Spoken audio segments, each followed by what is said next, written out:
Chapter 46, Unlikely Alliances. What the fuck? No, seriously, what the actual fuck? Don't get him wrong. Rognik was grateful that Kael'thas and his forces had shown up. The Prince of Kulthalas couldn't have arrived at a better time, to be honest. While the Orc Druid had been aware that the Nerubians were a thing and had even mentioned them to Cenarius and Tyrande at one point, he'd clearly completely underestimated the threat they posed. His second set of memories had failed him a little bit on that front. There was something called the War of the Spider, but Rognik hadn't been sure whether it had taken place under Nazul's tenure, or not until after Arthas had taken the throne. Likewise, he thought he remembered something about the Nerubians having pockets of resistance and still fighting all the way up to the point where Arthas had to be put down in the original timeline. He definitely hadn't thought they would be able to field such a massive force, but that was clearly very, very wrong. For a moment there, the Nerubians' numbers had seemed unending. And they hadn't even brought out any of their casters, which he was sure had been lurking nearby, ready to deal the finishing blow once all was lost. Only Kael'thas and his blood elves had turned the tide and likely sent those hidden masterminds skittering back into the depths. The Prince of Kulthalas' Dragonhawk riders had managed to take air superiority from the Nerubian flyers, and ultimately had provided much-needed relief at a critical juncture. But even still, what the actual fuck? How the hell was Kael'thas even here? Everything Rognik thought he knew told him that the Blood Elf Prince and his forces should have still been back on Lord Aeron, either working alongside a begrudging Garithos because Baroness Vashoi wasn't there to give him an excuse anymore, or imprisoned because the human leader was incredibly racist and would have used any excuse to get rid of Kael'thas and his forces. To find Prince Kael'thas here in Northrend without Illidan or Vashoi to direct him here, it was throwing Rognik for quite the loop. As Tyrande hesitates, seeming uncertain how to address the other elf's greeting, Rognik pulls himself back together, forcing himself to drop the form of the Akali, the Dracari Troll's Rhino LOA. The woolly rhino form had served him quite well in this incredibly lethal battle, and Rognik made sure to send a feeling of gratitude along the connection he could feel with the LOA. Far from the amusement he got from Harkoa, all Rognik feels from Akali is gruff acknowledgement, before the Rhino LOA turns his attention elsewhere. Which is honestly quite fine, because Rognik has enough on its plate as is. Greetings, Prince Kael'thas of Kulthalas, and well met. Your timing could not be better. We are in your debt. Seeing as Tyrande didn't seem to know what to say, Rognik stepped forward and said it for her. Perhaps it was a little bit of a faux pas, but his curiosity drove him forward. He yearned to know exactly how it was that the prince and his newly named blood elves had come to be here without Illidan and Vashoi's interference. Of course, the moment he speaks, he knows he might have fucked up again. The look on Kael'thas' face as he takes in Rognik's appearance is one of mild confusion, and massive disdain. The blood elf prince's eyebrows climb and his nostrils wrinkle in disgust as his eyes slide up and down Rognik's Orcish form before sweeping past to take in the other orcs among the expeditionary force. It makes sense that he wouldn't have noticed Rognik or his warsong druids before. Most of them had been transformed into different animal forms, and the others had been locked in axe-to-mandible combat with the Nerubians.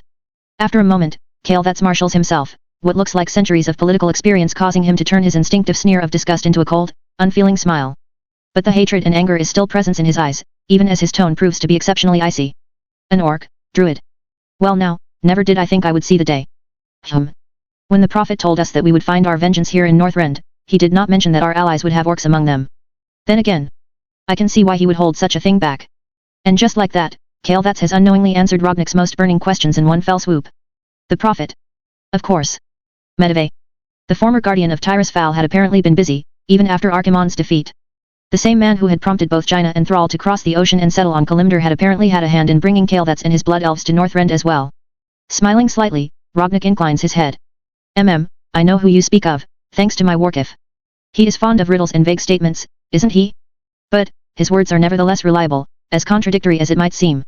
Kael'thas stiffens up at that, his smile vanishing in an instant.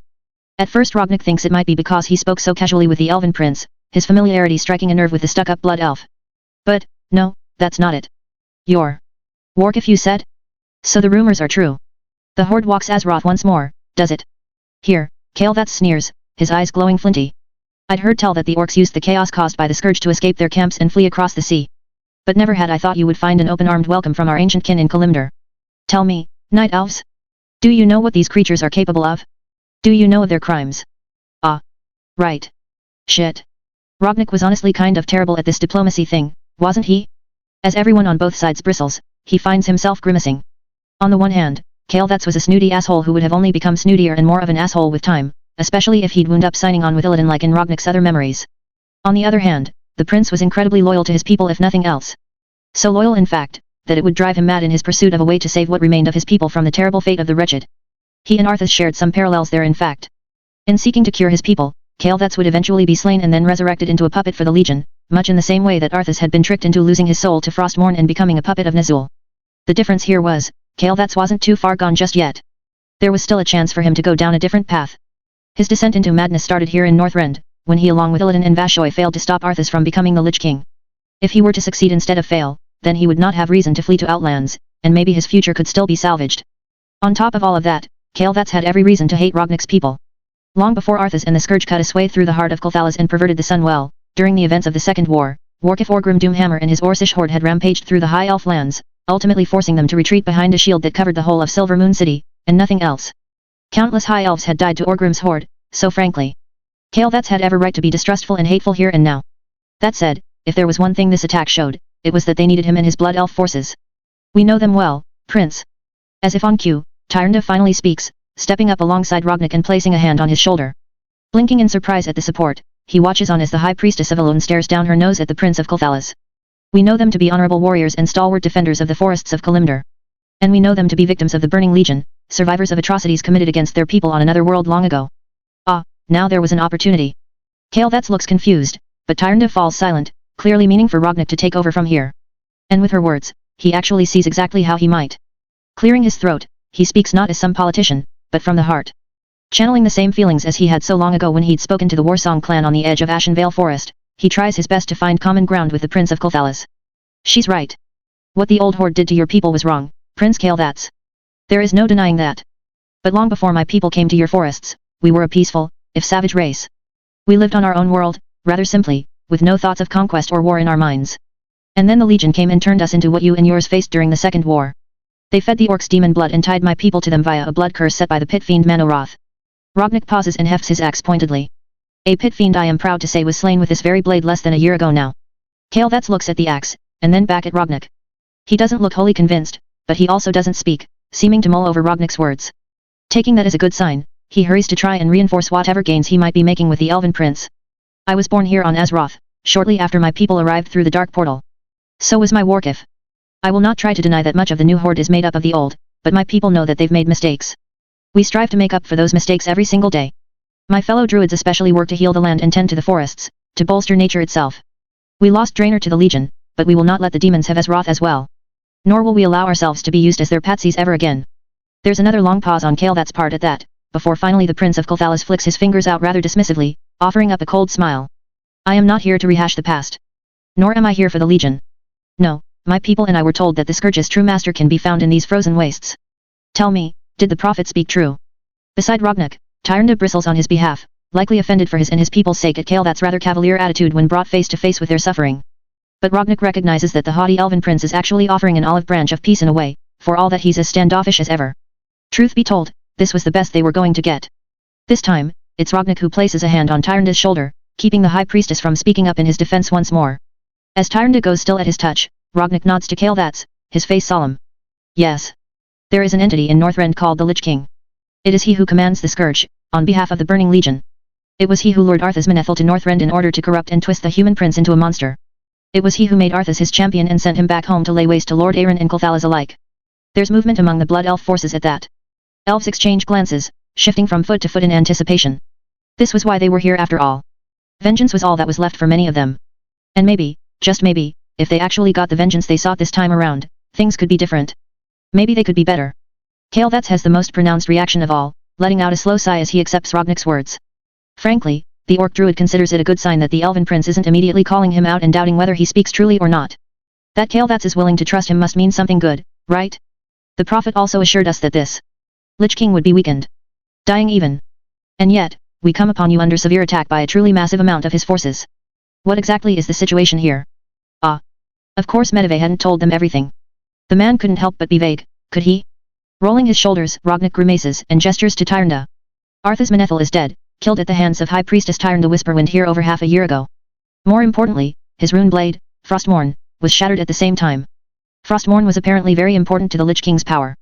With its destruction, he is weak, dying even. He has turned to his Legion Masters for help, and a greater demon known as Kil'jaedan the Deceiver, the same demon lord that corrupted and twisted my people back on Draenor, has answered that call. Looking around at the devastation wrought by the Nerubian ambush, Rognik grimaces. No doubt the demons have some way of slowing the Lich King's demise and shoring up his power. We will need to work together in order to reach the Frozen Throne and put an end to the Scourge's master once and for all. Rognik finishes his sales pitch with a sense of finality, even as he expects Kael'thas to latch onto one specific fact in particular, that being Arthas dead. Indeed, the Prince of Kulthalas has frozen in place, and more than a few of his people have also stopped moving entirely, their eyes wide as they stare at Rognik in disbelief. Arthas was their boogeyman after all.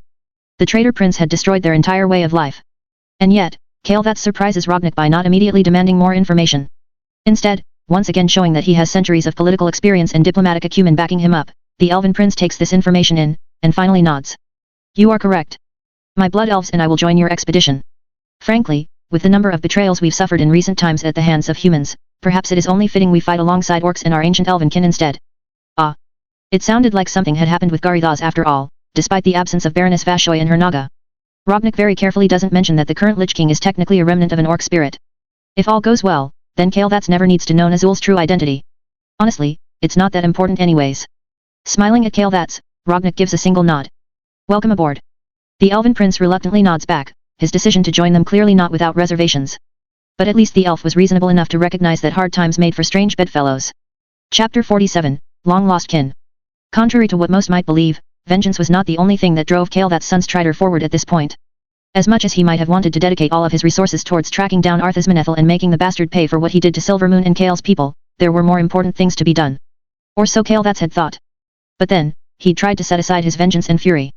Rather than chasing after Arthas, he'd returned to his people, to his lands, and tried his best to make things right. He'd laid his father to rest, dealt with the corrupted son well, and ultimately rallied the remnants of his people, renaming them Blood Elves in honor of their fallen kin. 9 and 10 High Elves were slain in the despicable invasion of Kulthalas. Arthas and his Scourge armies had done unthinkable damage as they'd laid waste to everything that stood in their path to the Sunwell. And those who remained, those who would become the Blood Elves, they were just now beginning to feel the effects of the Sunwell's loss. Destroying the Sunwell was necessary, Kael wouldn't ever believe otherwise. But without it, his people were suffering withdrawals. They would need a replacement of some kind to make up for the Sunwell's absence, and Kael'thas didn't have even the slightest clue where that would come from just yet. But even with all of that, he'd taken his newly minted Blood Elves and made his way south into Lord Aeron, joining the remnants of the old alliance there. Putting himself and his troops under the command of Grand Marshal Othmar Garithos, Kael had every intention of supporting their human allies and saving their lands from the Scourge, in the hopes that when the dust was settled and all was said and done, a meeting of Dalaran's surviving archmages could be called and a solution for his people's plight could be found. Everything Kael'thas had done had been for his people. He had set aside his vengeance for them, even though his heart burned with a need to track down Arthas and kill the traitor prince for what he'd done. But, despite the best intentions of Kael'thas and his Blood Elves, it would seem they were doomed to be betrayed at every turn. Grand Marshal Garithos was a bigot of the highest order, and his hatred for Kael's people was incredibly obvious in hindsight. The human man had sent Kael'thas and his forces into battle without reinforcements and without support time and time again. Every mission that the Blood Elves were given, they survived in spite of the odds, completing their tasks by the skin of their teeth, and with no small amount of losses. Finally, Kael'thas had deemed it necessary to confront the Grand Marshal for his actions. He had accused Garithos of using his people as cannon fodder, and rightly so. And what was the Grand Marshal's response? He'd had them all locked up and sentenced them to death for treason against the alliance. Treason. Pa. In hindsight, the man was just looking for an excuse to rid himself of Kael and his people. If the Prince of Kulthalas hadn't stood up for his troops when he did, Garithos would have just continued finding suicide missions to send them out on until every last one of their lives was spent for the human cause. But no, because Kael'thas had decided to speak his mind, the Grand Marshal had decided they were all to be executed. Thankfully, before that could happen, the prophet had shown up. Kael'thas didn't know who the man really was, which in and of itself was a sign that this prophet was a very powerful magic user. Either way, he had earned the prince's gratitude and respect when he'd freed them from Garithos' prison. And that had in turn earned him Kael's ear, when it turned out the prophet had another path for him. The hooded man had been incredibly vague about exactly what it was Kael and his people would find in Northrend, but he'd made it clear that they would have a chance to end the Scourge's master once and for all, and that there would be allies there that would need their help, if they were to seek them out. So far, everything the prophet had said was true it would seem. However, in telling the truth, the man had obviously omitted some very important information. Such as the fact that their allies would not just be their ancient kin, the Night Elves, but also orcs. Greenskin scum that Kael'thas was just supposed to accept. Though he had to admit, the orc who had done the talking was surprisingly eloquent for his kind. And even apologetic. Of course, Kael didn't fail to note the way the orc readily put so much blame on the Burning Legion. Still, he didn't seem like he was lying. Perhaps it was even true. Perhaps the Orcish horde that had done so much harm 2 decades ago were just demon patsies. That didn't make it any better, but it certainly explained some things. However, the other thing, when the prophet had spoken of the Scourge's master, Kael'thas had assumed he spoke of Arthas Menethil, and justifiably so he felt. Except, that was apparently not the case. Because if the orc he'd spoken with was to be believed, Arthas was already dead. Dead, and Kael hadn't even known. Was Jaina aware? He hadn't thought much of the human woman in recent days, but that did not mean she was never on his mind. Did she know that Arthas was dead? Was she even still alive? More than that, what did it mean for him that Arthas was dead? Certainly, Kael'thas had set aside his vengeance for the sake of his people, but, to find out that the traitor prince was already gone, that his ability to avenge his father and all of Kulthalas was gone with him. Kael didn't know how to feel about that. He did know one thing though. He wanted answers. It had taken every fiber of his being not to demand them from the orc. But he recognized that doing so would have given the greenskin more power over him than Kale would have preferred. And besides, why ask the orc for an explanation when he could go straight to the source instead? Coming up on a rather beautiful tent in the joint camp made between his people, the orcs, and the night elves, Kale that's Sunstrider smiles and nods his head to the two night elf sentinels standing outside. Greetings. Please ask your high priestess if she can spare me a moment of her time. The sentinels exchange a glance at that, before one steps inside. The other takes up position in the middle of the tent's opening, staring him down intensely, just waiting for him to give her an excuse to strike. Kale just continues smiling, until a few moments later the first sentinel steps back out and taps her sister on the shoulder, giving him a single nod. With that, he's allowed to enter the high priestess tent, finding her looming over a table, writing a quick letter. As he approaches, she finishes it and rolls it into a scroll before setting it aside and turning to face him. High Priestess Whisperwind, if I'm remembering correctly. Tyrande Whisperwind looks at him with eyes older than even his father's ever were and slowly nods. Indeed. What can I do for you, Prince Sunstrider? Bowing just the right amount for a prince to foreign royalty, Kale that straightens up and puts on his best gallant smile. Please, call me Kale that's. We are kin in a way, are we not? Tyrande tilts her head to the side at that, quiet for a moment. Finally, she offers a soft, if regretful smile. We are, young Kale that's. I imagine I would know more about that than you would. I still remember the day your ancestor Dithramar Sunstrider left our shores with the rest of the Highborn. We exiled your people from Kalimdor for their reckless pursuit of arcane magic, for fear that it would lead the Burning Legion right back to our world. Kale that's finds himself stiffening at Tyrande's words, if not her tone. She doesn't sound accusatory, in fact, she sounds altogether wistful, especially as she glances off to the side, looking at nothing in particular. I wonder now if the Legion's return was inevitable. I wonder if the decisions we made, that I have made over these past 10,000 years, were mistakes. And I wonder what could have been if I'd done better. Taken aback by the High Priestess' sudden turn for the melancholy, Kale that squirms for a moment. Well, I'm sure you've done the best you can with the information you had at hand. Nobody is perfect. Kulthalas was no better prepared for the scourges coming, I'm afraid to say. My people fought bravely, but it was not enough. Hoping to steer Tyrande clear of any more moments of self-flagellation, Kale clears his throat. That's actually why I came. I had hoped to ask you for more information about what that orc said before. Regarding Arthasmanethel's death. The priestess of Alone's gaze snaps to Kale that's at the mention of Arthasmanethel. Though the first thing out of her mouth is about the orc instead. That orc has a name, young one. He is Rognuk, chieftain of the Warsong clan. He has as much right to his titles as you do your own. Kale that's grimaces, both because he can tell he stepped in it on that one, and because most days he's up late into the night, questioning if he does have any right to any of his titles anymore. But, someone has to lead his people.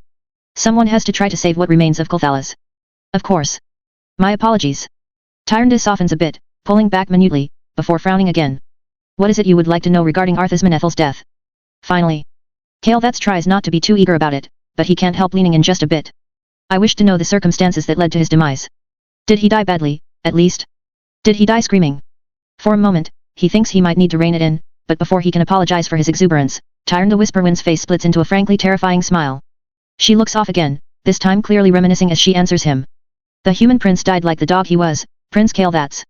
Of that, you need not worry. A shiver runs down Kale that's side. He'd seen the High Priestess fighting in the battle against the Nerubians from up above on his Dragonhawk while he and his forces came to relieve her expedition. He could very well believe she was a dangerous warrior, on top of a beautiful woman and a priestess of Alun. Even still, it sounded personal for Tyrande. Throwing caution to the wind, Kale that's blurts out what's on his mind. Good. He killed my father. He massacred my people. He deserved nothing but the worst death for his crimes. Tyrande looks to him for a long moment, and finally nods.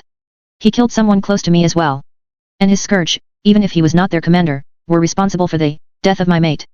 She grimaces at that last part, looking away. It's obvious this isn't easy for her. Kale that swallows past the lump in his throat, memories of the devastation wrought in Kulthalas by Arthasmanethel and his armies flitting through his head like hellish paintings, one after the other. And you killed him? Slaughtered him like a dog. Tyrande hesitates but nods once more. I did. After he was slain, his body was burned to ashes in a funeral pyre overseen by the human mage Jaina Proudmoore.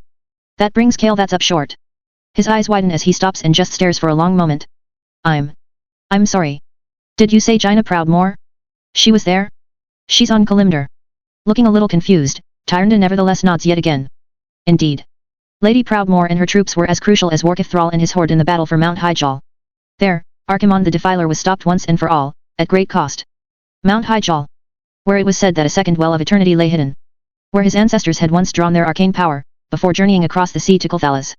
Kale that's is smart enough not to mention that to Tyrande for now, but he certainly files it away in the back of his mind as a distinct possibility for his people's salvation. Perhaps if this joint venture goes exceptionally well, he might be able to entreat their ancient kin the Night Elves to help them after all. Tyrande had said she had regrets regarding his ancestors' exile, so who could say for sure? And to think, Jaina was on Kalimdor. She'd helped defeat Arthas and the Burning Legion. Amazing to say the least. Though Kale did wonder what her father would think if he knew she'd fought alongside orcs, no matter the circumstances. Well, that was none of his business. No, Kale wasn't going to touch that situation with a 10-foot pole, thank you very much. It's good to hear that she's doing well. She and I were friends, once upon a time. And, it's good to hear that even if it couldn't be my hand that did the deed, that you, one of our ancient kin, dealt with the traitor prince once and for all. Arthas was a monster, and he deserved no less than to be put down like one. Tyrande hums and nods solemnly for a moment. Silence falls between them and Kale grasps for a conversation topic. In the end, his mind turns towards the most obvious. It still amazes me that you count orcs among your numbers. I can certainly understand that fighting the Burning Legion makes for strange bedfellows, but shape-shifting greenskins was not what I expected when I brought my people north. Are you confident they can be trusted, High Priestess? Even if they were victims of the Legion, the orc himself said that it was the Legion who were supporting the Scourge and this Lich King now, didn't he? What if they fall back under their sway? Are you not worried? In an instant, Kale knows that he's gotten on Tyrande's bad side, even though he felt like his words needed to be said. Still, the atmosphere in the tent turns even more chilled than it already was, and Tyrande herself suddenly looks at him with flinty eyes as she speaks with a cold tone. I am no more worried that Rognik and his warsong druids will fall back under the Legion's sway, than I am that you and your people will submit to the Legion for power, Prince Sunstrider. Kale stiffens at Tyrande's words, a little offended. But the High Priestess isn't done. After all, despite the crimes of Queen Ashera and many of the Highborn who served her during the War of the Ancients, despite the fact that they tried to sell out our world to the Legion for scraps off of the table, we did not condemn Lord Dithramar and the rest of the Highborn who had no part in Ashera's madness. Not until an arcane storm was accidentally manifested over the forest of Ashenvale did we act, and even then the punishment was only exile. Wincing, Kale decides then and there that he's overstayed his welcome. He didn't expect the Night Elf Priestess to be such a proponent of her orc allies, but he supposed he should have. She had, after all, stepped up almost immediately to defend Rognik when they'd first met. But he'd figured that was just post-battle adrenaline talking. Now he realized it ran deeper than that. I see your point, High Priestess. Apologies if I've offended in any way. Perhaps I should take my leave now, and we can talk again later. Tyrande's gaze continues to be flinty as she sharply nods at him. Perhaps you should. No confirmation that they might speak once more later, but Kale takes what he can get, retreating with his head held high.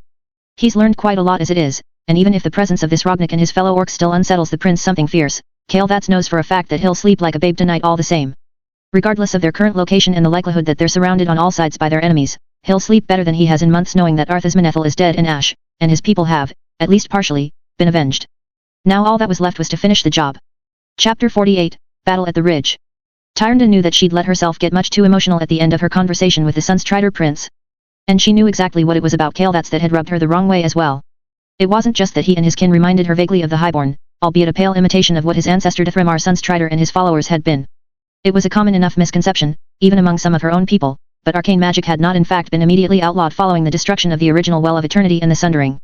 Some might have thought it should have been considering that the War of the Ancients had only happened in the first place because of Ashera and her courtiers, but the fact was, not all Highborn had sided with the vain, power-hungry queen. And while the chaotic potential of the Well of Eternity was what had drawn the Legion to their world in the first place, Tyrande knew arcane magic in and of itself was not evil in the same way fell magic was. But even still, the Highborn who had sided against Ashera and with the rest of the Night Elves in the War of the Ancients had still set themselves apart from the rest of their people. They had maintained a haughty indifference and a marked distance from those they deemed the common folk. And ultimately they had finally gone too far, their experimentation with the second Well of Eternity hidden beneath Nordrassil resulting in a massive arcane storm that covered the length of Ashenvale Forest for days. It was then that they had been exiled. And while Tyrande had not been the sole voice to make that decision, she had still supported it. And when the High Priestess of Elune supported something, it tended to happen. Did she regret it now? Did she wonder what could have been? They'd been so afraid of drawing the Legion back to Azeroth for so long, and Tyrande had not been immune to that fear. Yet, in the end, despite all their precautions, despite their best efforts, despite locking up Illidan for 10,000 years and exiling the Highborn across the sea, the Legion had still returned. Yes, Tyrande Whisperwind had regrets. But that wasn't the sole reason that she had become rather short and snappish with Kale Sunstrider. The fact was, from the very beginning, the way that he'd treated their Orcish allies had rankled Tyrande something fierce. From what she knew and from Rognik's own words, the Sunstrider Prince and his Blood Elves had legitimate grievances against the Orcs due to the actions of the Old Horde. But everything Rognik and his kin had done since coming to Kalimdor had been, to put it bluntly, good. The Orcs, as far as she and her people were concerned, were a noble and proud race. Savage? Perhaps.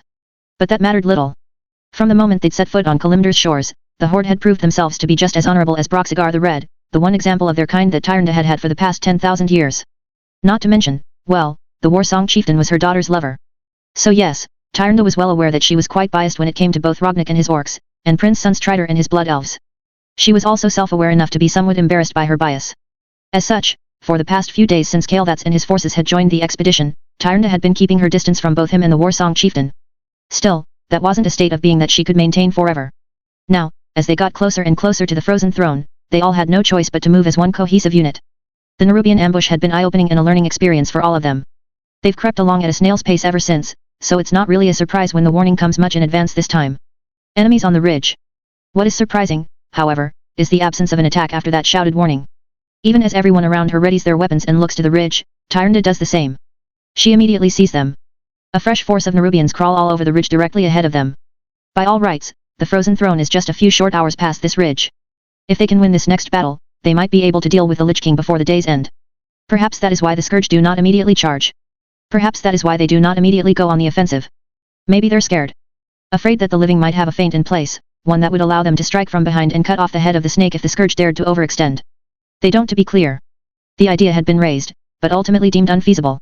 The Lich King's personal power was somewhat unknown, but expected to still be massive, despite the death of his champion and the destruction of the rune blade known as Frostmourne. It was decided that they would all reach the frozen throne together or not at all, to give them the best shot of ending the Scourge's master once and for all. But first and foremost, they had one final battle to win. Yunak hiss tick kkkkkk. Little fleshlings, come to waste themselves against the master's walls.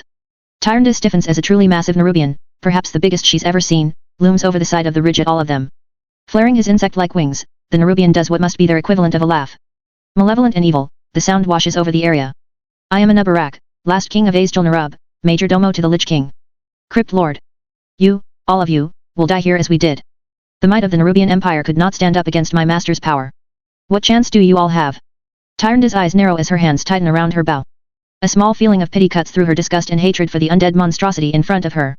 What he speaks of, she imagines for an instant the Nerubians as a proud if isolated people. An empire much like her own people's ancient empire. And yet, much like Queen Ashera betrayed the Night Elves to the Legion and brought their people's empire low in the process, Tyrande suspects this so-called Nerubian king is much the same. It was likely not by choice that he served the Lich King, but she did not doubt that once he fell, he aided the Scourge's master in turning more of his kin into monstrous undead just like him. The Nerubian Empire fell because the Scourge were relentless and unyielding. But, they had a weak link, nevertheless. Straightening up, Tyrande calls out to the Crypt Lord, her voice carrying to the ridge with a little help from her goddess. Let us pass and we shall find out, Crypt Lord. Does no part of you yearn for freedom? For revenge? Do you Nerubians have no pride in death? We know that your master is weakened. We know that he is dying. Let us through, let us test our mettle against his directly. He hides behind you now because he knows he cannot face us with what little power he still clings to. Silence falls at her words, even among her own people.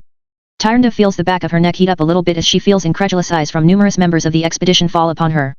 As if they cannot believe she has the guts to try and convince these creatures to step aside. But Tyrande keeps her head high and does not let an ounce of weakness, hesitation, or fear show on her face. She is afraid, of course. Terrified, even. But, her fear does not control her. And she will do anything to get to the Lich King. Anything at all. In the end, it's not the Crypt Lord that speaks. Anubarak stays silent for a moment too long it would seem, prompting another up on the ridge to laugh and float forward. Tyrande's eyes narrow at the sight of a bona fide Lich much like the one she'd seen fighting at the Battle of Mount Hyjal. But this is not Rage Winterchill. Whether or not he is still locked away by the Shadow Hunter's magic that she'd witnessed from afar, this is a different Lich entirely. From nearby, she hears Kael'thas's hiss at the sight of him and whisper a name loud enough for her to hear. Kel'Thuzad. Spreading his bony hands wide, the Lich chuckles darkly. Ah. Quite the orator, High Priestess. Alas, the Nerubians are loyal to their master, as are all the Scourge. These lands are not for you. I am afraid you will find nothing but death and damnation here. Alongside him, another of those damnable dreadlords also makes his presence known. Greetings, mortals. Forgive my companions. They are, shall we say, hungry for living flesh. But as you can see, I am not a part of the Scourge. No, I stand above them. I serve a higher master. I am Balnazar of the Burning Legion and I come to you with glad tidings, a chance to save yourselves. Before Tyrande can speak, there's a scoff from Senariah's direction. The Lord of the Forest seems to take particular insult with Balnazar's presence and his attitude. You would not be the first of your kind that we have killed, demon. In fact, I find I have been beset by those like you in recent times. Like gnats buzzing about my head. First the one called Tichondrius. And then the one called Dithirok. Both of them found themselves altogether outmatched in the end. Tyrande finds herself stiffening at the mention of the dreadlord Tichondrius. Malfurion's killer, the one who had been in charge of the Scourge who found her beloved's barrow den. Balnazar also stiffens at Senariah's words, his smile becoming a bit more wooden as he chuckles softly. Ah yes. My inept and incompetent kin. It does not surprise me to hear that Ditherok so utterly failed in his task. After all, if he had succeeded, we would not be here, speaking under these circumstances. As for Tichondrius, well, he always was so sure that he was better than me and my brothers. It pleases me to hear that he died screaming. Tyrande blinks at that. She'd known that the Burning Legion were monsters one and all, but to hear them speak of their own like that was, well, it shouldn't have been surprising, she supposed. Still. My master bids that I extend you this offer. You have seen the might of the Nerubians firsthand once before. That was a small taste of what they are capable of. Indeed, if you decide to do battle with us here and now, I assure you, you will all die, each and every one of you. However, my master is merciful. I care not for your master's mercy, demon. The Lich King will pay for his crimes against Kulthalas. And if you stand in our way, you shall pay right alongside him. The demon lord looks irate at being interrupted by Kael'thas, but quickly smooths over, letting out another boisterous laugh. Ah, but as I already said, my master is not the Lich King, little elven prince. My master is Kil'jaeden himself, the right hand of Sargeras, master of the Burning Legion. He offers all of you the chance to live. Turn over the shards of Frostmourne and you might leave here with your lives intact. As for you, Prince of Kulthalas, my master has seen your people's plight and believes he might have a solution for your little, mana problem. Your people can still be saved, you know. Tyrande watches out of the corner of her eye as the Blood Elf Prince's eyes widen and he stiffens at the Dreadlord's words. For a moment, she fears he might be tempted. But before he has time to ruminate on the Dreadlord's words Rognik finally steps forward. A tainted offer to help is no offer at all, Dreadlord. Your master is called the Deceiver for a reason. Kil'jaeden worked his wiles upon my people once, and look what it cost us. Our culture. Our homes. Our world. Unfortunately for you, Prince Kael'thas and his blood elves are smarter than my predecessors were. They would never fall for you or your master's lies. Blinking, Tyrande can't help but be a little taken aback by Rognik's surprising underhandedness. The best part is, he's not even being particularly subtle about it. Everyone there, Kael'thas and his soldiers included, know exactly what Rognik is doing. But that's just it, it doesn't matter if they know he's being manipulative. After all, his manipulation is only in response to Balnazar's manipulation. As the Sunstrider Prince and his people all swell with pride, nodding to themselves and finding, much to their shock, that they're agreeing with an orc of all people. Balnazar notes this and notes the general defiance present in all of the forces of the living arrayed before him. Dropping his smile, the Dreadlord sniffs haughtily. Very well then. So be it. Die like the dogs you are and let the maggots feast upon you. Your secrets will be ripped from your corpses and torn from your souls once the battle is through. With that, the Dreadlord turns and steps back from the ridge, moving out of sight. Meanwhile, Kel'Thuzad cackles and lifts his bony hands up into the air. Attack. Kill them all. Beside him, Anubarak flares his wings again, saying something in Nerubian that echoes across the entire battlefield. Like the surging swarm they are, the Nerubian forces arrayed on top of the ridge come spilling over and down the slope, heading straight for the expedition. But this is a surprise to no one, and Tyrande is proud to see that others' arrows begin to fly true even before she manages to fire off her first. Everyone is ready for this fight. Both those they came here with and the unexpected allies they'd made along the way. As she fires radiant arrow after radiant arrow from her bow, Tyrande watches out of the corner of her eye as Prince Kael'thas mounts his Dragonhawk and leads his fellow flyers into battle. Alongside him is Rognik, the Warsong chieftain transforming into a massive wind serpent that would honestly have taken her breath away if not for their current circumstances. As it is, they would likely need every ounce of power he could bring to bear in this coming fight. As they take to the sky, quickly establishing air superiority, Tyrande focuses her attention on the ground, Cenarius by her side as they coordinate their forces to prepare to weather the battle ahead. If they won here, the Lich King was mere hours away. So really, there was no choice. For the sake of her vengeance, they would carry the day. Chapter 49, Battle at the Ridge PT2. Taking on Ketzluan's form is nothing like the previous two. The Wind Serpent LOA was known as the LOA of Cunning, and the feeling of their connection broadening is a little strange. Having Ketzluan's attention upon him is definitely a strange sensation, but at least it feels approving, especially once the LOA sees through his eyes exactly what Rognik is facing. Rising into the air alongside Kael'thas and his Dragonhawk riders, he notices the Sunstrider Prince glancing in his direction. Feeling some amusement, Rognik beats his wings viciously, calling upon the wind itself to do two things for him. 1. He sends biting gales down upon the first wave of their enemies, cutting through the carapaces of the lesser Nerubians on the front lines. 2. He sends somewhat gentler waves of wind through the air under the Dragonhawks, giving the Blood Elves and their mounts a favorable wind that sees them surging forward. Taken a little bit by surprise, Kael'thas and his soldiers nevertheless adapt just as quickly as Rognik expects of them, resulting in the first clash between the expeditionary forces and the Nerubian threat going quite favorably for them. By the time that first wave manages to hit, it's been reduced to less than half of what it initially was, allowing those on the ground to pick off the remainder without issue. Of course, they don't exactly have time to crow in victory. The second wave is right behind the first, and it quickly becomes apparent that Rognik and the others in the air aren't going to be able to continue to reduce each force of Nerubians in the same way they did the first. Especially since the magical haste that Rognik gave to Kael'thas and his fellow Dragonhawk riders only granted them a few moments of surprise before the Nerubians in the back began to adapt. The air fills with Nerubian flyers as well, along with the spell fire of Nerubian spellcasters. This is not the single-minded ambush that the Sunstrider Prince had to save them from days ago. This is a fortified location, where the Scourge and their Legion allies have concentrated their firepower. Thankfully, while there are a lot more spellcasters both from the Cult of the Damned and the Nerubians, it seems that Balnazar is the only demon on the field. And even he has taken up a position in the far back of the undead's reinforced lines that only Rognek's bird's eye view of the battlefield even lets him see. Kel'Thuzad and Anub'arak on the other hand, are much closer, being still up on the ridge's edge where they've been since the beginning. And as Rognek focuses on the pair, he knows down to his currently shape-shifted bones that this isn't a battle of attrition they can win. The undead might not be endless, but they are numerous. This isn't the scourge of a future that would never be, at least. This wasn't the scourge after Arthas Menethil donned the helm of domination and had years upon years to consolidate his holdings and build up his fortifications. And yet, Rognek doesn't see the last gasp of defiance that he was hoping for. No, both Kel'Thuzad and Anub'arak look too much at ease for that.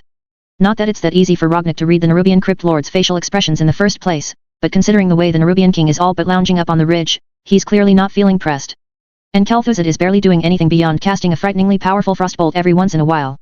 They're expecting to wear them down, Rognek eventually realizes. So far, the expedition's ground forces are making careful headway, moving inches forward at a time as they pile up Nerubian bodies. The losses at this point are negligible, especially with how much in the way of healing they have on their side. But at the same time, Rognek can see what lays beyond the ridge from his vantage point. Not an endless wave of undeath, but certainly enough to disturb him.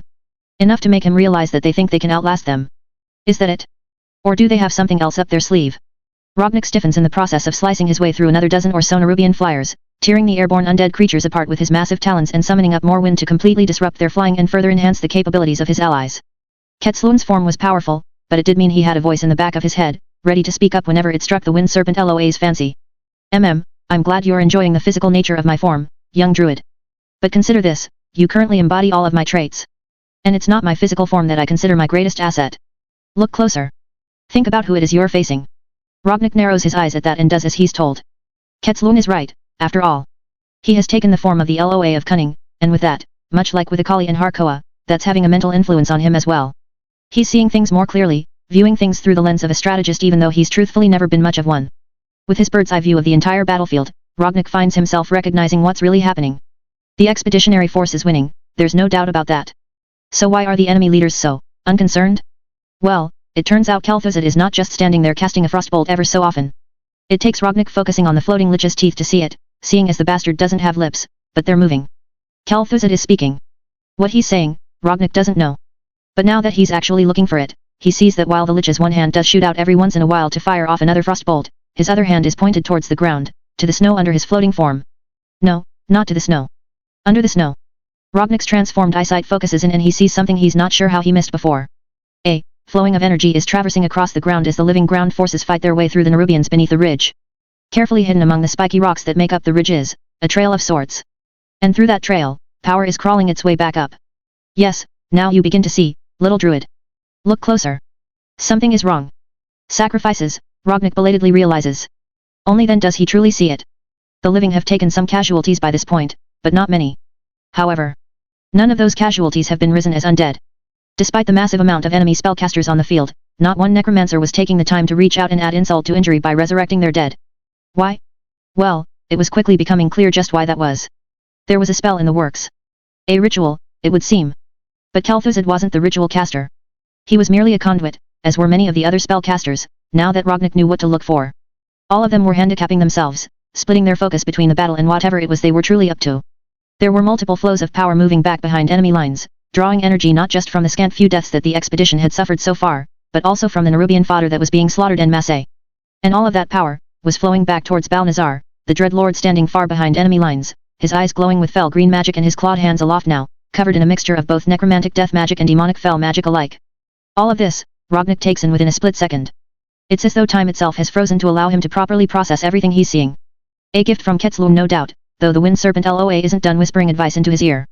You see the threat, druid. You see the trap. There is only one way to handle something like this. You must strike first. You must strike decisively. It's good advice, Rognek decides after only a moment. And along with it comes a sensation, something building in his chest from Ketzluan. The air fills with static as he beats his wings faster and faster.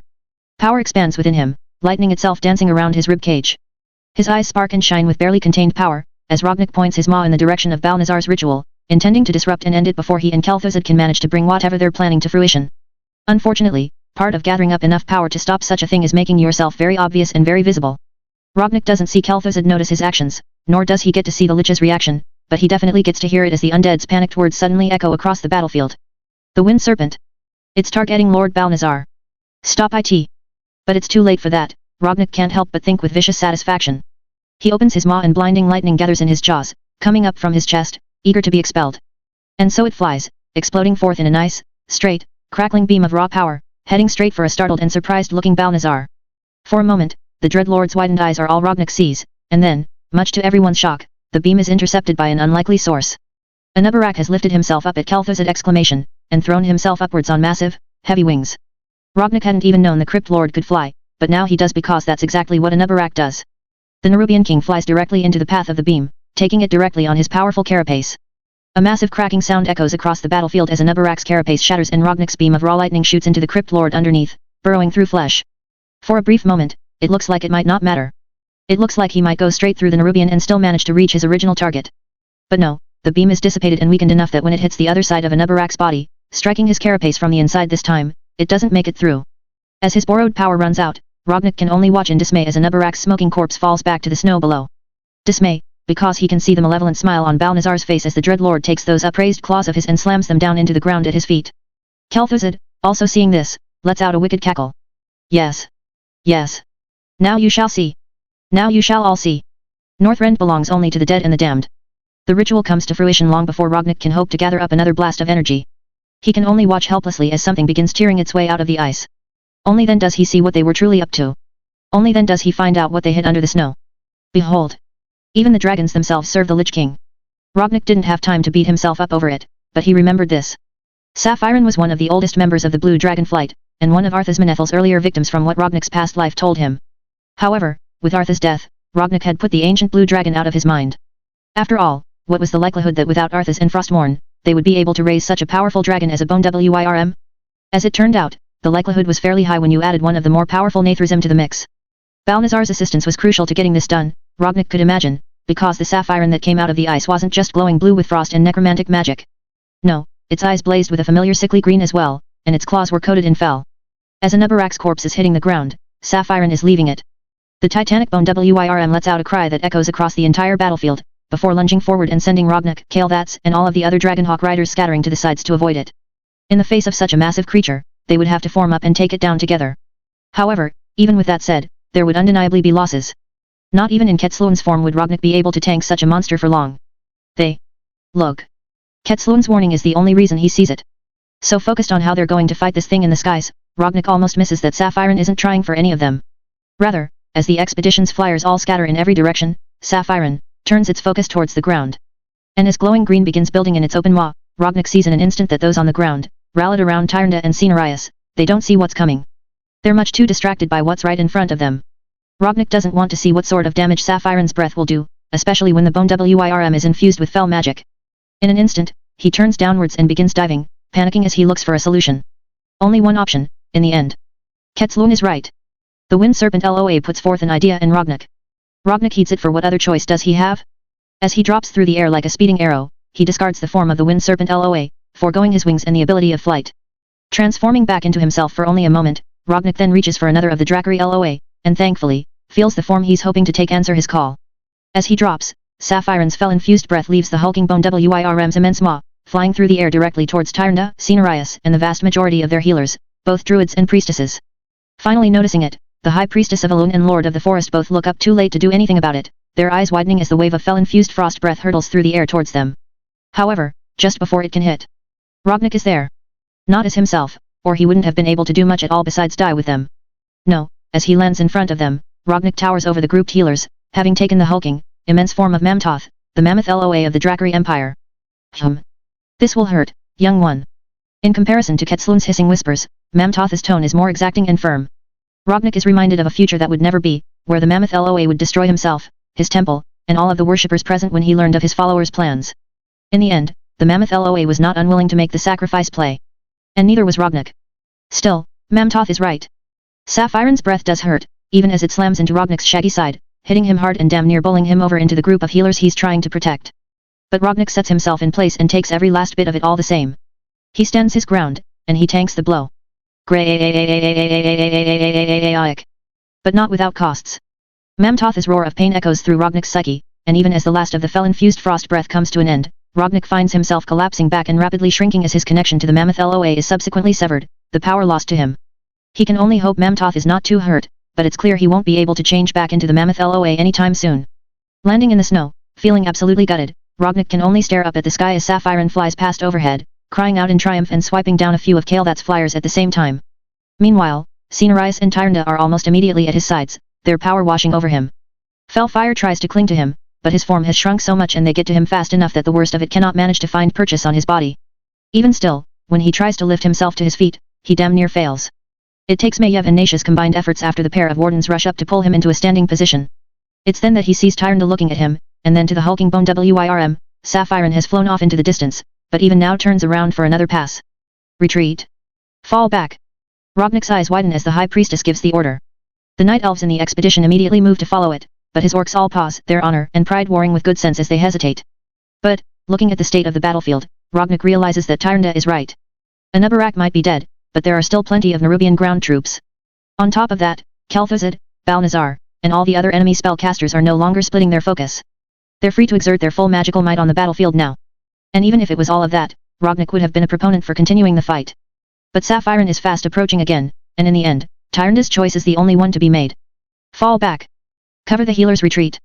His fellow orcs immediately answer Rognik's call, roaring as they pull away from the fight as well, doing as he said and covering the priestesses and their fellow druids as they all began to pull away from the ridge. The last group still fighting is Kael'thas and his blood elves, but even the Sunstrider Prince realizes the day is lost and despite the obvious frustration on his face, gives the call to pull back and fall in with the rest of the expedition. Sapphire hounds them of course, but with Cenarius and Tyrande more prepared, they're able to block some of the massive bone Wirm's fel-infused attacks. Some, but not all. They take more casualties in fleeing the battle than they did in the entire build-up to Sapphire's resurrection. But at least they live to fight another day. Small comfort that, however, when the cackling laughter of Kel'Thuzad echoes in Rognik's ears long after the Lich is out of sight. Chapter 50, Regrouping. Why? Why did we retreat? The battle was not yet lost. We dealt them a great blow in killing the Nerubian king. We still could have won. As Kael'thas's Sunstrider's agitated voice fills the tent, Rognik grimaces from where he's forced to remain seated, resting his exhausted body. He's never been this tired before, never felt this worn out to the depths of his very soul. The retreat had gone about as well as could be expected. Sapphire had chased after them for a few more passes, but ultimately the massive bone Wirm had turned back to the ridge, showcasing that a fear still lingered in the Lich King's cold undead heart. A fear that even their retreat was a trap. A fear that they might catch him off guard and take him by surprise if he let Sapphire hound them all the way to the beach. However, while Sapphire, Kel'Thuzad, Balnazar, and all of the other enemy spellcasters had not kept up the chase, a good portion of the Nerubians, both on the ground and in the air, had continued to harry and harass the Kalimdor expedition and their blood elf allies until they were almost a day away from the ridge where their fateful defeat had occurred. Only in the past few hours had anyone been able to stop and breathe as the attacks finally petered off. And now here they were, the leaders of the expedition, meeting for an impromptu war council to discuss their next steps.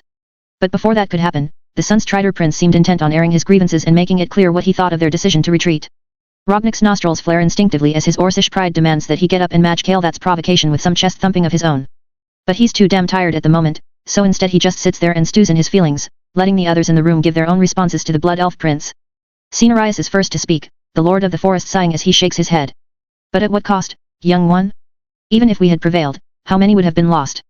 Would we have had enough strength left to finish off the Lich King once and for all, or would the sacrifice have turned out to be meaningless? Cenarius' words are wise, Rognik feels. And Kael'thas even pauses, clearly forced to admit the same thing, at least to himself. Outwardly, the Sunstrider Prince scowls after a moment, latching onto the one thing in Cenarius' statement that he could take issue with. I am not your young one, forest spirit. I am not some child to be coddled and condescended to. I am hundreds of years old, and the prince of my people. Cenarius' eyes narrow at that, the Lord of the Forest's nostrils flaring at the disrespect. Even still, he's far too noble not to be the bigger man in this instance. Figuratively on top of literally. Apologies, young prince. I was ancient when your ancestor Thremar Sunstrider was born. You must excuse me, when you get to be my age, everyone becomes young in eyes as wizened as mine. Ha, a massive burn wrapped up in an apology.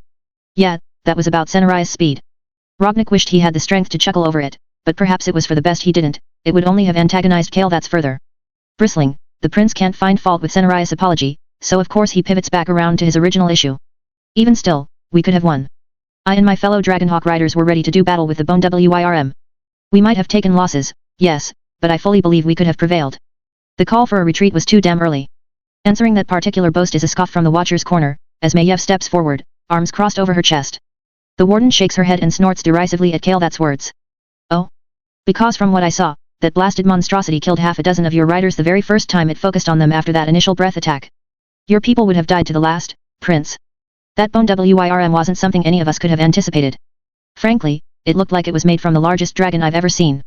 How they even managed to kill it in order to raise it again in the first place is something I'm still wrapping my head around. Maiev tilts her head towards Tyrande, who has been just as quiet as Rognik so far. The High Priestess made the right call. If we'd stood our ground, the entire expedition would have been lost. By retreating, we live to fight another day. They can't risk leaving the Lich King unprotected, so we can use this time to regroup and find another avenue of attack, one that doesn't get us all killed because of some sense of misplaced pride. Kael'thas snarls at that last part and looks ready to argue the point some more, a lot more. As the back and forth between the assembled elves and the forest demigod continues, Rognik lets his eyes drift shut and turns his attention inward. He's still reeling from how the battle had ultimately ended. Kael'thas was right, they had been doing fairly well. But then the trap had been sprung, and the tables had been turned on them quite spectacularly. Tyrande was also right to call the retreat, because if she hadn't, they would likely all be dead. Still, it was the other things Maiev had said that had Rognik questioning himself. The bone WIRM wasn't something any of them could have anticipated, but he could have. Sapphirine. Rognik knew that Arthas would have gone on to kill and raise the ancient blue dragon with Frostmourne if he hadn't died early in this timeline. But he truly hadn't thought that Sapphirine's fate would be the same here with Arthas gone. From what Rognik remembered, Sapphirine was a direct subordinate of Mallegus himself. Shit, with Sapphirine's death, this meant Kael'thas had a key to the focusing iris just like he had in Rognik's other memories, didn't he? Not the end of the world necessarily, but still frustrating all the same. The more things changed, the more it felt like they stayed the same, but with unique differences. Whatever they'd done to bring Sapphirine back, it had made him even worse than he would have been originally. A combination of fel and necromantic magics had gone into resurrecting the massive dragon, turning him into a fel-infused bone WIRM of titanic proportions and terrifying power. That was something else Rognik had forgotten, or rather, had simply not taken into account. He had all of this information swirling around in his head and sometimes it was hard to recognize what was pertinent and what wasn't. Well, the fact that Balnazar was commonly understood to be the strongest of his brothers felt pretty damn pertinent now, didn't it? The Dreadlord was supposed to be the most powerful Nathrazim left on Azeroth in fact, and he'd clearly used that power, as well as whatever assistance the Deceiver had been able to give him, in order to perform the ritual that had resurrected Sapphirine. He'd underestimated their enemies, and with great consequences. With Balnazar's assistance and Kil'jaeden backing them from afar, it was obvious now that Kael'thas had managed to fill in Arthas' gap in at least some small way. Rognik still didn't think that the Lich could wholly replace Arthas, however. Not unless Nazul got really desperate. And even if he did have Kael'thas put on the helm of domination, Frostmourne remained lost, so it shouldn't be possible for the Lich to reinforce Nazul and keep him alive. Or at least Rognik didn't think so. Obviously, he really didn't want to find out one way or another. They needed to put an end to all of this. The Scourge wouldn't stay on the defensive forever. Once they realized that the expeditionary forces didn't have some big gambit to try and snipe Nazul out from under them, they would send more and more of their remaining heavy hitters after Cenarius in order to extract the location of the shards of Frostmourne. And if they chose to have Sapphirine in particular hunt them down, well, as things currently stood, Rognik didn't like their odds. Especially given his current state. Grimacing, he reaches out to his connection to the Drackery LOA and finds it frayed and in tatters, almost like it's been skinned raw. It radiates pain, though it's not completely severed. Perhaps it should be. Rognik fears that by holding onto the damaged connection, he might be hurting the LOA on the other end even more than he already has. With a grimace, he reaches out, fully intending to break it then and there. Don't you dare. Before he can do so however, the voice of Harkoa echoes through his mind, causing him to jolt in surprise. The Snow Leopard LOA doesn't take him out of time like she did last time, however. He's still seated in the tent, watching Kael'thas gesticulate wildly and Maiev look like she's one moment away from murdering the Sunstrider Prince where he stands, political consequences be damned. Then again, she always looks like she's ready to murder someone, truth be told. Still. Rognik tentatively reaches back. Harkoa? Indeed. Do not fret, young druid. The connection will be restored. Truth be told, that was one of the least of Rognik's worries at this point. What about Mamtoth? Was he fine? And why did Harkoa sound so beleaguered? Had he done more than just damage the Mammoth LOA when he let Sapphire's breath weapon strike him? We each have our own connection to you. However, the damage sustained by the bone WIRM's breath was significant. It raced through you, to all of us. We shared the load, at great expense. Damn. From the sound of things, he should have been dead 100 times over. If the entire Drackery Pantheon had to absorb parts of Sapphire's attack, then if Rognik had been on his own, he would likely have been burnt to a crisp before Tyrande or Cenarius could even think of saving him. Letting out a shuddering breath, he nevertheless focuses on what Harkoa is not saying. Mamtoth. What was his current state? You worry too much. Mamtoth still lives. He took the greatest damage. But worry not. We are not divided as we once were. Your benefactor saw to that. We will not allow our petty differences to lead us down the same dark path we were destined to before. Rognik lets out another sigh, this time one of relief. Mamtotha's final words to him had made it clear the Mammoth Loa was making the choice to take the attack alongside him completely of his own volition, but even still, that hadn't stopped Rognik from feeling somewhat guilty. He'd been worried about the LOA, so to hear that the entire Pantheon was coming together in support of one another was good. It was good. Humph. You spend too much time worrying about us. Worry about yourself. The Lich King still lives. And now you have an insurmountable enemy between you and him. How will you deal with the one your thoughts call Saphiron? How indeed. Harkoa has hit the nail on the head there. Saphiron was a big enough threat from Rognik's original memories. In the video game, it had been a raid boss, the second to last in a place called Nakekrimas, what would one day be the lair of Kel'Thuzad if they didn't manage to somehow deal with the Lich permanently here and now. But that was Saphiron as raised by purely necromantic magic. This Saphiron was all of that, as well as infused by fell magic. Could he even be beaten? Could he be defeated? Rognik didn't know for sure. Quitter talk. But I suppose, one can't expect everything from you. Fortunately, it would seem that another among your number has an idea of their own. Rognik blinks, Harkoa's words managing to pull him out of his thoughts and back into the real world just in time for Tyrn the Whisperwind, High Priestess of Elune, to finally enter the debate. Before Kael'thas and Maiev can actually come to blows, the priestess claps her hands together. Enough. Silence falls across the tent, though Kael'thas looks like he wants to say something, perhaps about how he doesn't take orders from cowards or something equally antagonizing and characteristic of him. However, before he can speak, Tyrnda meets his eyes and quiets him with but a look. I stand by my decision to retreat. Lord Cenarius is right. Even if we had won the battle, our strength would have been so depleted that killing the Lich King might have become impossible. And that is all that matters. Destroying the Scourge's master, ending the threat he poses once and for all. That is what matters. Kael'thas bites his tongue. The Sunstrider Prince's lips thin out, but after a moment he offers Tyrnda a curt nod, an understanding passing between the two of them that Rognik doesn't quite understand. Tyrnda takes in a deep breath, and then sweeps her gaze back and forth across the room. Warden Shadowsong was also correct. That bone Wyrm, the dragon they slew to raise such a creature had to be positively ancient. Likely a direct agent of one of the aspects themselves. To fight something like that, we need more than dragonhawks and wind serpents. Rognik winces as Kael'thas stiffens, but Tyrnda isn't done. In fact, she's just getting started. This continent is not entirely unknown to my people. And long before the Lich King and his Scourge took up residence here, it was home to much greater, more ancient creatures. In order to fight something like the enemy's bone Wyrm, we will need the help of one such creature. Wait, was Tyrnda talking about what he thought she was talking about? The High Priestess looked to Cenarius at this point and gives him a nod. Lord Cenarius, to have any chance of overcoming this foe, I believe that we have need of your mother. Do you think that would be possible? Cenarius jolts in surprise, even as Kael'thas' face contorts in confusion. Rognik meanwhile, is gobsmacked. He was well aware that Cenarius' birth mother was Elune herself. The moon goddess and Malorn had created the Lord of the Forest together. However, Elune had not been the one to raise Cenarius. No, that had been. I see you're thinking, High Priestess. And you might just be right. Still, it will not be easy. Rousing the dreamer rarely is. Tyrnda bows her head in acknowledgement, before lifting it again, her eyes blazing with purpose. I suspect not. But, we have to try. Cenarius nods and that's that. Still, Rognik can't help but be a little amazed. Talk about fighting fire with fire. If this works, then yet, maybe they have a chance. After all, to beat the undead, fell-infused agent of an aspect, another aspect just might do the trick. Chapter 51, The Emerald Dragon Shrine. Come. We shall see if the dreamer is taking visitors. Tyrnda finds herself swallowing thickly, even as she follows Lord Cenarius into the Emerald Dragon Shrine. Along with them come a handful of others. Her highest-ranking priestesses, the most senior Night Elf Druids, Rognik and his best students, the Warden Pair Maiev and Nasha, and Kael'thas' Sunstrider. The Blood Elf Prince looks slightly constipated even now, his pride keeping him from asking for more clarification on exactly what they're doing here. Though even he has wonder in his eyes as he gazes around at the vibrant life that fills the Emerald Dragon Shrine. Compared to the icy frozen wastes they've trekked through in order to get here, it's like night and day. Beautiful massive trees fill the space, forming a canopy overhead that is unlike anything else in the region. The ancient bones of long-dead green dragons can be seen here and there, but they're covered in even more greenery, having been reclaimed by nature itself, no doubt as those green dragons would have wanted. A shiver runs down Tyrnda's spine as she sees those bones, reminded of the certain death she'd found herself facing down mere days before. The moment that she'd laid eyes on the enemy's secret weapon for the first time, Tyrnda had known the battle was lost and a retreat had to be called. In truth, she almost hadn't even gotten an opportunity to call for the retreat in the first place. If it wasn't for Rognik's last-moment sacrifice, the fell-infused bone Wyrm's breath attack would have likely destroyed them. She imagines Lord Cenarius would have survived, though not unscathed. The truth was, while all of Azeroth was his home, the Lord of the Forest had tied himself to the forests of Kalimdor long ago. Ashenvale Forest and the other woods that the Night Elves called home was where Cenarius was his strongest. He was all but untouchable by most mortal weapons in those forests in fact. But Northrend was a long way from home. Tyrande hadn't spoken of it out loud of course, but she'd be a fool not to notice it, especially after spending the last 10,000 years alongside the forest demigod.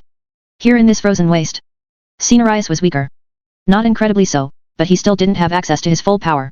If he did, she thinks he might have been able to destroy the bone Wyrm in a one-on-one battle, but not without losses. And he couldn't have fought that thing on his own and kept all of them alive either. The fact was, if not for Rognik's actions, she would be dead right now. And so would most of the priestesses she'd brought with her, to say nothing of their druid brethren and the watchers that had been protecting their flanks. Weathering the blow had clearly caused Rognik no small amount of pain. Even now, he was leaning on the shoulder of one of his fellows, regaining his strength. But Tyrande was grateful for what he'd done all the same. She knew that they couldn't defeat the Scourge's bone Wyrm without matching its firepower with something of equivalent or greater strength. But she had to admit, it had been a long time since she last saw Asira. The aspect of dreams had been Tyrande's teacher over the centuries. She was the closest of the dragon aspects to Tyrande's people, even choosing to take a night elf form when she needed to interact with them. She'd even been the one to preside over Tyrande and Malfurion's joining ceremony, the one to declare them mated and as one before their people. Asira was their best hope against the massive bone Wyrm. If they tried to press on without finding some sort of counter, they would surely perish. But it remained to be seen if Asira would even be available to help them in the first place.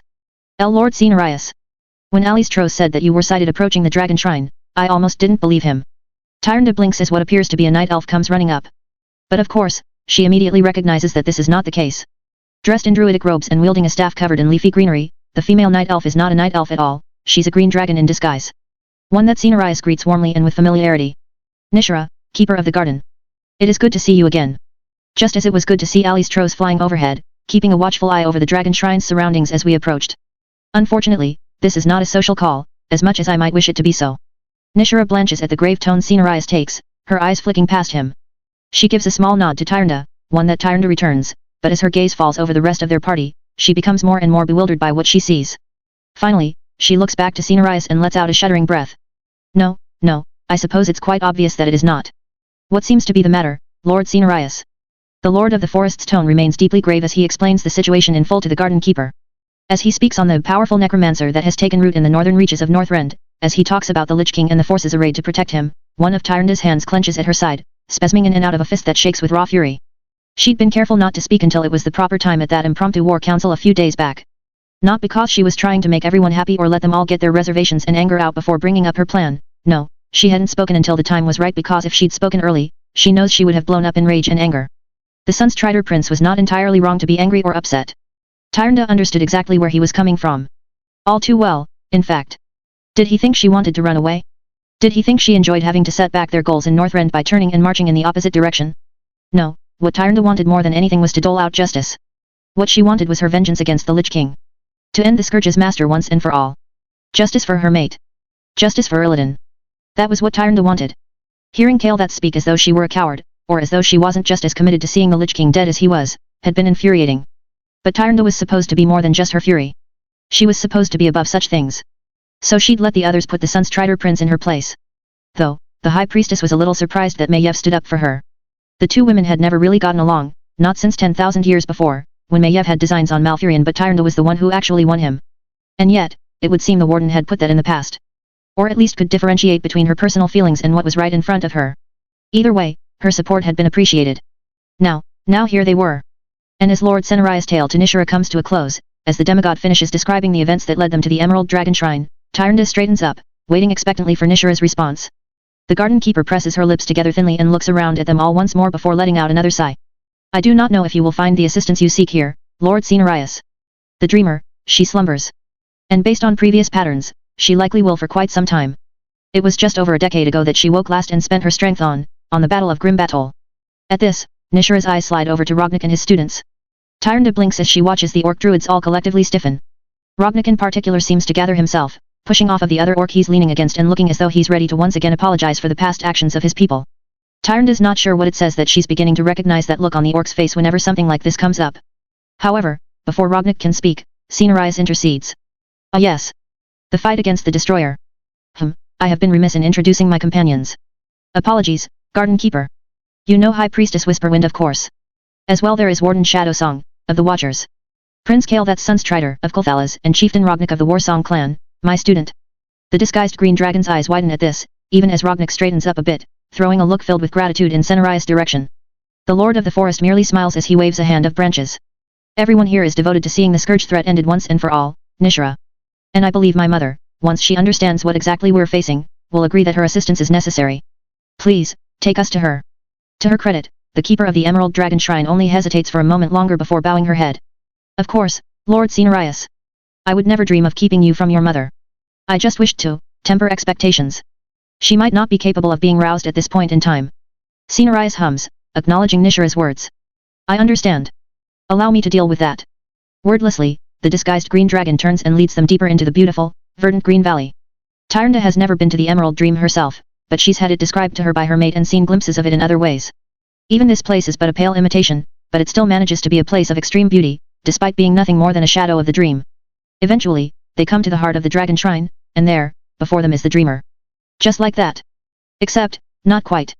The Sunstrider Prince, in his ignorance, is the first to speak. Wah, is she a shade? A specter of some kind?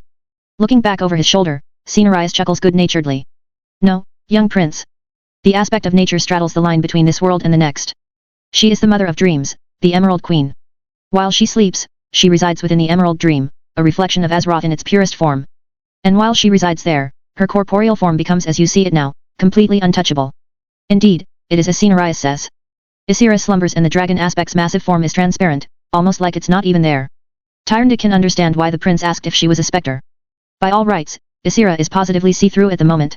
She's also massive. Tyrande can see awe on the Blood Elf Prince's face as he processes what Cenarius has just said and understands how someone like Ysera would be just what they needed to shatter the Scourge's defenses and make it the rest of the way to the Frozen Throne. First, however, they have to wake her up.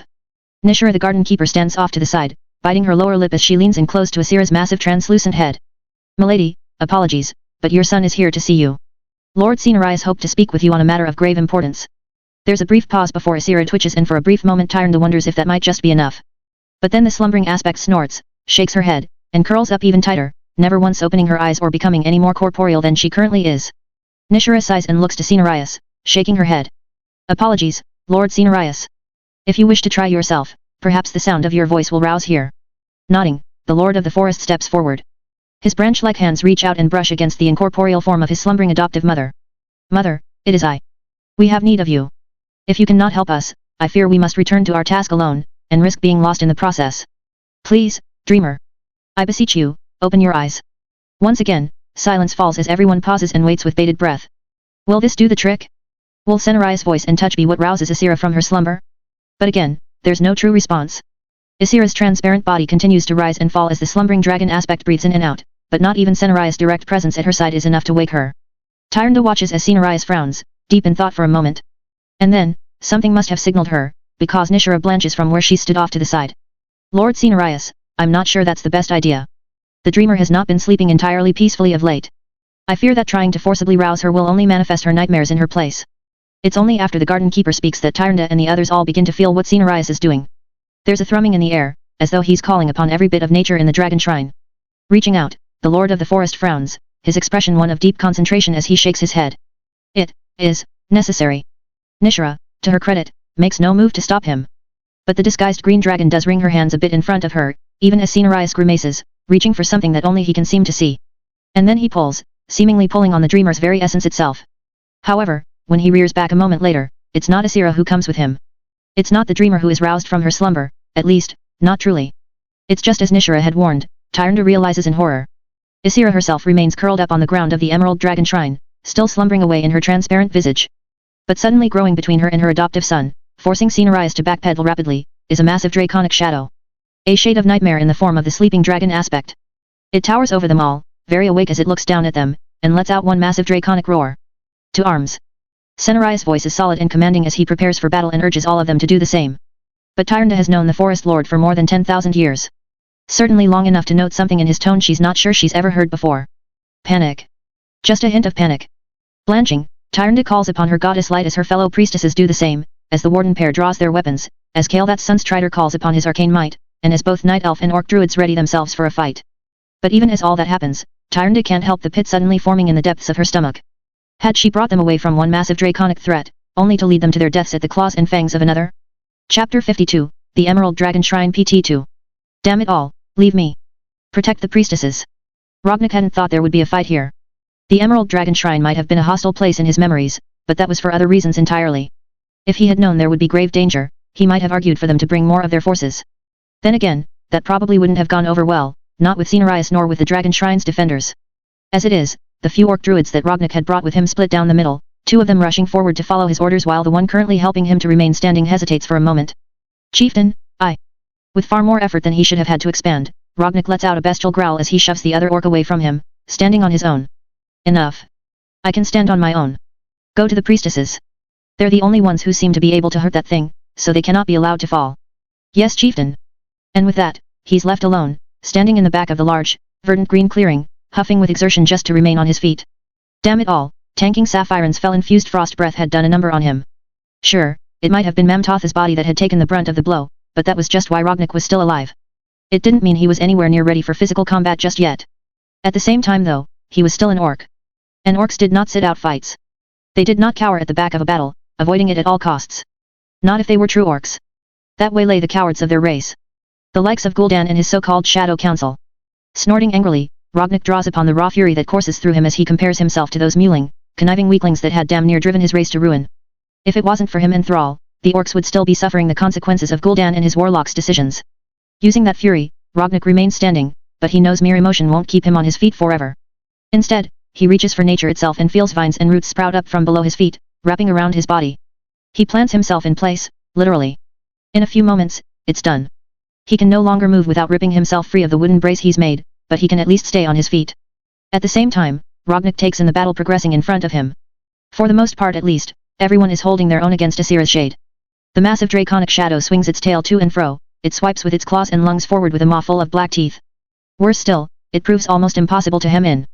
The shade is like liquid, moving easily around the battlefield despite its massive size. However, Rognik realizes that's also their only saving grace. That ease of movement, the fact that it is merely a shade, it's what's allowing them to hold their own. As deadly as its strikes may be, they are still only a fraction of what the true dragon aspect the shade is mimicking would be capable of, were she awake.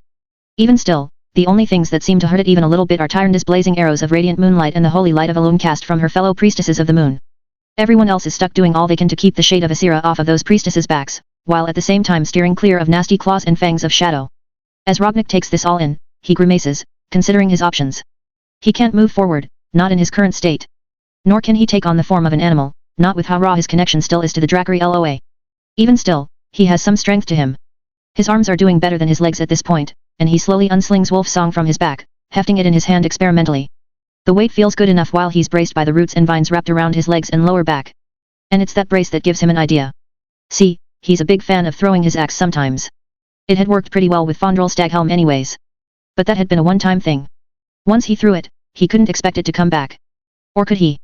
Slowly but surely, under his will, vines crawl from the floor of the Emerald Dragon Shrine to Wolfsong's handle and also his wrist. It takes a little bit, during which the battle rages on in front of him, but this place is practically 1 foot in the Emerald Dream already. It answers his call eagerly and soon enough, Rognik is ready to try and put his plan into action. Right as one of the Shade's claws is coming down towards Cenarius, aiming to rake across the Lord of the Forest's front, Rognik rears back, and throws. It takes a lot out of him to do so, but he manages the toss all the same, sending Wolf Song spinning end over end through the air. The glowing green axe blade slices right through the shadowy wrist of Asira's shade and cuts off the hand, claws and all. Of course, it's not a permanent injury. It's not even really a temporary one. Even before the amputated shadows have finished dissipating, the shade has regrown that set of claws and is right back to continuing the fight.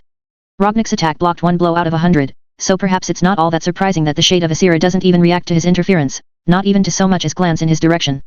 No, rather, if he didn't know any better, he would say the shade was focused primarily on Cenarius and Tyranda. On trying to hurt them at all costs. So far it was failing at least, and as Rognik uses his control over the vine attached to his wrist and the end of Wolf Song to reel the axe back in, he can see that everyone else is managing to adapt admirably to the shade's attack patterns and aggressive strikes. They might have left the majority of their forces outside of the Emerald Dragon Shrine, but it was safe to say that their best and strongest fighters were here, fighting this damnable thing. Well, them, and Rognik the invalid. Snorting to himself, he hoists his axe up and waits, before throwing again, this time blocking 1 blow of the many that are being rained down upon a beleaguered high priestess. Again and again, he reels his axe back in before winding up and looking for another throw. This way he's at least useful. But ultimately, the only ones seemingly making any headway are Tyranda and her fellow priestesses. They seem to be the only ones who can do any true damage to Asira's shade, but even they aren't enough to bring it down in any appreciable time frame. Everyone is managing to hold their own, but how long can that truly go on, Rognik is forced to wonder. How long until someone slips up? XXX. Tyranda ducks under the latest swipe from the draconic shade, gasping for breath even as she pulls back her bow and fires a radiant arrow directly into the creature's underbelly. In response, the shade of Asira screeches and rears back, but only for a moment before it comes slamming back down on her location. Fortunately, Tyrande wasn't foolish enough to still be there, having rolled away and come up with another arrow already notched. It was all they could do to defend themselves from the Dreamer Shade, from her nightmare. Tyrande was growing more and more convinced that she had led them all to their deaths. Even Cenarius looked like he might start to flag if this continued, and frankly, she'd never seen the Forest Lord tired before in all the years she'd known him. Everyone else was already closing in on their last legs. Even Rognik was managing to contribute from the back, standing with his legs spread and that axe of his flying through the air at the monstrosity again and again. And yet, how much longer could this truly go on? Just as Tyrande was beginning to consider the unthinkable, that is, calling for a retreat again for the second time in so many days, a cracking sound splits the air and for the first time, Asira's shade whips its head around, taking its attention off of her and Cenarius. For the first time, it speaks. No. Tyrande blinks, caught off guard by the shade's deeply masculine voice. Familiar too. But where had she heard that before? She. That is enough. Oh no. The High Priestess of Elune stops dead in her tracks as the air itself splits open, the Emerald Dragon Shrine alight in brilliant, verdant green energy. A portal to the Emerald Dream spirals into existence right in front of them all, and through it steps a familiar face. Not as a transparent emerald ghost, but as himself. More vibrant and more real than she's seen him in millennia, Malfurion Storm Rage steps out of the dream and onto the world of Azeroth once more. Reaching out with a glowing green hand, the Archdruid grabs a hold of seemingly nothing at all, but the action makes the shade of Asira scream in rage and agony as it begins to writhe. Except, only now does Tyrande begin to see. It was never Asira's shade at all. No, it was merely someone who had co-opted the dragon aspect's form for his own ends. Twisting and transforming into a much smaller creature of shadow, with a face that Tyrande recognizes despite not having seen it in 10,000 years, Xavius the Nightmare Lord struggles against Malfurion's hold, emerald shackles clinging to his flickering, shadow-covered form. Malfurion's eyes narrow and he squeezes down harder, making Xavius howl in even greater pain. You are finished, Nightmare Lord. Your last gasp of defiance, your last attempt to cause pain, heartache, and sorrow, ends here. Storm, rage. No. I refuse. This is not where I die. My masters promised me my revenge. I will not fall here. But despite Xavius' denials, despite his rejection of reality, he can't change the facts. Tyrande's heart soars with happiness as Malfurion simply shakes his head and brings up his other hand as well, adding to the flow of power coming from the emerald portal behind him. The power flows through him and into Xavius, making the shadowy monster shriek and hiss and squirm. You will fall here. Your masters fed you nothing but lies, as is their way. But in your final moments, I shall give you the truth, Xavius. This is your end. Right here. Right now. For a moment, the Nightmare Lord struggles all the more violently. The Gardener of the Emerald Nightmare, its caretaker, trapped and helpless before them, on his last legs. And then, he goes still. Tyrande blinks, tensing up and half expecting some sort of trick. Xavius can't possibly be accepting his fate, can he? But then the shadowy elf turned abomination slowly shifts his gaze over to Tyrande, and smiles a malevolent, evil smile. You're right. It's over. But even in death, I get my revenge. You've overextended yourself to save your beloved, Storm Rage. My time might be up, but so is yours. Tyrande's heart sinks to the depths of her stomach as her worst fear is realized. Malfurion remains stone-faced in response to Xavius' provocation, unmoved as the Nightmare Lord cackles all the way out the door, until nothing is left and his shadows are suffocated entirely by blinding emerald light. The moment that his voice finally cuts out, Tyrande rushes forward, reaching for her beloved. Malfurion. Malfurion is there to meet her, letting her hug him, letting her collapse against his chest. He's real. He's really there. She can touch him. But, he's too real. And Xavius' last words echo through her mind. Beloved. Letting out a sigh at her broken tone, Malfurion slowly nods his head. The Nightmare Lord was right. This is the end, Tyrande. I'm sorry. I tried to stay away. I tried to focus on my duties in the dream, but the truth is, I watched you from afar every moment I possibly could. We've hunted Xavius for months now, ever since dealing with Staghelm. We've managed to clear out much of the nightmare he tried to sow in the Emerald Dream. We backed him into a corner, and he decided to expend himself striking at my loved ones with his final gasping breath. Tyrande just whimpers, tears streaming down her cheeks. Already, she could feel him in her arms, fading. Moment by passing moment, he was becoming less and less corporeal. I hope you can find it in yourself to forgive me, Tyrande. Both for this, and for my other failings as your mate. That causes her to jolt back, staring at Malfurion with wide eyes. No. Malfurion, you never failed me. Not once. A rumbling chuckle builds in his chest and he shakes his head. We both know that is not entirely true, beloved. 3,000 years. That was how long it was since I had last awoken and spent a day in this world with you. I have had time to reflect on much, Tyrande. I have had time to accept my mistakes, to acknowledge that I was not perfect. Tyrande scowls, wanting to argue the point, but she's not about to let her last interaction with her beloved be a fight. As though he's reading her mind, Malfurion smiles knowingly, reaching up and caressing her cheek as his final moments of corporeality leave him and he becomes that same emerald projection of himself she'd seen before.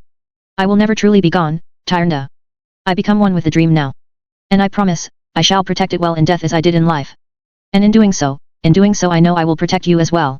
You, our people, and all of Azeroth. In return, if it's not too much to ask, I would beg one thing of you, my beloved. Breath hitching, Tyrande nods, tears streaming down her cheeks. Anything. Do not be alone. And please, do not shed too many more tears for me. Tyrande half chokes, half sobs at his words. Malfurion just smiles as he finally begins to fully fade away at long last, the portal behind him beginning to close. Before he can go for good, Tyrande reaches out to him, desperate. I love you, Malfurion. He's gone the next moment, but his final words still reach her ears, a whisper on the wind. And I love you, my Tyrande. Silence falls as the portal to the Emerald Dream closes and the battlefield falls quiet. And then, from behind her, Tyrande hears it. The shifting of something massive. Or rather, someone massive. With Xavius vanquished, the Nightmare Lord dead once and for all, the Dreamer awakens at long last. Chapter 53, The Dreamer. See, Nereus. Tyrande? What are you both doing here? What's happened? The awkward silence is damn near palpable as the aspect of Dream slowly lifts her head, blinking her eyes and staring at her surroundings in abject confusion. She's clearly still groggy, which made some small amount of sense given what Rognik knew now about that shade they'd just fought. It had never been a shade of Asira in the first place, but rather the Nightmare Lord Xavius' last defiant gasp before his final defeat. There would be no Rift of Aln for Xavius in this version of events. There would be no War of the Nightmare, at least not in the form it had taken from what Rognik recalled of his other life. Things had been dramatically changed, and while Xavius and Fondrel's masters still lived, at least those two were dealt with, permanently. However, it had not come without great cost. Rognik might not have known just how close to running out Malfurion's borrowed time had been, but he was observant enough to recognize that this was it. This was the Archdruid's last gasp, his final sacrifice. And what a sacrifice it had been too. Xavius was gone. The Nightmare was defeated for the time being. He'd saved all of their lives one last time, Tyrande's included. Even still. At seeing her mistress awakened, Nishira is quick to rush forward, the garden keeper bowing low at the waist. Mistress Asira. It is good to see you awake and coherent. Lord Cenarius and Priestess Whisperwind wished to ask for your aid, so I brought them here in the event that you might be able to lend them your strength. Asira blinks tiredly at this, certainly living up to her moniker of dreamer. Then, she lifts herself up from her lounging position, pulling herself to her massive clawed feet. Rognik hears more than a few sharp intakes of breath from others as they see just how big Asira really is, how she towers over them all by several dozen feet. Honestly, he's pretty damn amazed as well. Knowing how large the dragon aspects are is one thing. Seeing on the other hand is, as they say, believing. Giving herself a good shake, the aspect of dreams takes in the lot of them for a long moment in silence, as well as the state of the Emerald Dragon Shrine. Specifically, her eyes linger on the impromptu battlefield, her lips curling back into a draconic frown at what she sees. Rognik finds himself stiffening as that knowing gaze of hers falls upon him, but only for a second before she continues to soak in her surroundings. Her eyes linger for much longer on where Malfurion's portal to the Emerald Dream had been. That must have been a massive expenditure of power on his part, so it doesn't surprise Rognik that someone of Asira's capabilities can sense the lingering effects of his presence and his actions. Finally, sweeping her gaze over the spot where Xavius finally died once and for all, Asira looks to Tyrande, and lets out a heartbroken sigh. Oh my dear child. I am so sorry. Tyrande stiffens at that, her tear-stained cheeks obvious even from where Rognik is standing.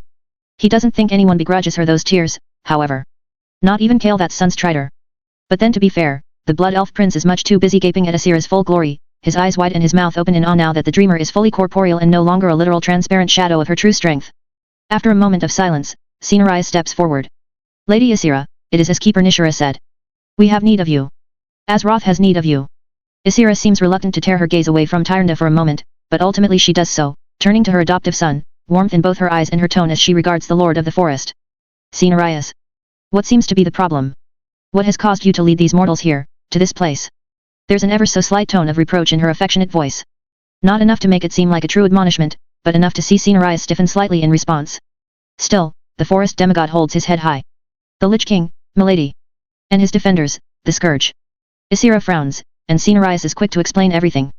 Rognik listens as the Lord of the Forest recounts their tale yet again, just as he did with Nishira. It's a little different this time of course. The dynamic between Cenarius and Nishira was very much that of a noble lord and his mother's servant. Meanwhile, the dynamic between Cenarius and Asira is much more of a son and his mother. At certain points, Asira stops Cenarius and asks him to elaborate on this or that bit of his tale, which he of course does with only a small amount of irritation in his voice. It makes sense, Rognik supposes. Cenarius is used to being in charge. Or, if not in charge, then at least listen to due to respect for his seniority and longevity in Night Elf society. You didn't go around disrespecting the Lord of the Forest, not for long. But here they were, talking with the dragon aspect who had raised Cenarius after he was born. It was a little jarring, to say the least. Still, eventually Cenarius finishes his tale all the same, getting up to the point where the bone Wyrm was resurrected with the combined death and fell magics in a ritual that had forced them into retreat. At hearing of this terrible monstrosity, Isira's lips pull back, revealing rows of sharp fangs and a draconic snarl. Where did you say you encountered these undead and their secret weapon? When Cenarius tells her, Isira scowls. Could it be? It shouldn't have been possible, but that location, it's too close to his lair to be a coincidence. If I'm correct, the bone Wyrm you speak of is made from the corpse of an ancient blue dragon, Saphiron. One of my brother Maligus' most trusted lieutenants, TCH. These scourge are indeed a grave threat. One that managed to fester right under your noses all this time. The Lich King has been here for years, and the dragonflights never even noticed. Silence falls over the clearing, tinged with disbelief. But then, no one quite knew how to react to Tyranda's sudden hissed vitriol, least of all Rognik himself. For a moment the Orc Druid wonders if he should intervene in some way. However, as Isira sweeps her gaze from her adoptive son to the Night Elf priestess, her countenance softens considerably and he can tell that interjecting here would probably do more harm than good. It's simply not his place. Tyranda. At Isira's mournful tone, Tyranda stiffens, her jaw clenching before she lets out an explosive sigh. Lady Isira, where were you? You and your brothers and sister? The scourge rampaged across the human lands to the east and brought the Burning Legion back to our world. Then they came to our forests, to Kalimdor. We fought and though we lost much, we managed to beat them back. We managed to win the day. But the dragonflights were nowhere to be seen. Where were you? The accusation in Tyranda's voice is only matched by the sorrow in her tone. It's obvious that she's lashing out based on her own personal losses. Perhaps that's why Isira doesn't take it personally. Or perhaps the dreamer actually feels at least a little bit guilty over their inaction in the events of the past year. I cannot speak for my brothers. I know that Alexstrasza has sequestered herself ever since the Battle of Grimbatol. My sister lost much during her imprisonment and freeing her cost even more. As for myself, my presence was needed in the dream. Dark forces stirred, long before the Legion and their undead puppets turned their attention to this world. More familiar darkness made itself clear in the Emerald Dream, and it was all I and my flight could do to try and contain it. Tyranda works her jaw, chewing on this for a moment. But Isira is not quite done, as she bows her massive head. I am truly sorry for your losses, Tyranda. The nightmare demanded my full attention, but I am pleased to see how you and your people have risen up in defense of Azeroth in my absence. Please, allow me to accompany you now. Allow me to make amends by helping you defeat this Lich King once and for all. It was precisely what they wanted. It was what Tyranda herself had wanted, why she'd dragged them here. For a moment, Rognik wonders if she would really be so petty as to turn down Isira's offer now, just because of misplaced anger over Malfurion's death. But, no. Tyranda Whisperwind is resilient if nothing else. Though her voice does sound rather hollow and empty as she inclines her head. It would be our honor to have you accompany us north, Lady Isira. This must end. One way or another. Perhaps detecting just how much Tyranda has sacrificed at this point, Isira does something unexpected, or at least, unexpected to Rognik. Quite abruptly, the massive dragon aspect transforms, a bright glow of emerald light covering her from her massive dragon horns all the way down to her equally massive dragon claws.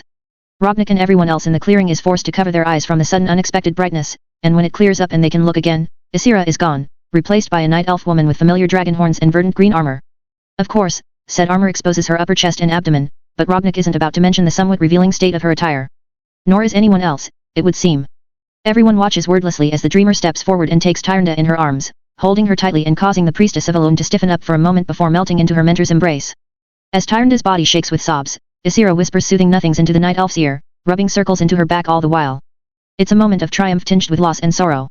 They've done what they set out to do and defeated yet another great evil as well in the process. But at the same time, Malfurion's storm rage is truly lost to all of them now, his mate most of all. The prolonged loss of her beloved has finally come to fruition, and at a terrible time as well.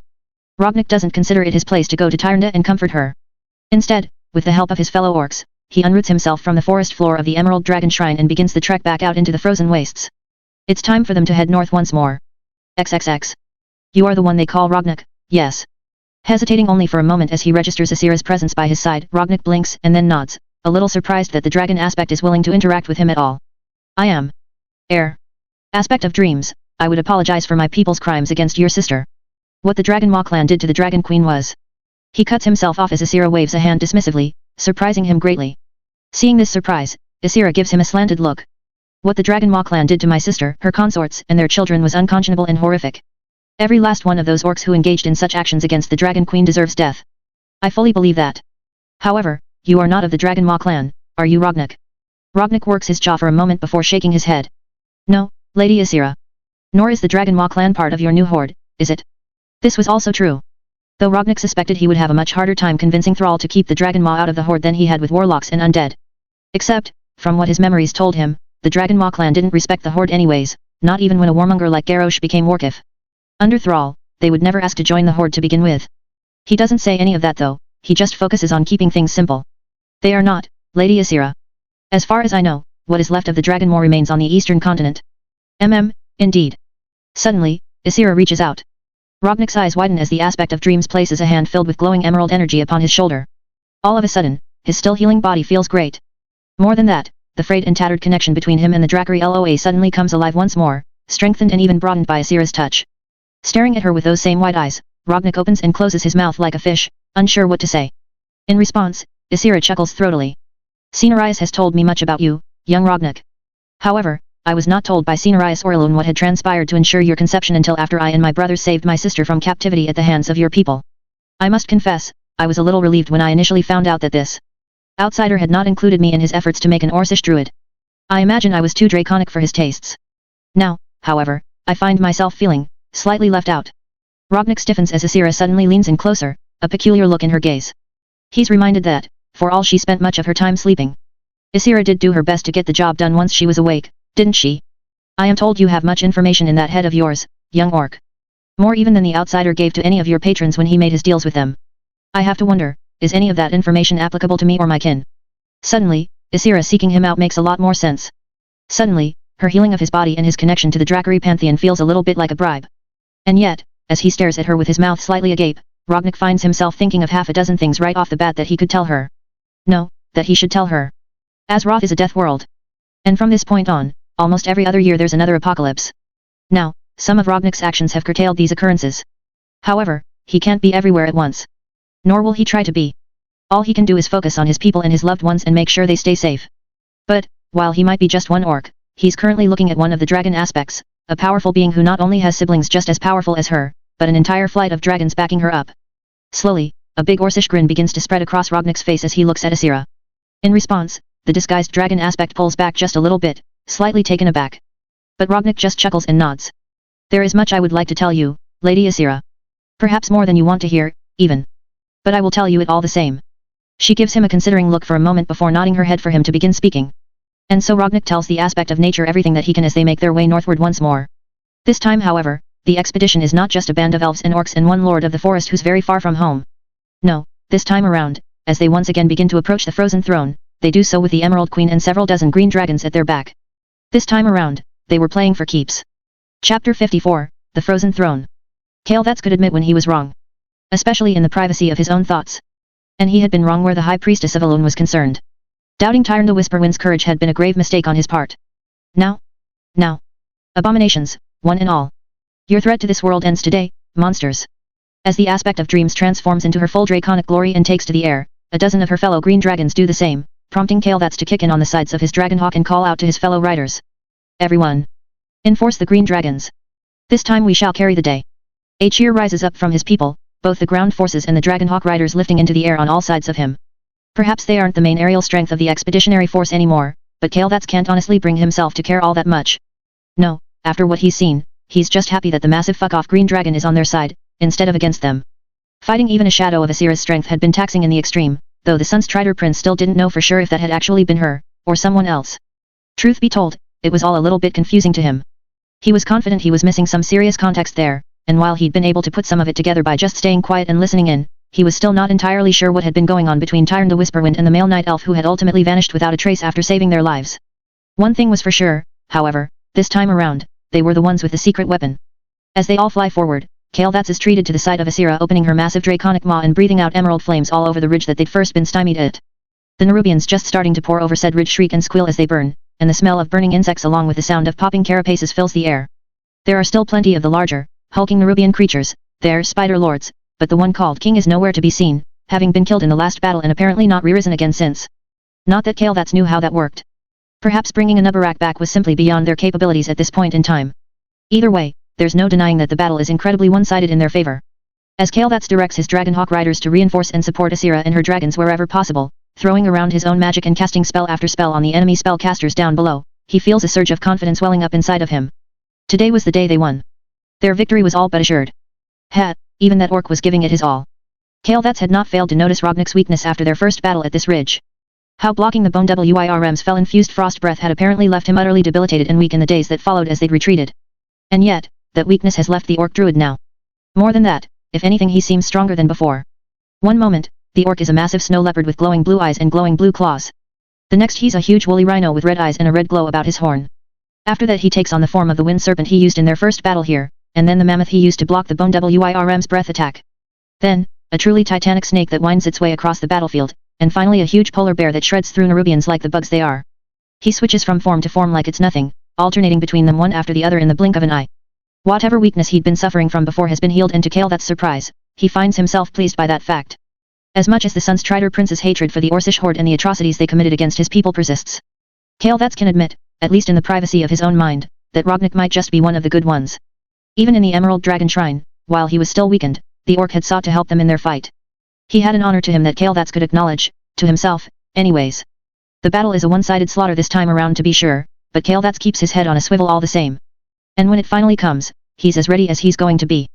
The unholy, unnatural draconic cry of the bone Wyrm fills the battlefield from end to end as it finally shows its skull-like face once more.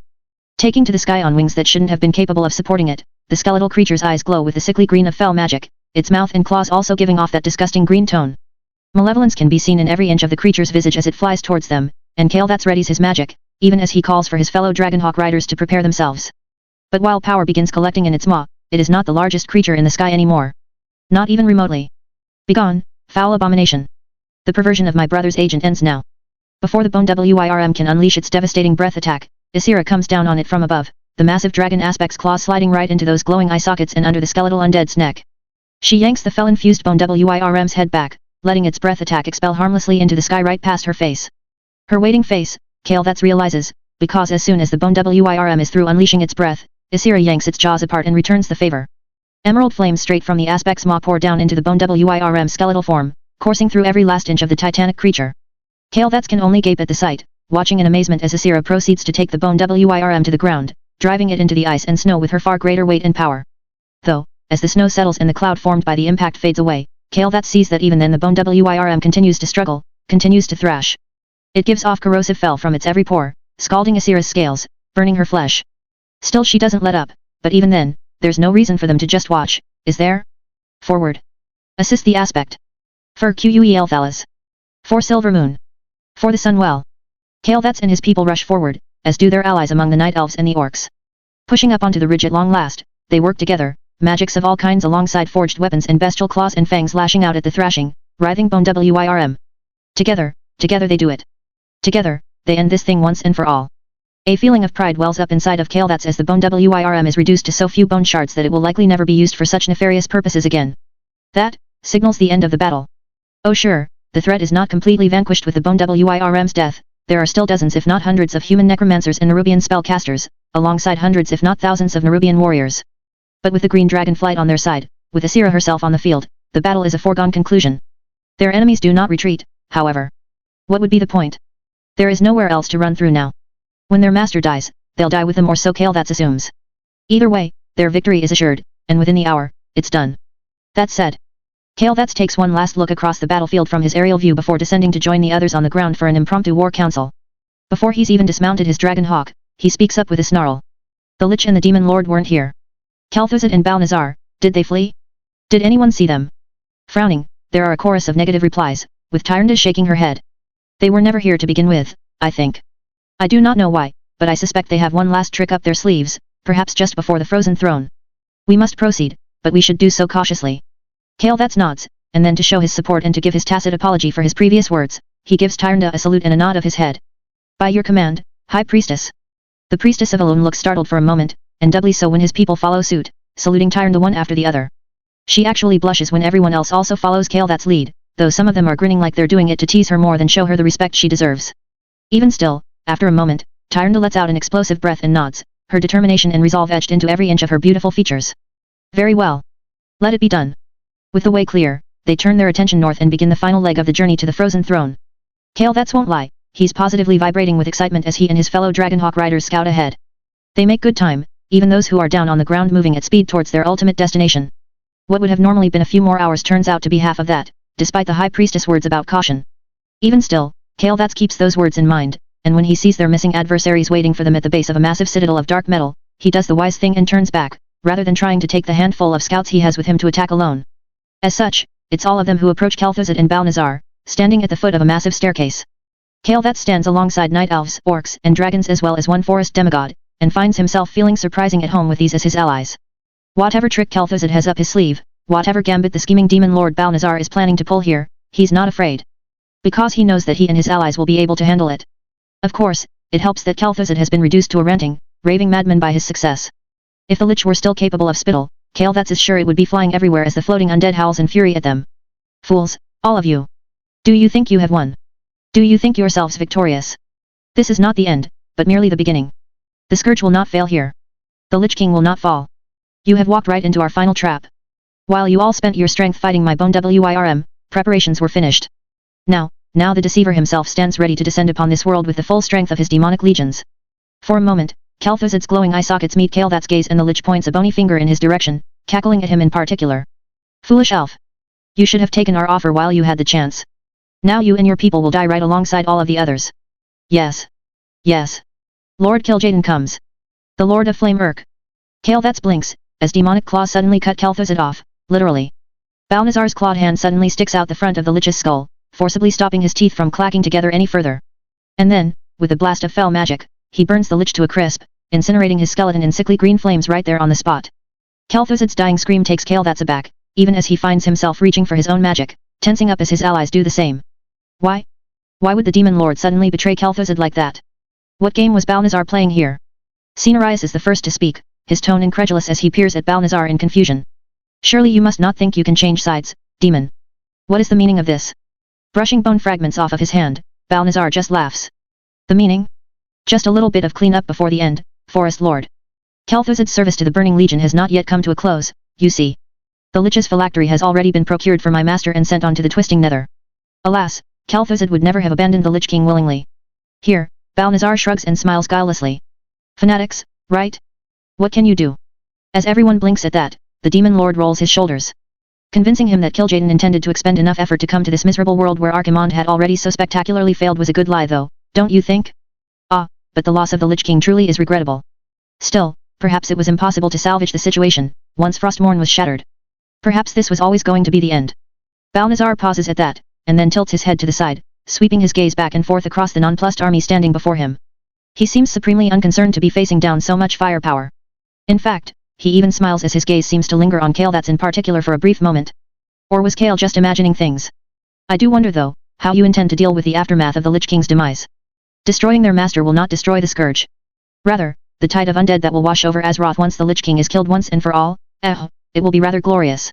I only wish I could be here to see it. You'll all be dealing with quite the catastrophe, once you succeed in what you've come here to do. Kel'Thuzad's eyes widen at that. He'd been operating under the assumption that the Scourge would be destroyed along with their master. That the Lich King was the key to wiping them out. But Balnazar's claims were the exact opposite. Before he can fully wrap his head around that, Ysera steps forward, the massive green dragon snarling as she claws at the snow. You are correct, demon. You will not be here to see anything more. You die, here and now. But before Ysera can make good on her promise, the air suddenly shudders and shakes. Kel'Thuzad's eyes widen as Cenarius lets out a pained grunt. He hadn't even realized the demigod was doing something until now, as an emerald shimmer appears all around them, and then shatters. Eyes widen as a large, malevolent red portal opens up right behind Balnazar. The Demon Lord giggles to himself as Ysera lunges forward. But she's not fast enough. Balnazar's giggle graduates into a full-blown cackle as a red, clawed hand twice the size of Balnazar himself reaches through the portal and closes around the Demon Lord. A moment later, he's yanked back through, and the portal closes. That was the Deceiver, wasn't it? He hadn't expended enough power to come through and lay waste to their world as Kel'Thuzad had promised, but he had expended enough power to retrieve his servant. Kel'Thuzad's eyes narrow as everyone else reacts in their own ways to what just took place in front of them. But truth be told, the Sunstrider Prince barely pays them any mind. Instead, he finds himself turning over Balnazar's words in his head again and again, pondering them as he follows the others up the steps of the massive dark citadel, towards a spire of ice that sits atop it, where the Frozen Throne awaits. Chapter 55, The Frozen Throne PT2. As they ascend the steps of Icecrown Citadel, much smaller than the version Rognik remembered from his other life, no one speaks. Which is fair enough honestly. Rognik doesn't have much to say at the moment either. The battle against Sapphirine and the rest of the Scourge forces had been exhilarating. With Ysera's help and his renewed connection to the Drakari LOA, Rognik had been able to switch between their forms at the drop of a hat, moving back and forth across the battlefield without hesitation and with zero lag so to speak. He had torn through a full-sized spider lord with Mamtoth's tusks once more, and ripped half a dozen Nerubian spellcasters to pieces with Harkoa's claws the next. He had utilized each and every one of the LOA in that titanic battle, with their presence pressing down on him but no longer suffocating, their connection strengthened by a powerful, shimmering bridge of emerald energy. Of course, as he and his allies had made their way further north after the destruction of Saphiron, the LOA had gotten quiet. Until ultimately, they'd stopped speaking into his mind altogether. Even dying, the Lich King's presence disquieted them enough that they'd ultimately pulled away. Rognik couldn't blame them. The conversation that he and the others had just had with Balnazar and Kel'Thuzad was disquieting to say the least. It wasn't that surprising that Kil'jaedan would have Balnazar lie to Kel'Thuzad, to be fair. He was called the Deceiver for a reason, after all. But the fact that Kel'Thuzad's phylactery had been retrieved and taken to the Twisting Nether, and that Kil'jaedan had been pleased enough with Balnazar's service to personally retrieve him through Cenarius Ward, that was disturbing. More than disturbing, it made it clear to Rognik that none of this was truly over. Even if they killed the Lich King today, even if they ended the Scourge's master here and now and finished what he'd started by making sure Arthas died on Kalimdor all those months ago, it wouldn't really be over and done with. The Burning Legion would still be out there. And they would still be coming for Azeroth eventually, one way or another.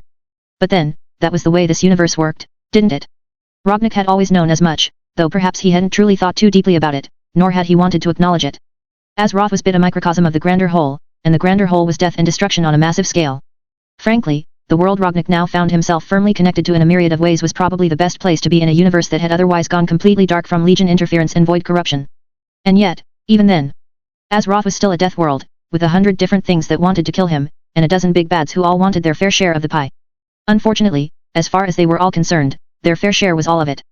Rognik had done what he could to mitigate things where he thought he was able to. And his talk with Asira would hopefully help even further in the coming years. But in the long run, what exactly would happen to Azeroth with all the changes he'd made so far? Who would rise and who would fall? Would the world be able to withstand everything coming for it? Unfortunately, he doesn't get any longer to contemplate the future than that. Icecrown Citadel in this time is barely a castle compared to what Rognik's memories of this place as a video game said it would have turned into. Rather than fortifications spanning the entirety of the top portion of Northrend, there was just the dark sorrow night of the citadel itself, and at the top, the spire that would lead up to the frozen throne. As the rest of the expeditionary forces spread out and secure the surroundings, Rognik finds himself ascending to the frozen throne alongside the other leaders. Asira takes on her humanoid night elf form again, not even a shiver to be seen despite her state of undress, and together they all make their way upwards. So then, at long last, you have come. I wonder though. Are you to be my executioners, or my saviors? Rognik jolts as a dark, twisted voice echoes through his mind. Judging by the reactions of the others, the Lich King broadcasts those thoughts to all of them at the same time. As they reach the top of the spire, as they come to stand before the frozen throne at the peak of Icecrown Citadel, it is to see what has become Ornazul in the absence of Frostmourne. His prison is in disrepair. Much worse than even Rognik's other memories could envision it. Within the prison, the helm of domination remains untouched, but Nazul himself radiates pain. Agony. He cannot even hold it back, could not restrain what he is projecting even if he wanted to. Or at least, that's the impression that Rognik gets, even as Tyrande steps forward, already her bow back, a radiant arrow forming in her fingertips as she sneers at the entity trapped in the ice. You are a monster, Lich King. An abomination of the highest order. There is no salvation for a creature such as you. Perhaps you are right. The Lich King's easy agreement gives Tyrande pause, causing the priestess of Elune to hesitate long enough for him to have a chance to speak. I was not always this twisted wraith you see before you now. I was not always the Legion's puppet, their Lich King. As was the case with many before me, I was deceived. And yet, even after the veil over my eyes was lifted, even after the deception broken and my freedom restored to me, I did not make amends. I continued to make mistake after mistake, until my decisions led me here, to this point. Rognik frowns, more aware than most of the people here of Nazul's tale. The tragedy of Nazul the Deceived, one might call it. Even still, he knew that the spirit was playing some sort of game here. And yet, everything else he knew had him wondering at Balnazar's final words. Was it truly okay to kill Nazul? Was it truly okay to shatter the helm of domination as they had Frostmourne? You expect us to pity you? The Scourge's crimes are many and varied, against all our peoples. Mayev's words cut in from the side, the warden sneering at Nazul in disbelief. But of course, Nazul just hums in response. Pity? No, I'm far past pity. What I expect is for you all to understand. I never truly wished to serve the Burning Legion. From the very beginning, my hope was to find an opportunity to fight them, to shed their shackles. The one you know as Arthas was my initial attempt at that. My champion, he and I served the Legion's purposes, it's true, but only because we had no choice. Rognik expects an outburst from Kael that's at that. After all, of everyone here, Tyrande included, the Sunstrider Prince had arguably suffered the most at Arthas' hands, and thus as Nazul's hands as well. And yet, when the Orc Druid glances over at Kael that's, it's to find the Blood Elf deep in thought, surprisingly enough. Given the choice, I would gladly side with you and yours. The Burning Legion took everything from me. I would do anything for the chance to destroy them. So that was Nazul's plan. His, ploy. Of course, it prompts a quick scoff from Cenarius. You seek common cause with us, but your presence has plagued Azeroth enough already. The Scourge are a blight upon this world, and have caused nothing but corruption, disease, and heartbreak wherever they have gone. Only under the Legion's direction. Only by the Legion's command. As I said, there was no choice. And yet, if you kill me now, what do you think will happen? You think that your world has suffered from the Scourge's presence already? Imagine a Scourge with no master. Imagine a tide of undeath washing over your world, ravenous and hungry and uncontrolled in its relentless, unending onslaught. Death without end. That is all you have to look forward to if you slay me now. What if he's right? All eyes turn towards Kael'thas as the Sun's Strider Prince finally speaks up, in defense of the creature who has taken everything from him. True to his pedigree and high breeding, Kael'thas does not quail or back down in the face of their stares. He holds his head high and sets his jaw, stepping forward and gesturing to the frozen throne and the helm of domination within it. What if he's right? What if ending him here and now does not end the threat of the Scourge? What if they do wash over all of Azeroth in the wake of his demise, until not a single drop of life is left on this world? What if we rush to destroy him, only to ruin everything and cause even more loss, more destruction? Rognik grimaces, because part of him isn't entirely sure Kael'thas is wrong. There must always be a Lich King. That was the phrase, wasn't it? The sentence that had been rattling around in Rognik's mind for a while now.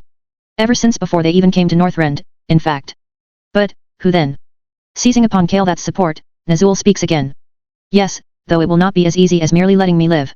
Arthas was to be more than my champion. He was to be my bearer. I am dying even now. If you do nothing, then I will cease to exist soon enough and the Scourge will rampage all across Azeroth. However, if one of you were to don the helm, if we were to become one, then we could control them together. We could turn the Scourge into a force for good, a force that even the Burning Legion will tremble in fear of. It's so fucking obvious that Nazul is playing them. Rognik knows that. However, he also knows other things.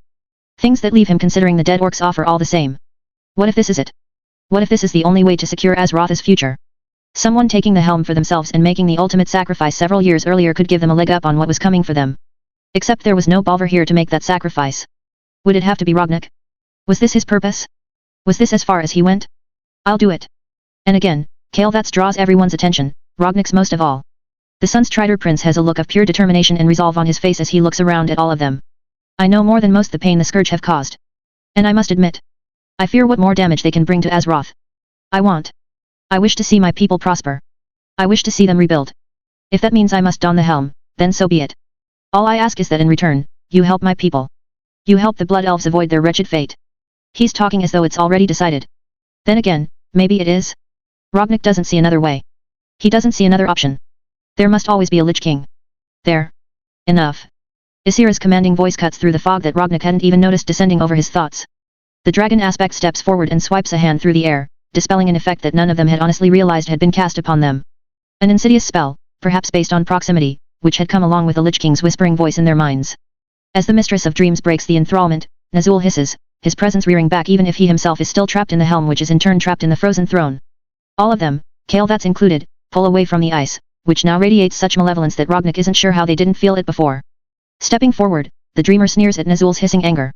You should not try to play games with people's dreams when in the presence of one such as I, Lich King. Your lies are as foolish and easily seen through as any waning nightmare. Lifting up her clawed hands, the disguised aspect clenches them into fists and in a display of raw power, massive green vines explode out of the ground all around them.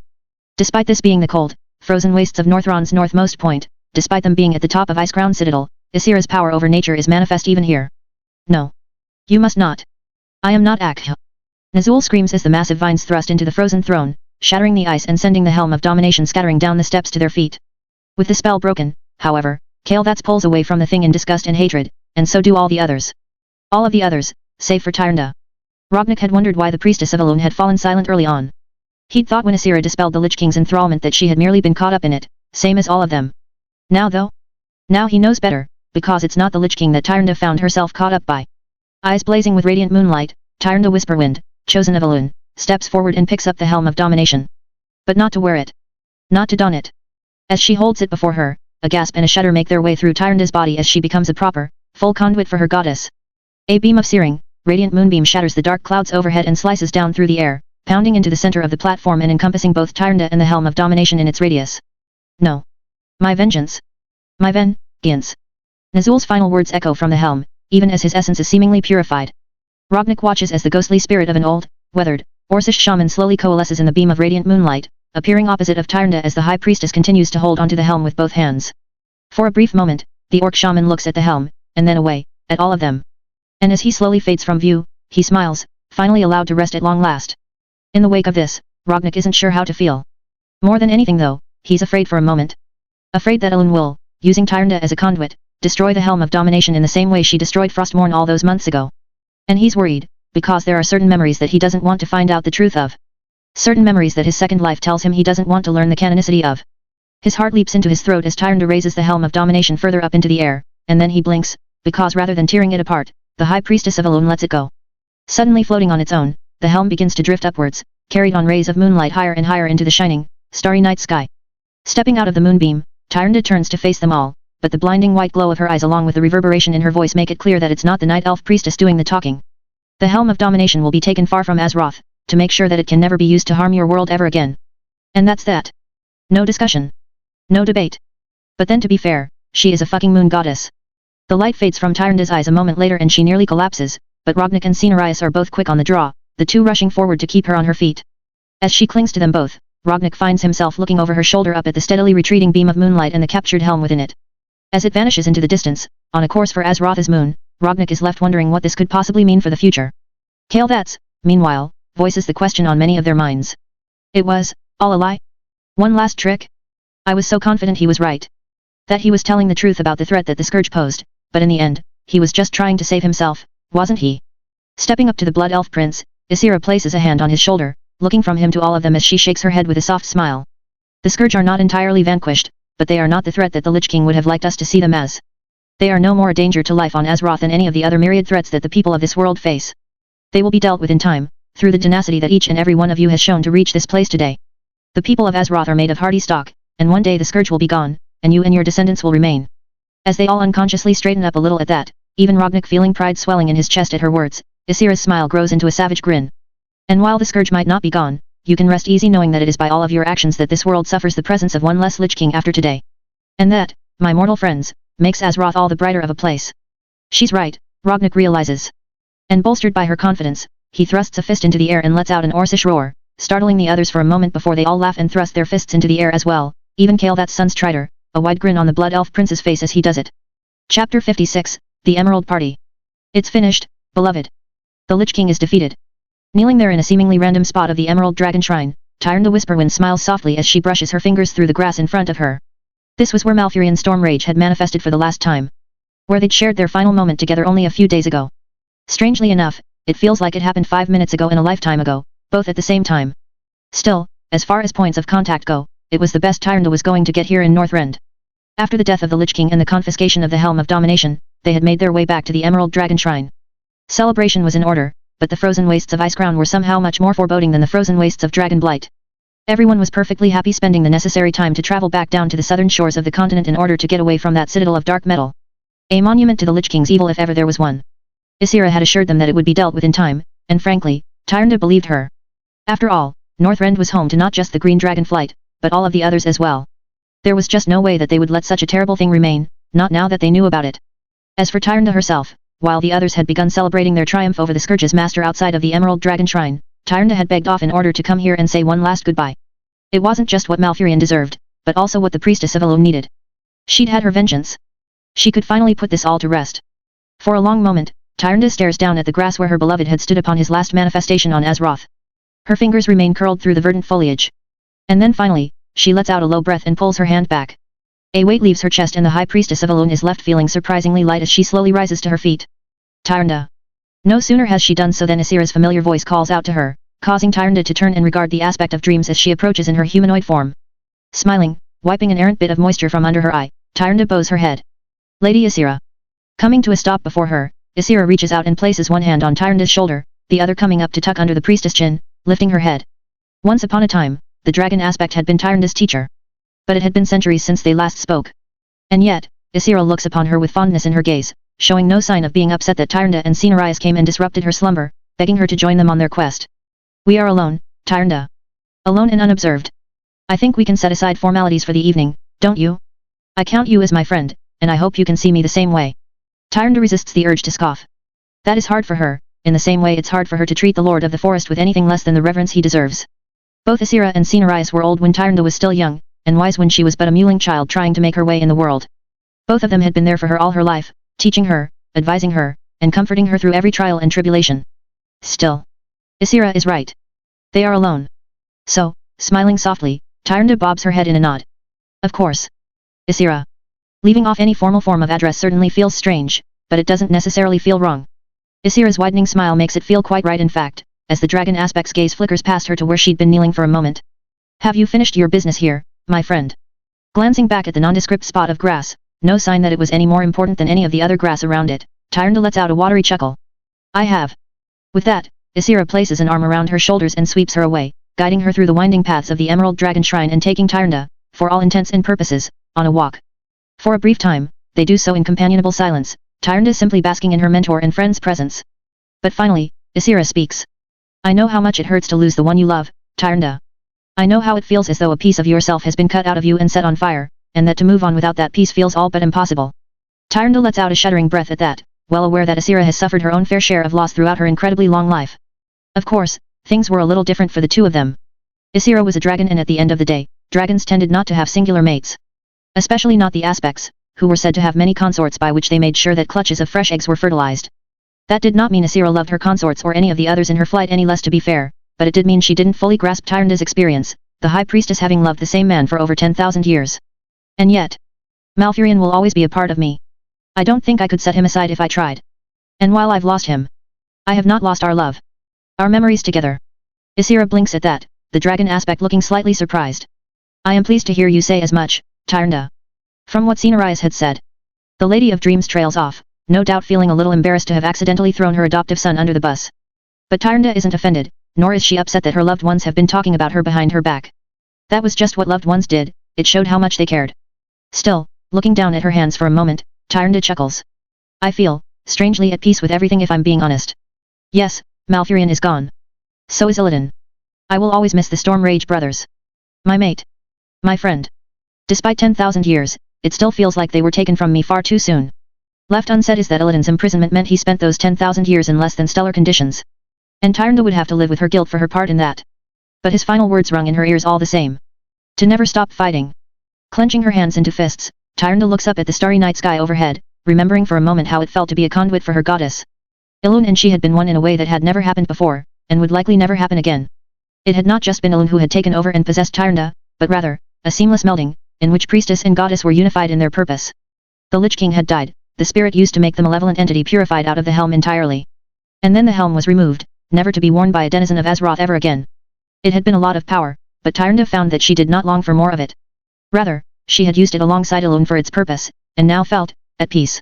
I know that wisdom would say you cannot find closure in vengeance, Isira. I know that wisdom would say that if you seek vengeance, you are better off digging two graves. One for you and one for your enemy. Tilting her head to the side, Tyrande smiles wryly. I was fully prepared for that outcome, as I'm sure you've guessed. The dragon aspect is quiet at that but nevertheless inclines her head in silent acknowledgement of Tyrande's words. Alas, that was not what happened. I did not have to die to ensure the Lich King was ended. He is gone and here I remain. There's a pause before Isira gives Tyrande's shoulder another squeeze. And you are, okay with that? Chuckling again, this time at Isira's probing tone, Tyrande looks down from the stars and into the dragon aspect's eyes. I am. Malfurion and Illidan, both of them made it quite clear in their final words to me that I was not to give in to despair. I have done my best to stay true to their memories, and I will continue to do so going forward. My time on this world is not yet over, and the work is far from done, isn't it? The Lich King might be dead, and so was Archimonde as well. The Burning Legion's invasion of Azeroth had been stymied and the head of the Scourge had been decapitated. And yet, the threat was not over. The Legion was still out there, and their eyes were still turned towards Tyrande's world. She wouldn't let them have it. She wouldn't let them have a single inch of ground, not if she could help it. No, it is not. Though there's no harm in relaxing, even if for a single evening. Tyrande blinks, pulled from her thoughts by Isira's meaningful tone. The priestess of Ilum can't help but chuckle softly. You almost sound like Chandris. Lifting a single sculpted eyebrow, the disguised dragon hums. Ah, Chandris. How is the little one doing these days? She sounds like she's gotten wise. Smirking, Tyrande nods her head. Not so little anymore. In fact, before I left for Northrend, I named her Sentinel General. Isira's eyes widen at that and Tyrande can't help but be a little amused by how surprised the dreamer looks and sounds. My, little Chandris? General? Really? Amusement mounting, Tyrande just nods some more. In truth she hasn't been little for quite a long time, Isira. She is over 10,000 years old, just like me. I suppose you're right, still, it's good that you have her. And Cenarius and your people. And, even your new allies. Here Asira turns contemplative, and Tyrande can't help but think about the others celebrating outside of the dragon shrine. Truth be told, when Asira says new allies, Tyrande's mind first goes to Prince Kale that's in his blood elves, but that's not when the aspect of nature is talking about. I must say, I never expected to see orcs of all things fighting so hard for Azeroth. Especially not after what happened to Alexstrasza. Even still, that chieftain of theirs. Rognak. He's special, isn't he? Asira's tone sounds conversational, but also probing. For a moment, Tyrande wonders if the dragon aspect knows about Chandri's little push, but discards that, figuring it was impossible. Yes. Very special. Cenarius, and I believe his leadership is what single-handedly kept the orcs from falling back into old habits when they arrived on Kalimdor. Their Warkif, an orc named Thrall, is a good and honorable being, but he is not infallible. And if not for Rognak's actions, things might have turned out very differently between our two peoples. Taking this in, Asira hums for a moment before nodding. I enjoyed my conversation with the young orc. And as I said before, I do not hold the actions of the few against the many. I believe you when you say the orcs of Kalimdor have been honorable and steadfast allies. I have seen how they fight these past few days, and I have seen their drive to protect Azeroth with my own two eyes. It is why I allowed it when the young chieftain asked if he and his comrades could learn at the feet of one of my kin. Tyrande's eyes widen in surprise at that. That was about the biggest seal of approval that Asira could grace Rognak and his warsong druids with. To learn druidism from a green dragon was essentially on par with learning it from Lord Cenarius himself. Which, to be fair, many of them had already gotten to do, but there was a difference between a lord of the forest and a green dragon. Different techniques, to be sure. Depending on what they were taught, Rognak and his fellow orcs would be an even more frighteningly effective force on whatever battlefield they found themselves on next. That said, my sister still bears the scars of what the Dragon Maw clan did to her. As such, I believe it would be a good idea for your expedition to depart from Northrend before the Dragon Queen returns from her current trip abroad. I cannot say for sure what Alexstrasza would do if she came back to find my favored people interacting with the kin of those who did her such harm. Tyrande blinks at that, before blanching as she imagines it.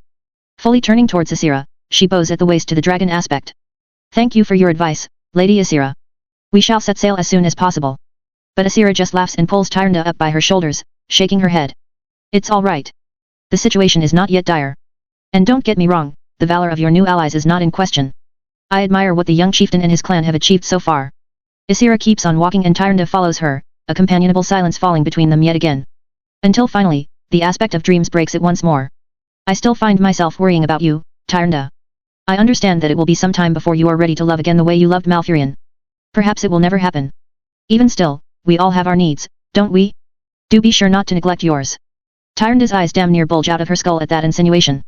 It was commonly understood but never stated out loud that dragons, the aspects included, could be somewhat promiscuous. But even still. You really do sound like Chandris now, Asira. Far from chagrined or ashamed, Asira's eyes twinkle as she chuckles in amusement. Well, I always did think Chandris was a clever sort. Before Tyrande can offer up a retort to that, nearby voices catch her ear, distracting her from her conversation with the dragon aspect for a moment. Only a moment, and yet, when she turns back to Asira, the aspect of dreams has vanished, disappearing without a trace. Furrowing her brow, Tyrande listens a little more closely, and realizes that Asira has led them right to that lesson she'd spoken of earlier. She can hear the sound of Nishira's voice as the keeper of the garden teaches Rognak and his fellow warsong druids a unique druidic technique. She can hear the excitement in Rognak's voice and the grumbling in the others as he manages to learn what Nishira is teaching far faster than they do, the prodigy that he is. For a brief moment, Tyrande hesitates. Then, she lets her feet carry her closer. Just to watch, of course. Chapter 56.5, The Emerald Party, Lude. Well done, Chieftain. You picked up that technique with startling speed.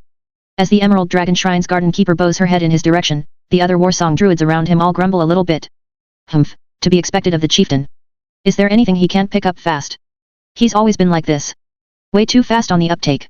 Letting out a sheepish laugh, Rognak rubs the back of his head as he weathers the glares of his fellow orcs. Not that they really mean them to be fair. In fact, when one looked at it, the progress that each of his students, his warsong druids had made in their short time as stewards of nature was nothing less than exemplary and prodigal in their own right. They hadn't even been druids for a full year yet, and yet look at the things they'd achieved in that time. Even still, when compared to Rognak himself, well. Thank you Garden Keeper. I've always been a quick learner. Learning was fun. Learning something you were naturally gifted at and thus picked up in a fraction of the time it would otherwise take you to assimilate it was even funner. When Nishira had said she had something to teach him and his fellows, Rognak and quite a few warsong druids had immediately broken off from the festivities in order to learn from the Green Dragon. And not a one of them regretted it, certainly not him. Though. Garden Keeper. Blinking, Rognak finds himself taken out of his inner thoughts, turning to see Tyrande Whisperwind on the edge of the clearing. Despite addressing Nishira first, the High Priestess of Elune has eyes only for him. Nishira, meanwhile, turns and nods her head. High Priestess. I have need of the chieftain. May I take him off your hands? Need of him? Whatever for? Rognak can't help but blink again, even as Nishira waves a hand in response.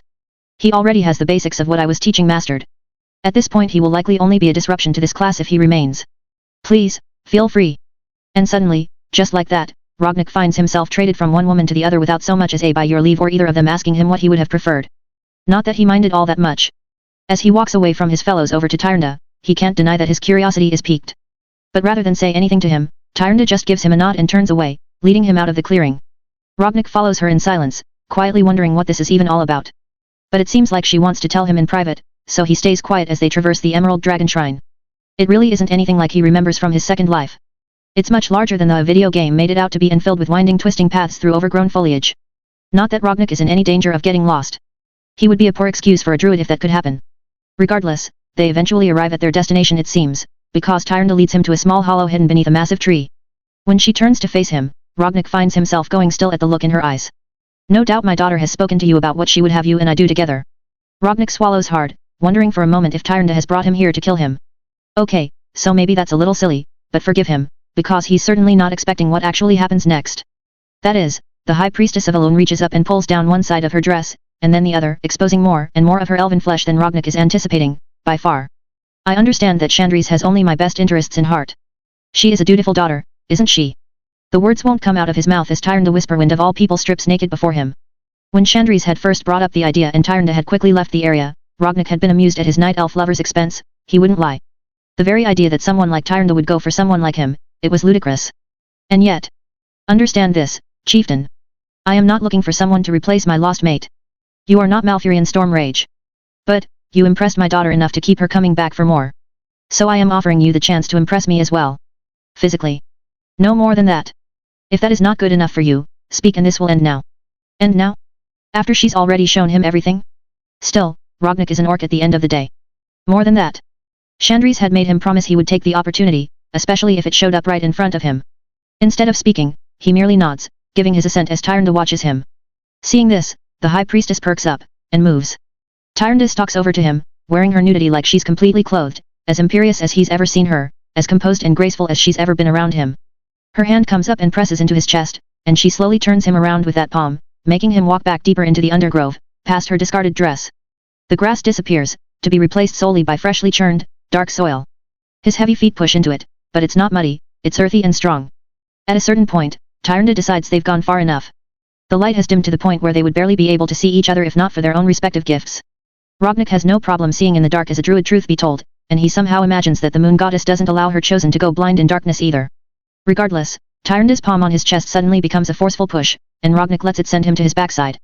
Sure, he could have planted himself like a damn tree and stood his ground, but he wasn't looking to push his luck here.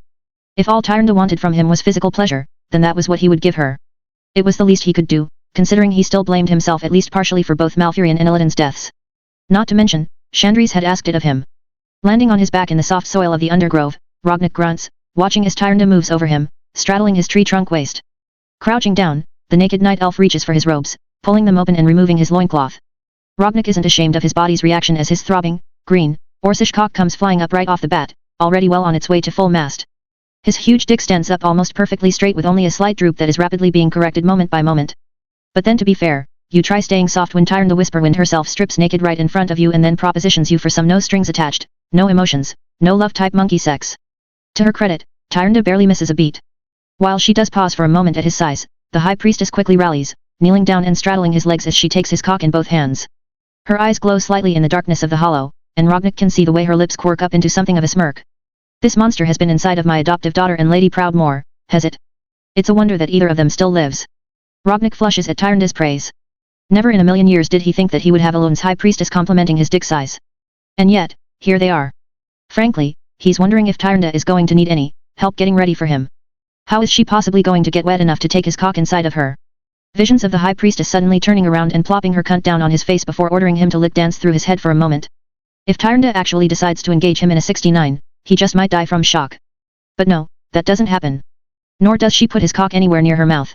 Instead, after stroking him contemplatively for a few moments, the High Priestess suddenly lifts herself up, using his dick to balance herself. Then, she places his tip against her slit. Rognik's eyes widen at just how wet he finds her. For Tyrande to be this aroused at this point, she would have had to have been getting progressively more and more turned on all the way here. She would have had to have been dripping even back when she called him out of Nishira's impromptu class and asked for his time. Rognik opens his mouth to speak, but once again finds himself speechless as Tyrande suddenly drives herself down onto his cock, taking over half of his member inside of her in one go. He punches up into her of her volition, even as her breath hitches, the air driven from her lungs. Maybe it's better that he doesn't speak. It's like Tyrande said. There's not supposed to be any love here. He's not replacing her mate. Purely physical sex. That's what she wanted. Well, Rognik could give her that. He was happy to give her that in fact. As she begins to ride him, Rognik finally acts, reaching up and grabbing the High Priestess by her hips. For a moment, Tyrande's eyes snap to his, glaring at him, but then she relaxes and lets out a shuddering sigh. No, kissing. Understood. Grunting, Rognik nods. Tyrande smiles at that, and then moans when he thrusts up into her from below, causing her entire body to bounce and jolt on his cock. She might be the High Priestess of Elune, but she's also a huntress, with just as much sentinel training as any other. Her body is a mixture of soft and hard, of womanly and athletic. Her breasts, sizable and eternally perky, bounce up and down with his thrusts. Meanwhile, her abdomen's flex, her definition visible even in the low light as she gasps and groans, and moans. Tyrande whisper-wind moans as Rognik fucks her from below and she rides him towards an indeterminate goal. She moans out words, her eyes fluttering as she shudders atop him. 3,000 years, ah. Rognik wonders if she meant to say that out loud. He's certainly not going to call her out on it though, no sir. Instead he keeps quiet and continues fucking her from below, until Tyrande suddenly leans forward, pressing her hands into his chest, raking her nails along his pectorals and howling as she comes at long last, an explosive orgasm that racks her entire body. The High Priestess of Elune positively shrieks as she climaxes all over his cock and Rognik goes still for a moment to let her enjoy the experience and to also give her time to recover. She shudders, and then just as soon as it started, her orgasm is over and she begins riding him again, though at an even more frantic pace than before. 3,000 years since I laid with my beloved. 3,000 years since I felt a lover's touch.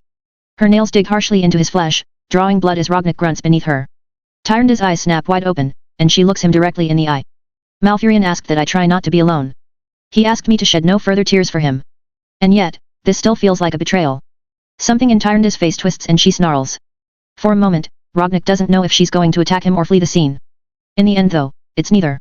The High Priestess' shoulders slump and she hangs her head for a moment before leaning forward even further, until he thinks she might break her own rule and kiss him after all. But she doesn't do that, for all that their mouths are mere centimeters apart by the time she's stopped moving. I want you to take me like a beast all night long, chieftain. I want you to make it hurt. Do you think you can do that for me? It's only then as she's slamming her hips down on his cock with a gusto, that Rognik fully understands just how damaged Tyrande truly is. And he worries that he might be compounding that hurt. But he also fears what rejection might do to her at this juncture. She needs someone to be with her tonight, to make sure she doesn't do anything untoward now that the Lich King is dead. That someone, it would seem, is going to be Rognik. And if he doesn't do as she says, he worries that she might drive him away. Well, he is an orc, isn't he? With a lustful growl, Rognik turns the tables, flipping them over. Tyrande gasps as she lands on her back against the soft earth beneath her, Rognik suddenly towering over her and pinning her down. His hands grab her legs and push them up into the air, his cock driving deeper into her drooling quim without hesitation. As Tyrande cries out, tossing her head back and arching her spine, Rognik growls as he reaches out and grasps one of her tits, giving it a good, hard squeeze. She wanted rough? He could do rough. Your wish is my command, priestess. His gruff tone makes her shudder as she looks up at him with lidded eyes, anticipating what comes next. Rognik, for his part, doesn't hold back. He fucks Tyrande into the dirt. There's no other word for it, really. Plow? Met? Rail? Sure. Pound? Of course. But in the end, the only true way to say it is the simplest way of all. He fucks her. And Tyrande takes every bit of it, taking every inch of his orcish cock into her clenching quim. She comes for him again and again, and when he comes, deciding to spray his seed all over her body rather than risk cream pieing her, she takes that too. Then, they keep fucking. They fuck and fuck all night long, just as she asked of him. He fucks her on her back, he fucks her on her side, he even fucks her face down in the dirt as she cries out in an ugly manner and begs him for more. He follows her order and avoids kissing. And he ruts her like a beast, just as she begged of him. He knows she's using him as little more than a big, fat, orcish meat dildo. He's stress relief at the end of the day. Rognik doesn't mind it all that much though. Tyrande needs this. Or at least, she needs something. Hopefully this helps in some way. Hopefully he helps in some way. As she said, he has no shot of replacing her mate of 10,000 years. But he doesn't need to. He's more than happy being Tyrande Whisperwind's orcish fuck buddy, whenever she has need of him and his big fat green cock. Chapter 57, The Lady of the Amor. Thunk. Ask anyone in their Amor what they thought of their lady and they would almost all say the same thing. At the very least, the praise for Jaina Proudmoore was damn near universal at this point.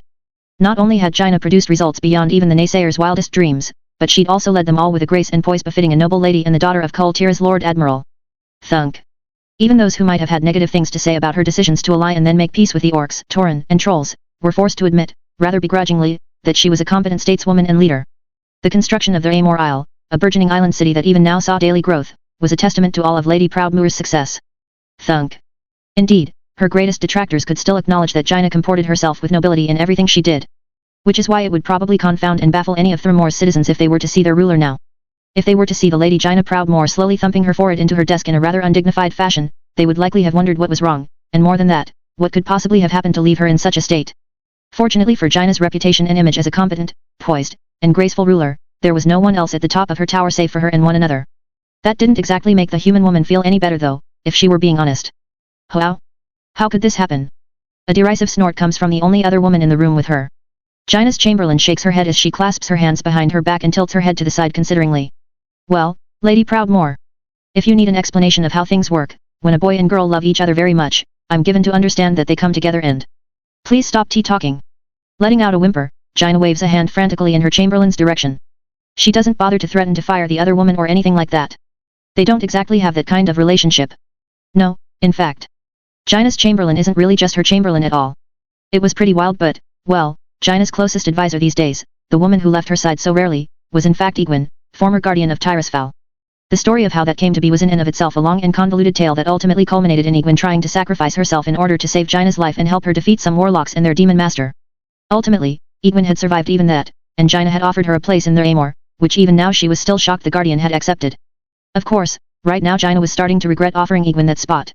Maybe then she wouldn't have a guardian of Tirisfal herself snorting in dry amusement by her side. I don't know why you're so shocked, Jaina. Nor why you're acting like this is the end of the world. If you didn't want any unintended consequences, perhaps you shouldn't have made a point to pay a visit to your orc boy toy the night before he left for Northrend. You used no small amount of magic to teleport yourself over to Astranar and back again with none in their Amor save for myself knowing about it. And yet, you didn't think to perhaps avoid letting him ejaculate inside, Jaina blushes profusely at Egwene's gentle chiding. Gentle, because really, the guardian could have been a lot meaner about it.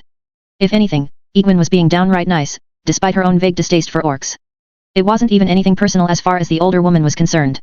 No, she just disliked orcs because they'd been the pawns in her demonically corrupted son's evil plans over on the other side of Azeroth.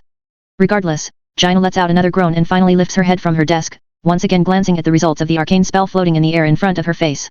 No matter how long she stares at them, they don't show anything else.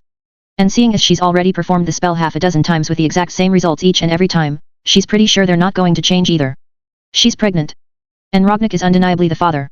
Unless night elves have some sort of biological quirk that Jaina doesn't know about, Rognik is the only one who could be the father.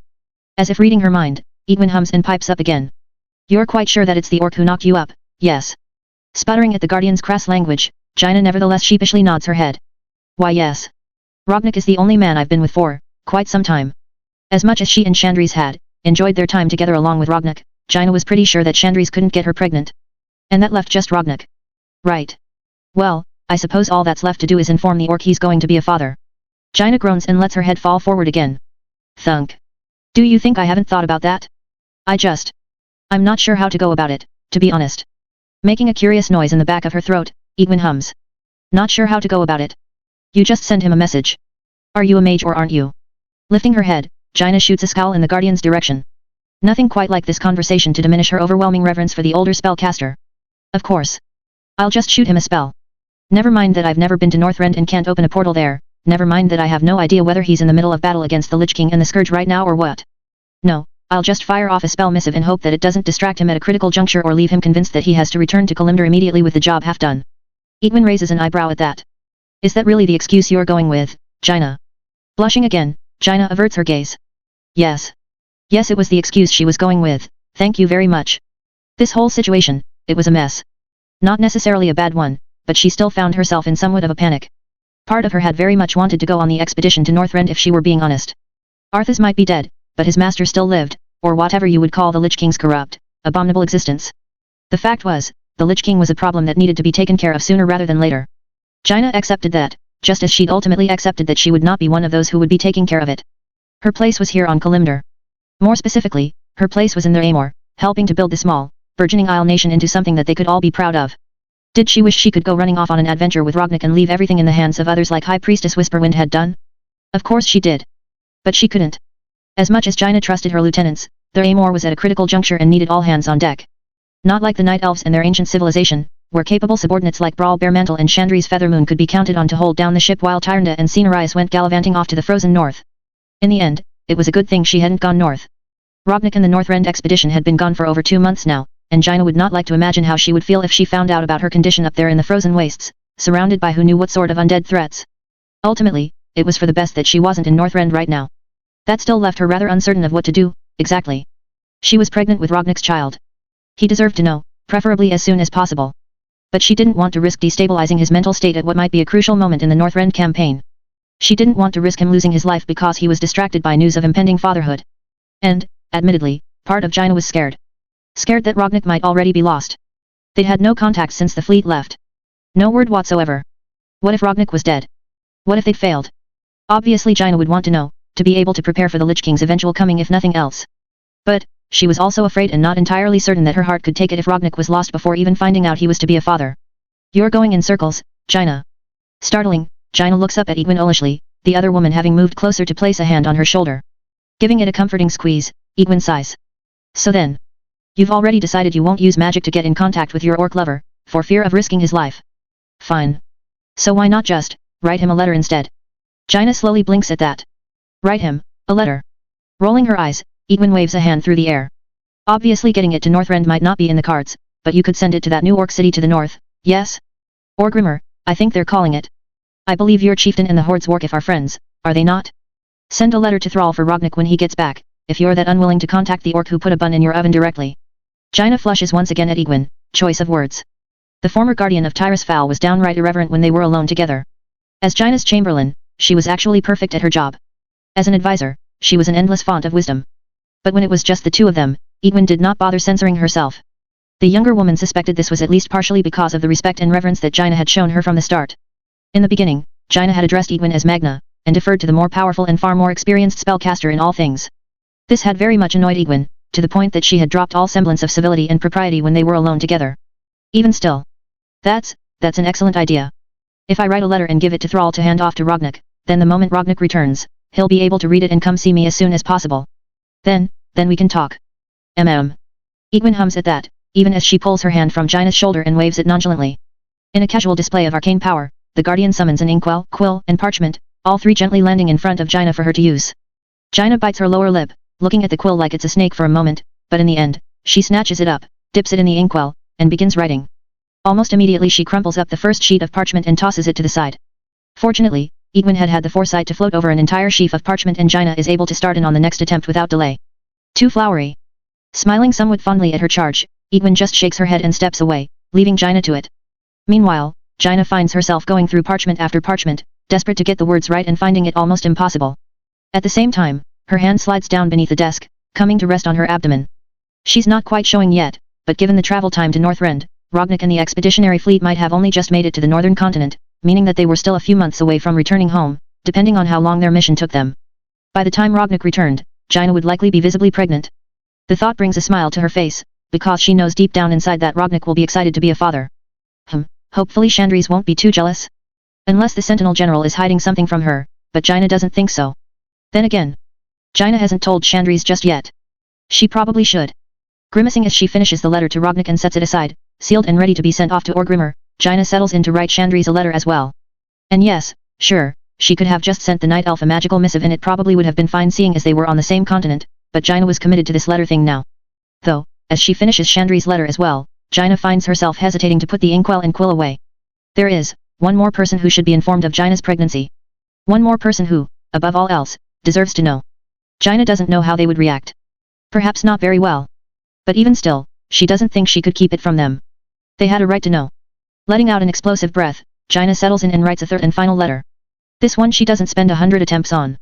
She can't quite bring herself to do so, even though it's perhaps the most important letter of the three. In the end, she goes with her first draft, signs and seals the damn thing, and then sends the letter off with a not inconsiderable arcane portal before she can second-guess herself. What was that? Egwene's suspicious tone makes Jaina swallow nervously as she waves the guardian away. Nothing. Just another bit of correspondence I decided to take care of while I'm writing. Nothing to be worried about. The older woman hums at that, but doesn't pry any further, causing Jaina to let out a surreptitious sigh of relief. It would be fine. Probably. For now. Jaina gathers up the first 2 letters for Rognik and Chandris and turns to Edwin, holding them out. The Guardian raises an eyebrow, but Jaina just smiles sweetly. Chamberlain, if you would please ensure that these are both posted as soon as possible, I would greatly appreciate it. After a moment, Edwin takes the letters and bows before turning to leave the room. Jaina feels a brief moment of triumph, like she actually got one over on the older woman, but just before she's gone, Edwin throws one final parting shot back over her shoulder. I see the mood swings are starting early, Lady Proudmoore. I'll be sure to make allowances for any uncharacteristic behavior. Jaina flushes red at that, ducking her head in embarrassment, but once Edwin is gone, she can't help the smile that spreads across her face as her hand returns to her abdomen. She was going to be a mother. Rognik was going to be a father. She could hardly wait. Chapter 58, Back Home. It was good to be home.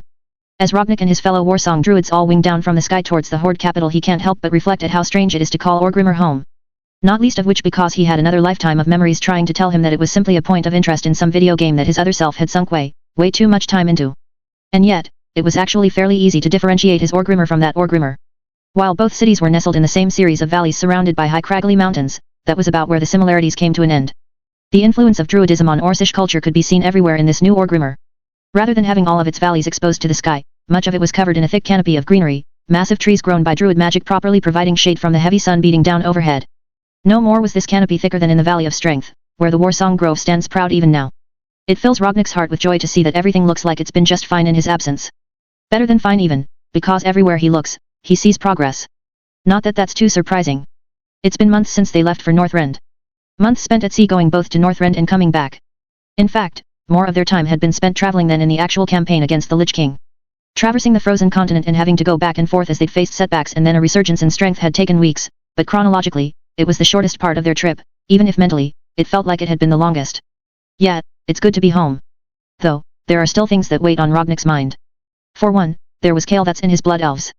The Sun Strider Prince had finally swallowed his pride and spoken to Tyrnda, Cenarius, and even Asira about aid for his people. The plight that his blood elves faced was a dire one, and given their valor against the Lich King, they truly did deserve some help. While none of the 3 had been able to make concrete promises, they had all said they would try. In the end, Kael'thas had decided to take his people back to Silvermoon. A promise from a dragon aspect, even if it's a vague promise, was apparently enough to keep the Blood Elf Prince from going off-world. Then again, without Illidan or Vashoi to influence him, it was entirely possible that leaving Azeroth to try and find a cure for his people never even crossed Kael'thas' mind. Whether it would be enough to keep Kael'thas from going off the deep end or not, Rognik couldn't say.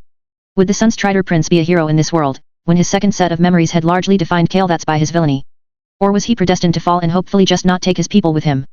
Rognik, personally, had chosen to largely stay out of it and let the chips fall as they may. He and Kael'thas would never be friends, after all. Comrades on a temporary basis? Sure. Friends? No shot in hell. Frankly, he'd just counted his lucky stars that the Blood Elf Prince had never learned of his and Jaina's relationship during all their time as allies in Northrend. That would have been complicated to explain. If he would have gotten a chance to explain in the first place. But no, in the end they'd left the Blood Elf fleet behind a few days after leaving Northrend, the 2 forces splitting up and going their separate ways. The Blood Elves would return home to Kulthalas to see what they could rebuild for themselves, and the Kalimdor fleet had turned its sights towards home as well. Landing back on Kalimdor had been a beautiful moment, though instead of Oberdine they had ended up dropping anchor on the coast of Ashera at the rebuilt port town of Nendes where he, Maiev, and Nasha had originally fought Dithirok and his mind-controlled Naga all those months ago. There had been no reason to push the fleet all the way back to Oberdine when they could stop at Nendes and resupply, as well as drop off Rognik and his Warsong Druids since Orgrimmar was just a quick flight away. Rognik would have liked to have taken Tyrnda up on her offer to travel with her to Astranar to see Chandris as soon as possible, but he knew better. He had a duty to report to Thrall as soon as possible, and a duty to check in on the Warsong Grove as well. They all had their responsibilities at the end of the day, and one way or another, they would find themselves back together. Of that he was sure. Besides, it put off having to explain certain events that had taken place in Northrend to his beloved. Sure, Chandris had all but asked him to try for it, but even still. Regardless, that led to right now. As Rognik and the rest of the veterans from the Northrend campaign come in for a landing in the Valley of Strength, he shifts out of his wyvern flight form and rises to his full height, shaking his shoulders. It was a little disappointing to no longer have access to the forms of the Drakari Loa that he'd had in Northrend, but he hadn't found himself completely stripped of their power at least. As a parting gift, they'd all come together and infused him with just a bit more of their strength. It effectively made him the only non-troll champion of each of the Drakari Loa to have ever existed, but as Harkoa had explained, it was well earned in their eyes. He appreciated that, just as he'd appreciated Cenarius taking him aside shortly after their arrival back in Kalimdor. It had been just before he and the rest of the Warsong had left for Orgrimmar. The Lord of the Forest had publicly declared that Rognik would be granted the title of Archdruid. Privately, Cenarius had confided in Rognik that many would think him too young for the title, and even Cenarius himself had his reservations given Rognik's age. But the Orc Druids that he had been teaching needed to know that their leader was respected among his peers. Of course, Cenarius had gone on to explain that Rognik was being named Archdruid mostly because Brawl Bearmantle had gone behind Cenarius' back while they were all away in Northrend and formed the Cenarian Circle. It wasn't that the Night Elf Archdruid had any nefarious purposes or anything like that, to be clear, but Cenarius was still annoyed that the Druidic organization had been named after him without his input or opinion. Rognik, who knew that the Cenarian Circle would have come about in the other timeline as well, albeit more as an homage to Cenarius' memory than anything else, had been quietly amused and mostly just happy that the circle still existed in spite of Cenarius' survival and not because of his death this time around. Still, it was a little bit daunting even now, to be named Archdruid. Rognik honestly didn't know what to think about the title, even at this point. And yet, what would you have of us, Archdruid? Turning, Rognik regards the Warsong Druids who came with him to Northrend. Orcs as a general rule were all warriors and tended to be veterans of 100 battles, especially if they lived a handful of decades. But these orcs standing in front of him now, they were veterans of a different kind of battle indeed. A battle for the very soul of this world. They'd seen things that put even some of the battle for Mount Hyjal to shame. Smiling a big, toothy, Orcish grin, Rognik spreads his arms wide. Rejoin our brothers, my friends. Tell them what has happened. Teach them what you've learned. Let the Warsong Grove grow stronger through your shared experiences. There are solemn nods and a few matching grins in response to that, though one of them grunts. And what about you, Archdruid? Snorting in amusement, Rognik rolls his shoulders. Me? I'm to report to the Warkif, of course. XXX. To his credit, Thrall doesn't make Rognik wait long to see him. If he'd found himself twiddling his thumbs because the other orc wanted to prove some sort of point, Rognik probably would have just left and come back later. But no. Thrall wasn't that kind of orc. He wasn't that kind of leader. Thrall was the rare kind of leader who wasn't in it for selfish purposes or his own personal gain.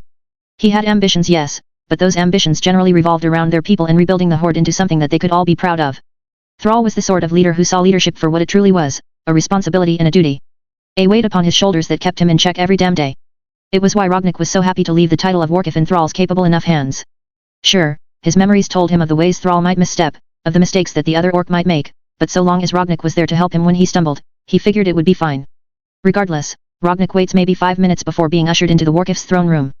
Thrall waits for him, already standing from his throne or bones and furs, looking a little antsy. That doesn't stop him from moving forward and clasping arms with Rognik though, nor does it stop him from pulling the other orc into a hug. Chieftain. It's good to see you hale and hearty. I assume from your uneventful return that your mission was a success. Rognik grunts as they pull apart, nodding sharply. It was. The Lich King is gone, Warkif. Nazul. Nazul has been laid to rest at long last. Thrall's eyes widen at that. They both might be young, but they knew their people's history. Thrall knew who Nazul was the same as Rognik did. Perhaps not quite as much as Rognik knew, but then. Rognik was a filthy cheater. Still, the Warkif knows enough to let out a shuddering breath at the news. Clearly, he has 1,000 questions regarding Nazul's existence and how the Orc Shaman came to be the Lich King. But rather than ask them, Thrall shakes his head. We have a problem, Rognik. The solemn note in the Warkif's voice as Rognik alert and standing up straight. His eyes narrow as he frowns. What sort of problem is that, Thrall? If Thrall is offended by Rognik dropping his title, he doesn't show it. Instead, he takes him by the shoulder and leads him over to a nearby table, upon which sits an insignia of some sorts. The rune carved into the insignia sets Rognik's teeth on edge. It radiates small amounts of fell magic. Barely there, but where did this come from? Thrall grunts as he stares down at it too, right alongside the Orc Druid. A group that I've just started investigating called the Searing Blade. Demon worshippers, from what my sources tell me. Rognik's eyes widen at that as memories from his other life rear their ugly head. The Searing Blade had been a cult operating out of the bowels of Orgrimmar itself. They'd been set up in a dungeon in the game called Ragefire Chasm. A place that, despite all of their terraforming on the surface, likely still existed today, just as he knew the Cleft of Shadows still existed. Letting out a shuddering breath, Rognik pulls away from Thrall's hand, and snarls at the Horde's Warkif. Really, Thrall? After all the warnings I gave you? You let warlocks infiltrate the heart of our city all the same. Anger wells up inside of him. He teeters on the edge of going into a full-blown rage. He feels about ready to blow a gasket. He'd thought he made it abundantly clear to Thrall that warlocks and undead were deal-breakers. And yet, here they were all the same, with history repeating itself, and even faster than before if Rognik had his timeline correct. What? What are you talking about? Rognik's eyes narrow at Thrall's defensive, confused tone. The Warkif looks offended. But why? The Searing Blade were a pretty clear-cut case of Thrall's failure to manage the Horde. They were a byproduct of one of his earliest missteps, allowing himself to be convinced that orc warlocks should have a place in the Horde. And yet, Thrall grabs up the insignia and holds it out, shaking it in Rognik's face. This was found on a body in the Northern Barrens. What do you mean by infiltrated the heart of our city, Rognik? Slowly blinking, Rognik feels some of his anger ebbing away as he realizes he might have misunderstood the situation. You haven't allowed warlocks to set up shop in the Cleft of Shadows while I was gone. Wrinkling his nose, baring his teeth, Thrall snarls. Of course not. I've outlawed all use of fell magic and demonology in the Horde, just as you advised. The Cleft of Shadows harbors some of our more roguish elements, but it does not harbor warlocks, I can tell you that much. There is no fell magic in my Horde. And there's certainly no demon worshipping in Orgrimmar. This changed things. Rognik tilts his head to the side and in a much calmer tone, speaks plainly. You're wrong, Warkif. Tell me, have you heard of a place called Ragefire Chasm? Thrall's confused expression is answer enough. What? No. Rognik just nods, feeling more and more confident by the moment. There's a small possibility that somehow the chasm doesn't even exist, but he doubts it. And if he's wrong, well, he'll gladly eat crow. Still, if he's right, they must have already summoned a couple of their demonic masters if they're able to obfuscate its existence from a shaman of your caliber. Ragefire Chasm lays under our feet, beneath the Cleft of Shadows, in the bowels of Orgrimmar. It's there that the Searing Blade has made their home. It's there that the warlocks have snuck in right under our noses. He's no longer angry at Thrall. Sure, the Warkif had let this happen, but not consciously. And he'd been investigating it even before Rognik returned. So, he does his best to soften the blow by making it our noses instead of your nose. Thrall still grits his teeth, taking some offense to Rognik's words all the same. How could you possibly know that? With a shrug, Rognik falls back on the usual fare. Nature speaks to me, Thrall, in the same way the elements and our ancestors speak to you. Long ago, I was presented with the possibility of something like this happening. It's why I advised you to keep the warlocks out so strongly. A future where fell magic was an accepted tool in the Horde's arsenal, is not a good future. But I should have known they would try to infiltrate our heart anyways. With that said, Rognik turns and begins walking towards the door, prompting Thrall to call after him. Where are you going, Rognik? Without missing a beat or even looking over his shoulder, the Orc Druid grunts. To deal with the rot growing in our city's heart, Warkif. Leave this to me, Thrall. There won't be a Searing Blade left to worry about once I'm through with them. Chapter 59, Ragefire Chasm. Needless to say, Rognik does not go down into the Cleft of Shadow alone. He's not an idiot. Instead, he makes a stop by the Warsong Grove and gathers up a collection of his students, pulling mostly from those who had not gone with him to Northrend. The veterans of the Northrend campaign deserved their rest and Rognik turned away the few who were still in the area and offered to join him. They weren't the ones who had let this rot fester right under their noses the same as the Warkif did. Let those who had stayed on Kalimdor prove themselves was his thinking. Rolling up on the Cleft of Shadow with a posse, Rognik reflects upon his memories of the area as they descend into the shadowed depths. In the game, the Cleft had been home to rogues and warlocks. It was a place occupied by all of Orgrimmar's less savory citizens and was commonly considered dangerous in a way most of the rest of the city was not. Of course, that was a video game. This was the real world. In reality, the Cleft of Shadow is not just one underground cavern, but a whole series of caves. There is still the main cavern, but with so many winding paths splitting off from it, finding what he wanted wasn't going to be easy. Especially because there was no gaping hole leading to Ragefire Chasm like in the game. Obviously they'd hidden it, which was why Thrall didn't know of its existence in the first place. Clearly, Rognik's actions had had unforeseen consequences yet again. The Searing Blade cult wasn't supposed to be a problem for a few more years. Or at the very least, they weren't supposed to fall on Thrall's radar for a few more years. However, Rognik suspected that the outlawing of fell magic and demonology had propelled these dissidents along. By banning warlocks from the Horde, they'd inadvertently pushed said demonologists right into the hands of the Legion, causing the Searing Blade to pop up much earlier than before. Either that or they had always been around this early in time and the banning of warlocks had simply made their discovery all the faster. Whichever one it was, in the end it didn't really matter, did it? The fact was, Rognik was confident that Ragefire Chasm still existed and that if the Searing Blade also existed, the cult was hiding out in its depths. It would be embarrassing if he was wrong of course, but in the end there was only one way to find out. As he and his Warsong Druids come to a stop in the center of the main cavern within the Cleft of Shadow, Rognik pulls Wolfsong off of his back and reaches down towards the earth. Even here, in the depths of shadow, nature exists. Mushrooms. Mosses. Other sorts of plant life. But it's all too easy for someone like him to make something more. While there are no warlocks visible from where he stands in the center of the main cavern, there are still plenty of ne'er-do-wells about. Orcs and trolls mostly, but Rognik even sees the odd Tauren here and there. All of them are looking at him and his Warsong Druids with confusion, distrust, and vague hostility in their gazes, but it simply doesn't matter. I am Rognik, chieftain of the Warsong clan. You may think that because Warkif Thrall is too busy building our people a new home that he has willingly turned a blind eye to your nefarious actions. You would be wrong. Immediately, the gathered roguish types all bristle and glare harder at that. One of them even has the gall to step forward and snarl. Who are you to tell us our business, hey? Ain't no chieftains or Warkifs down here. Rognik grins a big, toothy grin. Sometimes they made it too damn easy. There is now. And with that, he acts. Bringing a glowing wolf song down into the ground in front of him, Rognik slashes at the ground for seemingly no reason.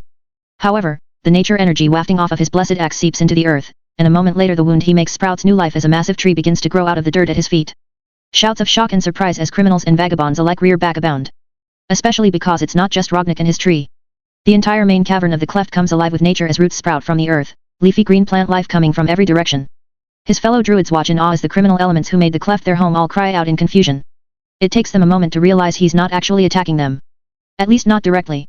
Not a single hair on their heads is harmed. Not a single one of them is struck. Instead, Rognik is attacking their bolt holes. Their hiding places. Their very way of life, despicable as it is. As more and more plant life grows from the walls, ceiling, and floor, the whole cleft of shadow loses its namesake. The shadows are obliterated by glowing lichen and iridescent moss. Everywhere you look, bioluminescent plants come to life, making it impossible to hide anything. With the roots tearing up the walls and ground, it doesn't take Rognik long to find what he's really looking for. His grin widens as he turns to a certain part of the main cavern's wall, his eyes glittering as he lifts Wolf Song, and throws it. The axe whips through the air and slams into and then through the wall, weakened ahead of time by his entangling roots. The wall crumbles, revealing a dark passage that leads deep into the earth, deep into Ragefire Chasm itself. Looking around, Rognik can see that most of the cleft's less than savory denizens are already beating a hasty retreat. Gathering up their things, they're fleeing from the central cavern. Some make for the main tunnel back to the surface, those are the smart ones. Others head for the smaller tunnels and the side caverns, where they'll find that Rognik has been very thorough. There are no more shadows in the cleft. Only light. Only life. Some remain though, he's pleased to note. Not all of the people who called the cleft home were criminals.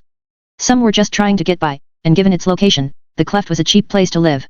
He sees these types actually sticking around, showing the sort of fearlessness that only those with absolutely nothing to lose have to them. Turning to his fellow druids, Rognik nods his head towards the remaining denizens of the cleft. Tend to the lost, brothers. Make sure they are fed and comfortable.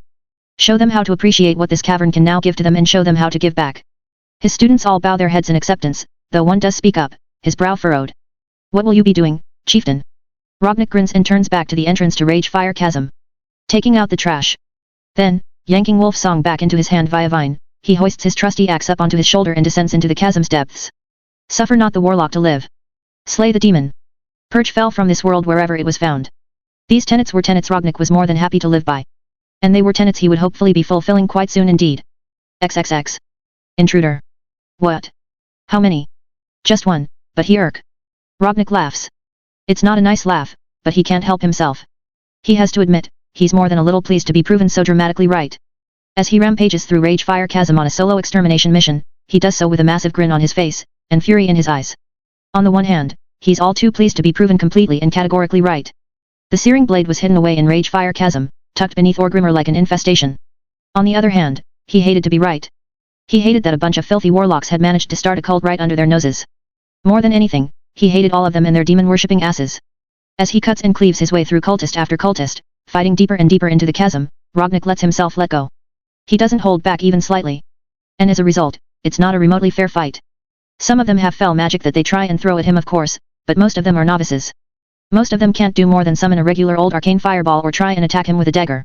Yet, needless to say, dagger does not beat axe. Certainly not the axe that used to belong to Grummash Hellscream, that used to be called Gorehowl of all things. Rognik barely even has to use his druidic abilities save for against the larger groups when they try to swarm him. He keeps track of just how many he kills at first but stops counting over a couple dozen.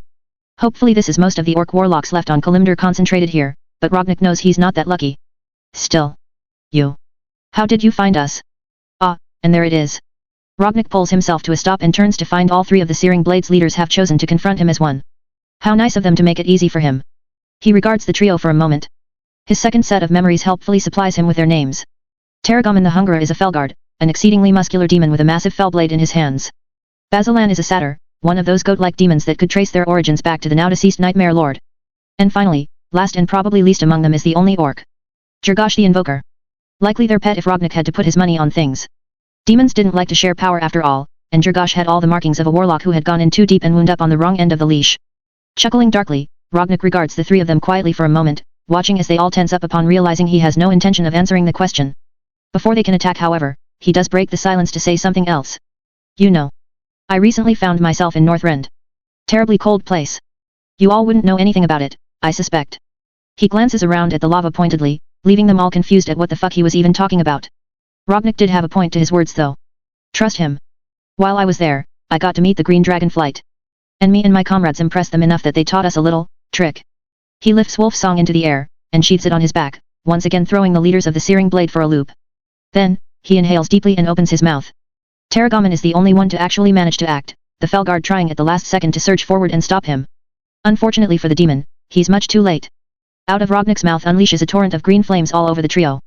They come spilling forth from deep within Rognek's very essence, drawing upon his power, of which there is quite a lot. He roars as he does it, breathing a miniature version of a green dragon's fire breath all over the three cult leaders. Wherever the flames land on the ground, they produce plant life. Grass. Flowers. All that great stuff. But where they hit the demons and their warlock pet, they burn. They burn away the fell like nothing else, tearing through the chaotic element and introducing the base concept of nature in its place. Neither Tarragoman or Basilan survive the experience. Jurgosh does, but he definitely wishes he didn't, with how he's left a wheezing, half-alive mess of an orc by the time it's done. Stomping forward, Rognek towers over Jurgosh, the warlock trying to say something, but ultimately failing. Rognek just snorts and unslings Wolfsong one last time before bringing it down on Jurgosh's head for a mercy kill. Yet. I really don't care. Thunk. XXX. The only creatures he leaves alive when he finally departs from the chasm is the Trogs. They didn't do anything wrong as far as he's concerned, so he sees no reason to slaughter Ragefire's native population. Meanwhile, back in the cleft, things are going great. The whole place has been transformed, and the remaining denizens of the caverns beneath Orgrimmar are learning at the feet of his warsong druids how to take care of their new home. Some might even decide to become druids one day, but Rognek will be happy if they simply learn to respect nature in general. Leaving the cleft behind, he makes his way back to Thrall and is quickly admitted to see the Warkif once he shows up. Before Thrall can even speak, Rognek tosses a bag of insignias onto the table next to the original one, letting it open and them spill out in a multitude. The searing blade is no more, Warkif. Those filthy demon lovers will not trouble the horde, not ever again. Thrall stares at the insignias for a moment before letting out a low breath. So then you were correct. They truly were hiding in that place you spoke of, this Ragefire chasm. Rognek nods solemnly. Indeed. But no more. The only creatures down there now are Trogs, and so long as we don't intrude on their home any further, they'll likely prove to be relatively harmless. As for the Cleft of Shadow, it's undergone renovations.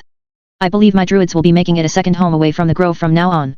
He's envisioning something akin to the Spirit Rise over in Thunderbluff that he remembers from his other life. A place where just because the sun doesn't reach it, doesn't mean it's full of villains and malcontents. The Cleft can be more than just a criminal hangout spot, he figures.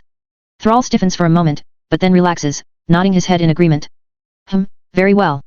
I suppose I should thank you for your help. Oh, by the way, there's a letter from the Amor for you. It came while you were away in Northrend. Wait, what?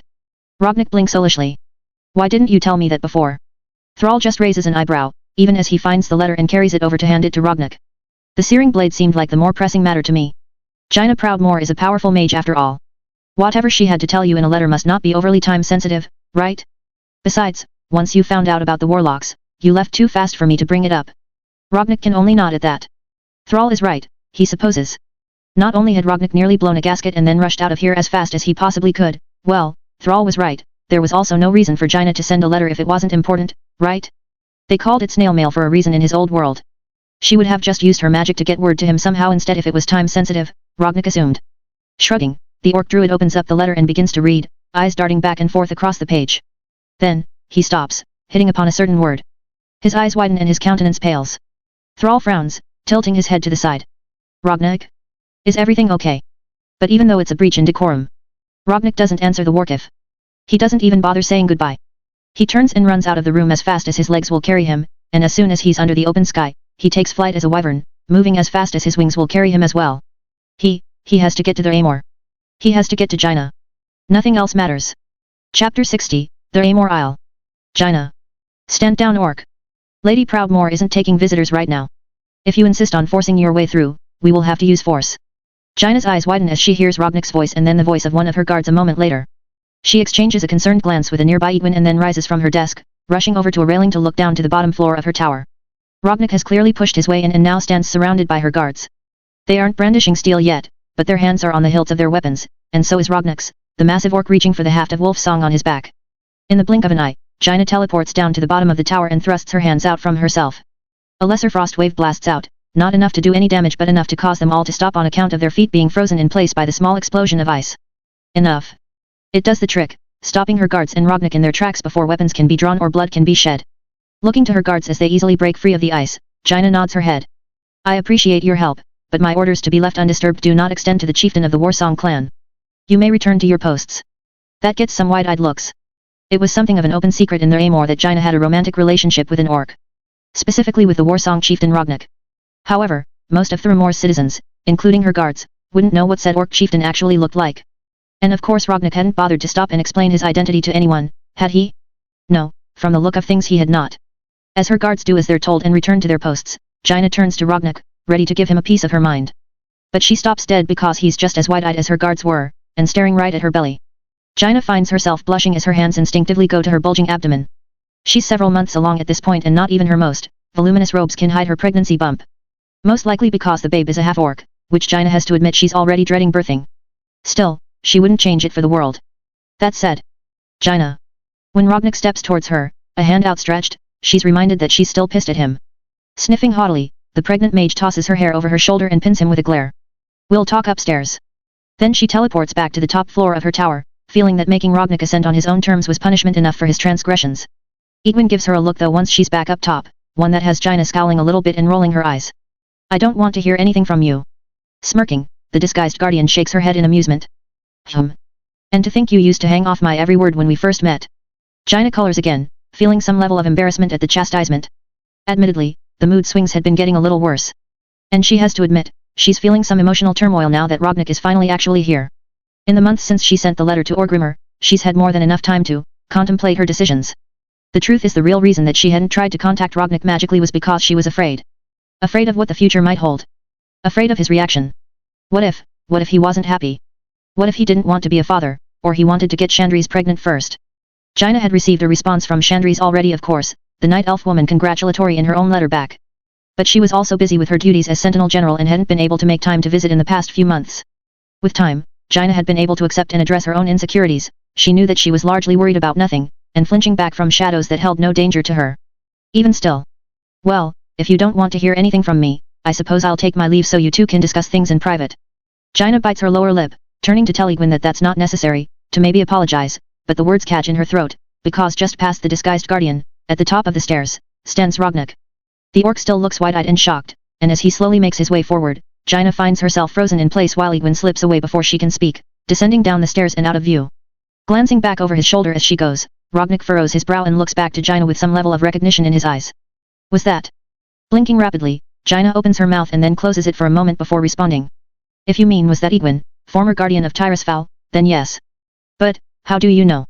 She's gotten somewhat used to Rognik just somehow knowing massive secrets these days. Even still, she'd only met Egwin after Rognik left for Northrend. How could he possibly have known about her presence in the Amor and clearly not known about Jaina's pregnancy until more recently? Ah, one of those vision things, I suppose. Like how I know the prophet that originally set you in thrall on this path was her son resurrected, Medivh. Jaina opens her mouth, and then clicks it shut again. Rognik, perhaps sensing her incredulity, decides to change the subject. Fortunately for him, he has an incredibly good way of doing so. Stepping up to her, he looks down at her pregnant belly, carefully and gently placing a massive Orcish hand upon her bulging abdomen. I came as soon as I heard. Though, a letter to thrall for safekeeping, Jaina? Really? Blushing, Jaina places one of her own hands over Rognik's and lets out a shuddering breath. I told myself that it was because I didn't want to distract you from your campaign to defeat the Lich King.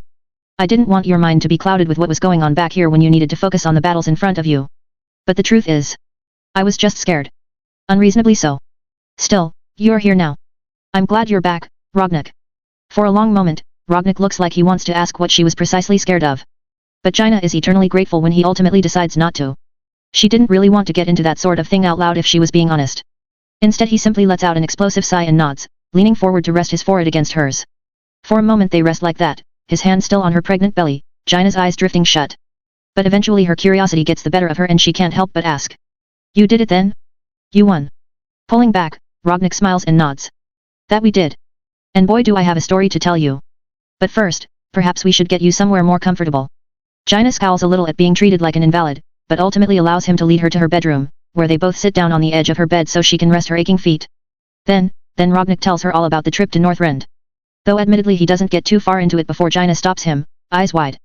You met Kale in that frozen wasteland. Rognik pauses and then chuckles, nodding his head. Indeed. I'm well aware that you two had history, which was why I kept your name from my lips while his forces and ours joined together against the Lich King's armies. Jaina bites her lower lip, imagining how Kale might have responded to finding out that she and Rognik were lovers. Yes, it was better if he didn't know. She and the Sunstrider Prince hadn't parted on the best of terms to begin with. During their last meeting she had, perhaps somewhat foolishly, tried to comfort Kale that's after news of Kulthala's fall had reached Dalaran. He had blamed her for Artha's atrocities, had asked her if she was happy to see all that her human prince had accomplished, and left in a rage. Shortly after that, Jaina had left Lord Aaron for Kalimdor.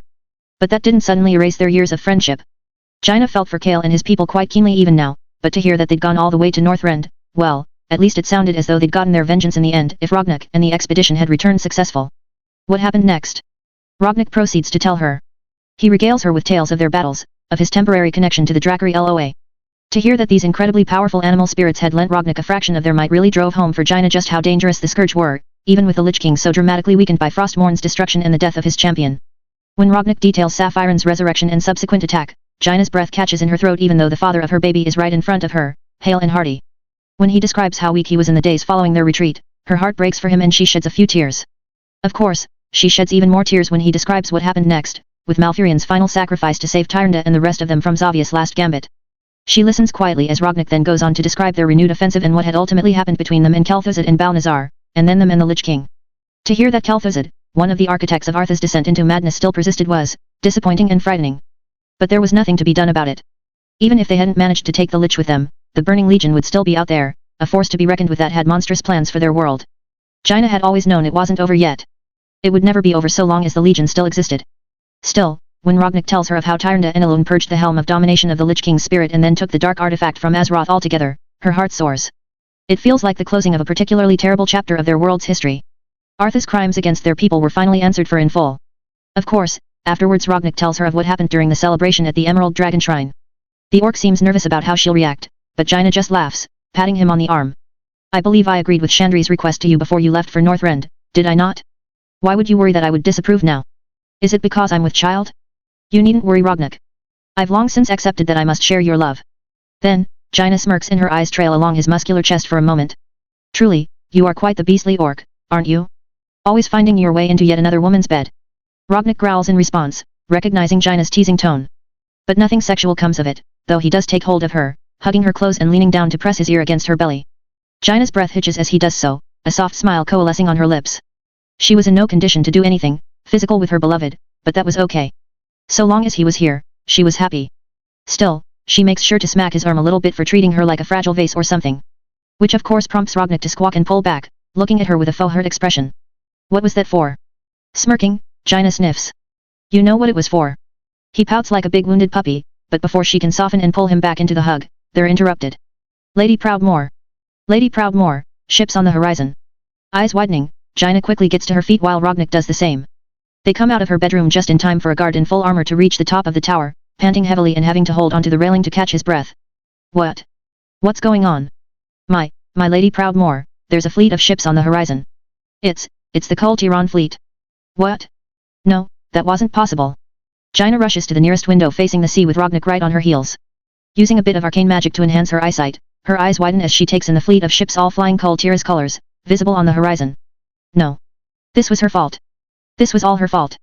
Jaina. Rognak's voice from behind her is filled with fear and when she whirls around she can see knowledge in his eyes. He knows just how bad this is. He knows what this means.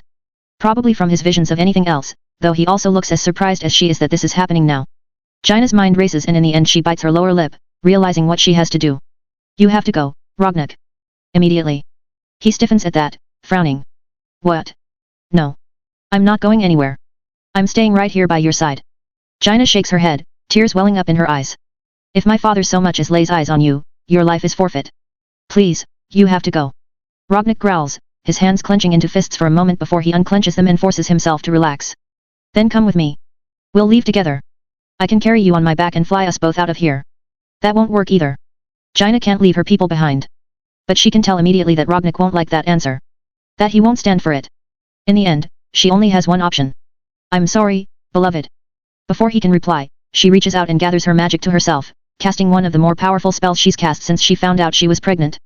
She can't use too much of her magic lest she put her health and the health of the baby at risk, but to save the baby's father, she'll do what needs to be done.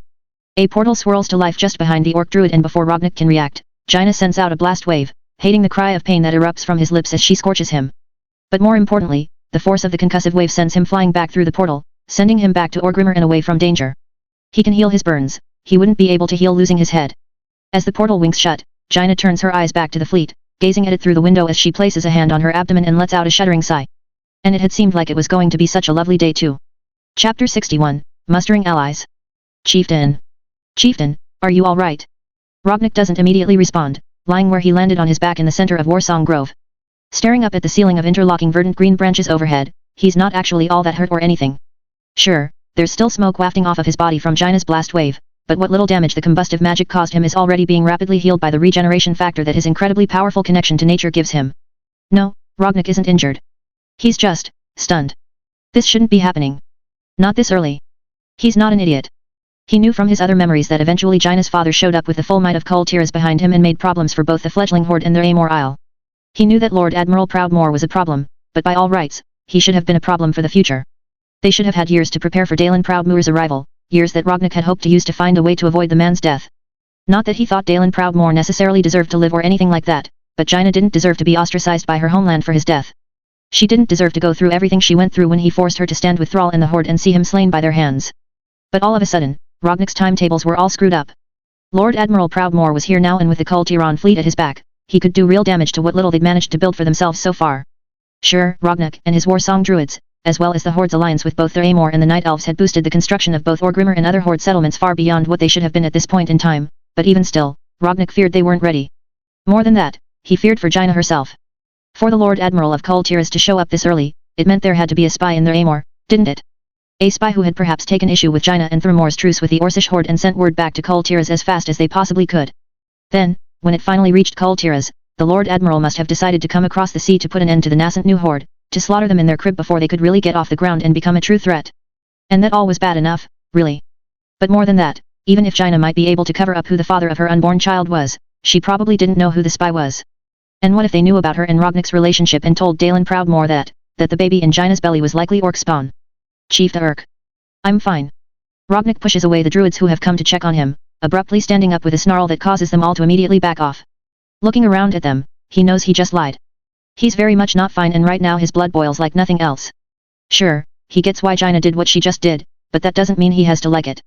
He wants to fly into a rage, but he knows full well that that won't do any good right now. No, now is not the time to break things. They have to move fast. Mobilize everyone for battle. I want every member of the Warsong clan, druid and warrior, veteran or not, ready to go yesterday. Eyes widen and some scramble immediately to carry out her bidding.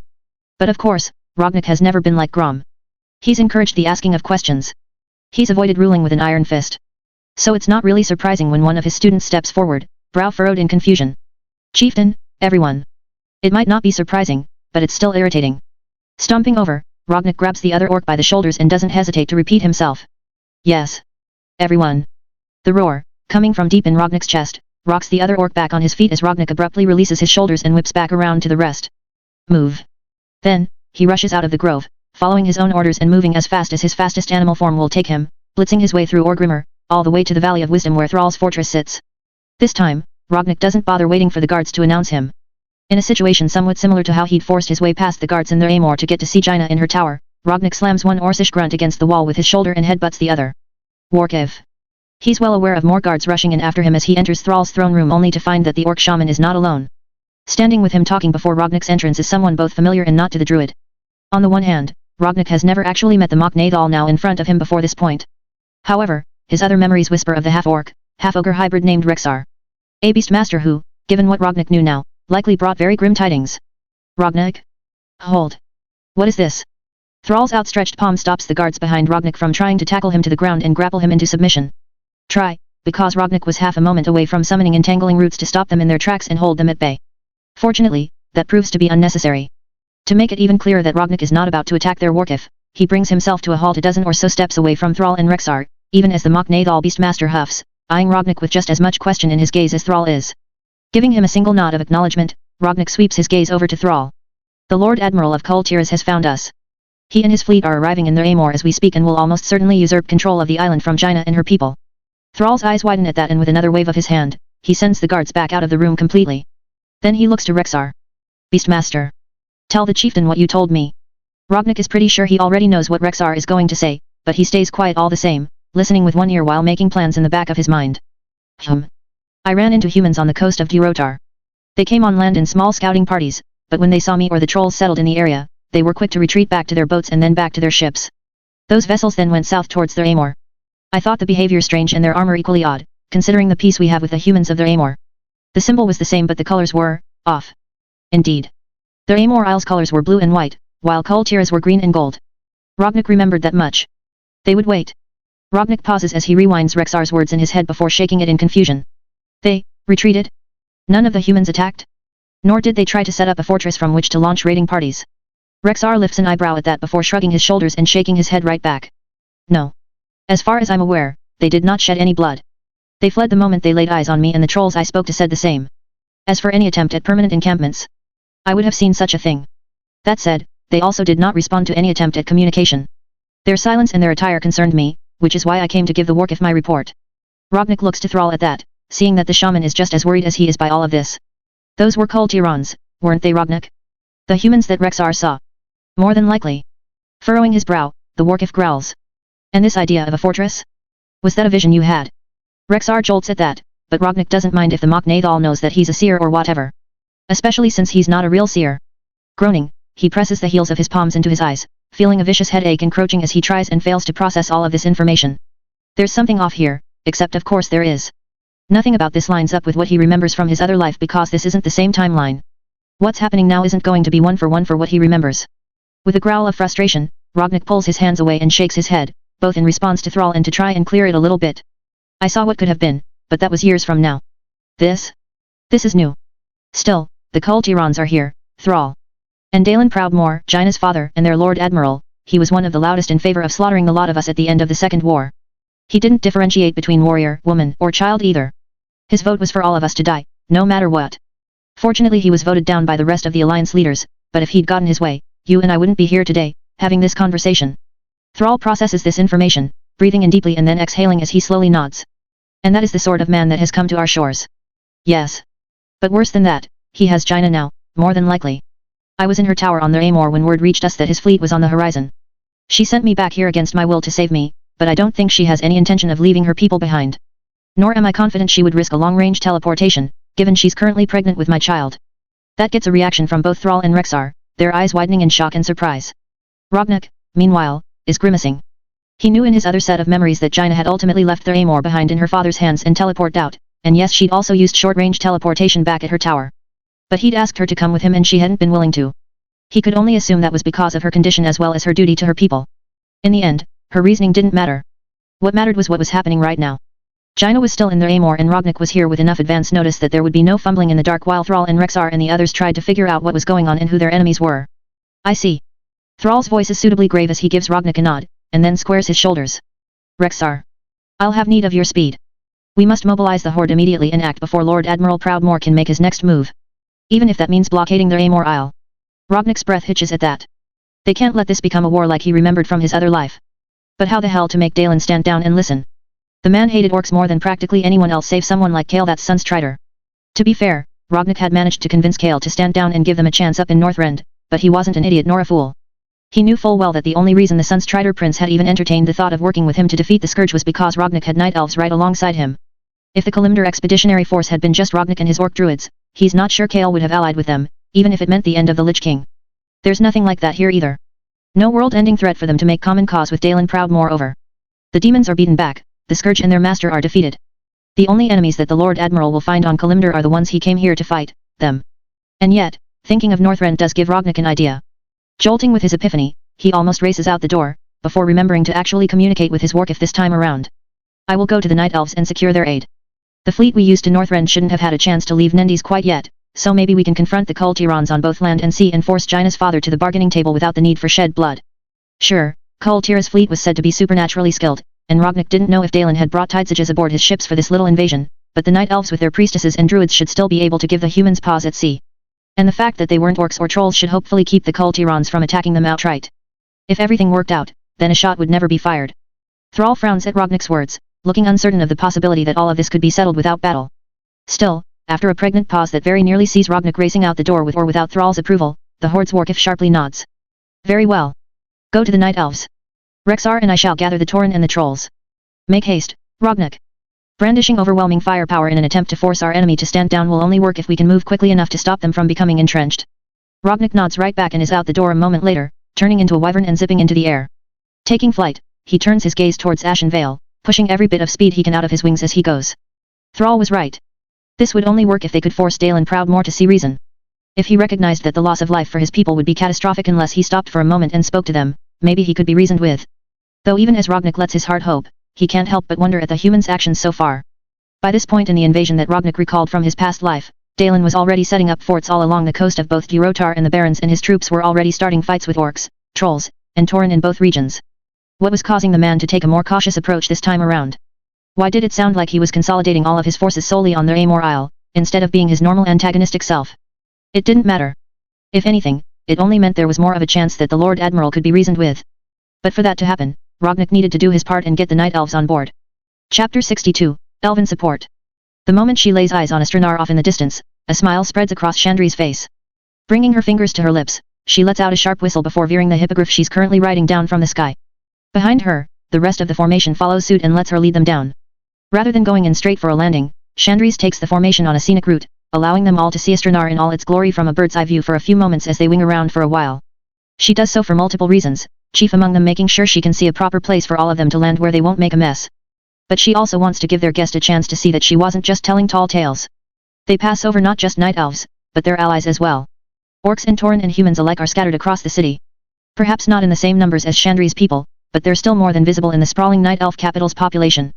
Regardless, once they've flown in circles a handful of times, Chandris guides the formation down to an open field nearby where visiting hippogriff riders are expected to land and handlers are waiting with feed and water for their mounts. Of course, most of the time these fields aren't expected to host a veritable herd of hippogriffs, which is why Chandris chooses one that has empty fields on either side of it, knowing full well that with their numbers, her group is going to spill out a fair bit. Regardless, they land without any incident, and when the handlers see that it's her they don't raise a fuss, even stopping to salute and bow their heads in respect to their general. Even after all these months, Chandris was still getting used to being General Feathermoon. Sure, she'd spent an awful long time as a sentinel captain, so she was used to some level of leadership, but that didn't change the fact that General was a massive step up. That said, she hadn't been idle with it. She'd slipped into the role and shouldered the responsibility without complaint, and she'd made the best of the last several months as General of the Sentinel Army. The proof of her efforts dismounts from a hippogriff right next to her as Chandris does the same, causing the Sentinel General to grin and plant her hands on her hips after handing the reins of her mount over to a handler. Well? What did I tell you? I said your people were welcome in these lands, did I not? The figure wears a hood and mask at first, but after a moment of hesitation, pulls the hood back and tugs the mask down. Eyes flicking over to the city where they'd seen orcs mingling with the other races, Garona Halferson's eyes narrow for a second as she grimaces. They were never my people. Not really. Chandris winces a little bit at that. She knew a little bit about the other woman's past. Being only half-orc, Garona hadn't had an easy life by any stretch of the imagination. Being a tool for monsters had made it even harder. Which was why when Rognak told Chandris to keep an eye out for her, the Night Elf Sentinel had done precisely that. Though, she had to wonder if her beloved knew exactly how well that would turn out. He'd warned her that he didn't know the precise timeline, and that Garona might not be an ally when they finally crossed paths, but Chandris had managed to arrive just in time to stop that ogre Cho'Gall's plans right in their tracks. Saving Garona from being brainwashed into serving the two-headed ogre and his cult had gone a long way to winning Chandris' significant favor with the half-orc, but that didn't keep Garona from being downright skittish. That she'd even been willing to come this far, well, Chandris privately suspected Garona had more taken her up on the offer for a ride back to civilization more than anything. While Chandris had her forces setting up a more permanent base on an isle off the coast of Fairless that they had gone behind her back to name Feathermoon Stronghold, the area was still mostly untamed wilderness to the extent that even the name Fairless was a little too on point. It wasn't like Ashenvale Forest either. That was their forest and always would be. Fairless was wildlands of a different sort, and so far down south that it had been quite some time since the Night Elves had focused their attention in that direction. Regardless, Garona had agreed to come back with her, but she had seemed so very flighty ever since Chandris and her sentinels had saved her and killed Cho'Gall. The general couldn't call them friends, but she liked to think they were friendly at least. Will the seer be around? Chandris frowns at that. Garona's voice is both anticipatory and trepidatious. Ever since Chandris had let slip to the half-orc that Rognak had been the one to set her on the path to confronting Cho'Gall and preventing Garona's capture, Garona had seemed to half want to meet him and half not. Even now, even after coming all this way, she sounded as though she didn't know herself whether Chandris' answer would see her fleeing for the hills or not. Still, all Chandris can do is shake her head and shrug. I don't think so. I told you before, he'd left for a very important mission to Northrend before I headed down to Fairless. I don't think they've returned quite yet so. Before Chandris can finish her sentence with so why don't you stick around for a while and we'll wait for them together, a voice calls out to her, cutting her off. General Feathermoon. News from the temple. Blinking, Chandris looks over to her lieutenant as the other night elf approaches, snapping off a crisp salute before relaying the information that she just got from one of the handlers. The High Priestess is back in residence, General. The expedition has returned from Northrend and apparently word on the street is that their mission was a complete success.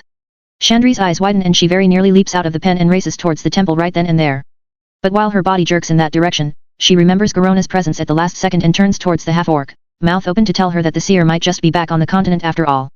However, in the scant few seconds that Chandris has turned away, Garona has vanished. Not completely though. A quick scan of the area and Chandris just barely catches the half-orc, once more hooded and masked, disappearing into a crowd down a nearby street. Anyone else in Garona Halferson would have gotten away clean, but Chandri's Feathermoon had spent 10,000 years hunting in this forest, damn it. Still, she doesn't chase after the other woman. She doesn't want to scare Garona any more than necessary. Despite Garona's past as an assassin and killer for evil fell users, Rognak had spoken of the half-orc woman as a good person suffering from poor circumstances. And after everything, Chandri's had to agree with him. Garona would show up again, or she wouldn't. Either way, Chandri's had a reunion at the Temple of Elune that was well overdue. Rather than race after Garona, Chandri's turns in the opposite direction and races to the temple. At a certain point, the general even takes to the rooftops, hopping across them in order to avoid getting caught up in the press of the crowds below.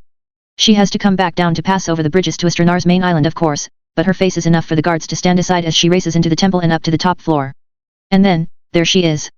Tyrande Whisperwind stands looking resplendent in her signature white dress, speaking with one of the other priestesses of Elune as Chandri's arrives. Of course, Chandri's somewhat explosive entrance complete with her having to skid to a halt draws their eyes. Swallowing thickly, Chandri's feels her spine straighten up as she meets Tyrande's eyes. High Priestess Whisperwind. Welcome back.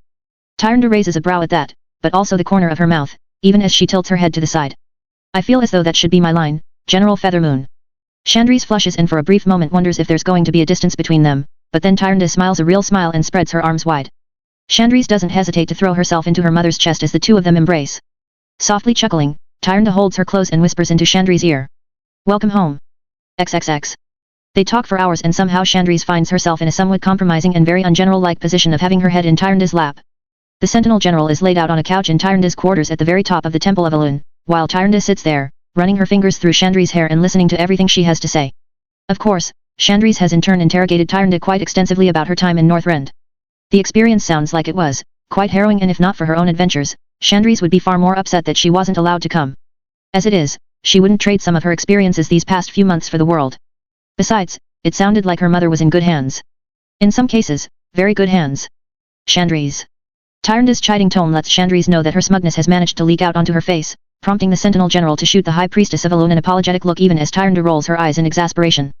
Still, everything had worked out well. All had gone according to plan. Frankly, the only way things could have been more perfect was if both Rognak and Tyrande had been waiting in Astranar for her when Chandri's came home. But then, I suppose I understand why Rognak went on ahead, given Jaina's condition. He's probably in their Amor by now, checking in on her. Tyrande's fingers stop their movement and the priestess tilts her head to the side, her brow furrowing in confusion. Condition. Which of course sparks some confusion from Chandri's, who finally sits up on the couch to look at Tyrande properly. He didn't tell you when the letter arrived? I'm surprised that he kept something like that to himself, truth be told. Slowly shaking her head, Tyrande looks even more confused than before. Letter? Chandri's, as one of the expedition leaders, I can tell you that we received no correspondence while we were in Northrend. Not Rognak, not any of us. Chandri's eyes widen at that. For a moment, she's left processing, before in the end, she just sort of blurts it out. Jaina is pregnant. She sent me a letter and in it said that she would send word to Rognak as well. I can only assume if she didn't try to get a missive to Northrend by magical means, that she sent it to Orgrimmar instead, either to the Warkif or to the Warsong Grove. Brow furrowed, the Sentinel General frowns as Tyrande quietly processes this information. Humph. Was she afraid of Rognak's reaction or something? Silly girl, she must have decided to slow roll it. Humans can be so silly sometimes. Living life at breakneck speeds one moment, and then waffling about and tiptoeing around issues as though they're immortal and have 10,000 years the next. Huffing, Chandri's flops back down onto Tyrande's lap, leading the priestess of Elune to squawk indignantly before smiling indulgently as Chandri's gets herself comfortable once more. Well, if Rognak left when you said he did, he would have made it to Orgrimmar and received the letter then before going on to their Amor, I imagine. So all's well that ends well, right? Tyrande opens her mouth to reply to that. See crash. Only for something to slam into the balcony just off of her quarters before she can say a word. Instantly, Chandri's is up, pulling the dagger she always keeps on her from her boot. Tyrande rises to her feet as well, even as both of them face the balcony, just in time to see a familiar wyvern transform back into an even more familiar orc. As Rognak stomps into the High Priestess quarters, Chandri's puts her knife away and snickers, a wide grin on her face. Rognak. So good of you to join us. In fact, we were just talking about you. She ignores how her lecherous tone provokes an alarmed look from Tyrande, but can't ignore the way Rognak huffs and shakes his head. Now is not the time, Chandri's. Jaina is in danger. That gets the attention of both night elves, and they listen carefully as Rognak outlines the situation in clipped, short tones. Obviously, they have some questions. On the face of it, Jaina's father coming to his daughter's city to visit doesn't seem like an inherently bad thing, even with a fleet of warships at his back. But the more Rognak explains, the graver and more dire the situation becomes in Chandri's mind. Finally finished with both his explanation and answering their questions to their satisfaction, Rognak turns to Tyrande and bows low at the waist. High Priestess Whisperwind. Warkif Thrall is currently mobilizing the horde to go south to the Amor in the hopes of helping Lady Proudmoore maintain control over her seat. I am here to ask for your people's aid in this endeavor. The expedition fleet in particular might aid us significantly in forcing the Lord Admiral to the bargaining table. To her credit, Tyrande doesn't even hesitate. And you will have it, Chieftain. General Feathermoon, gather up as many sentinels as you can and head for Dust Wallow. I will go and see the fleet moved into action myself. It will take us some time to get down the coast of Kalimdor however. Rognik just nods at that. It will take the horde time to come together as well. Time I can only hope we have. Hearing the worry in Rognik's voice, Chandris grimaces and steps forward, placing a hand on her lover's shoulder. It's going to be alright, Rognik. We're going to get Jaina back. No matter what.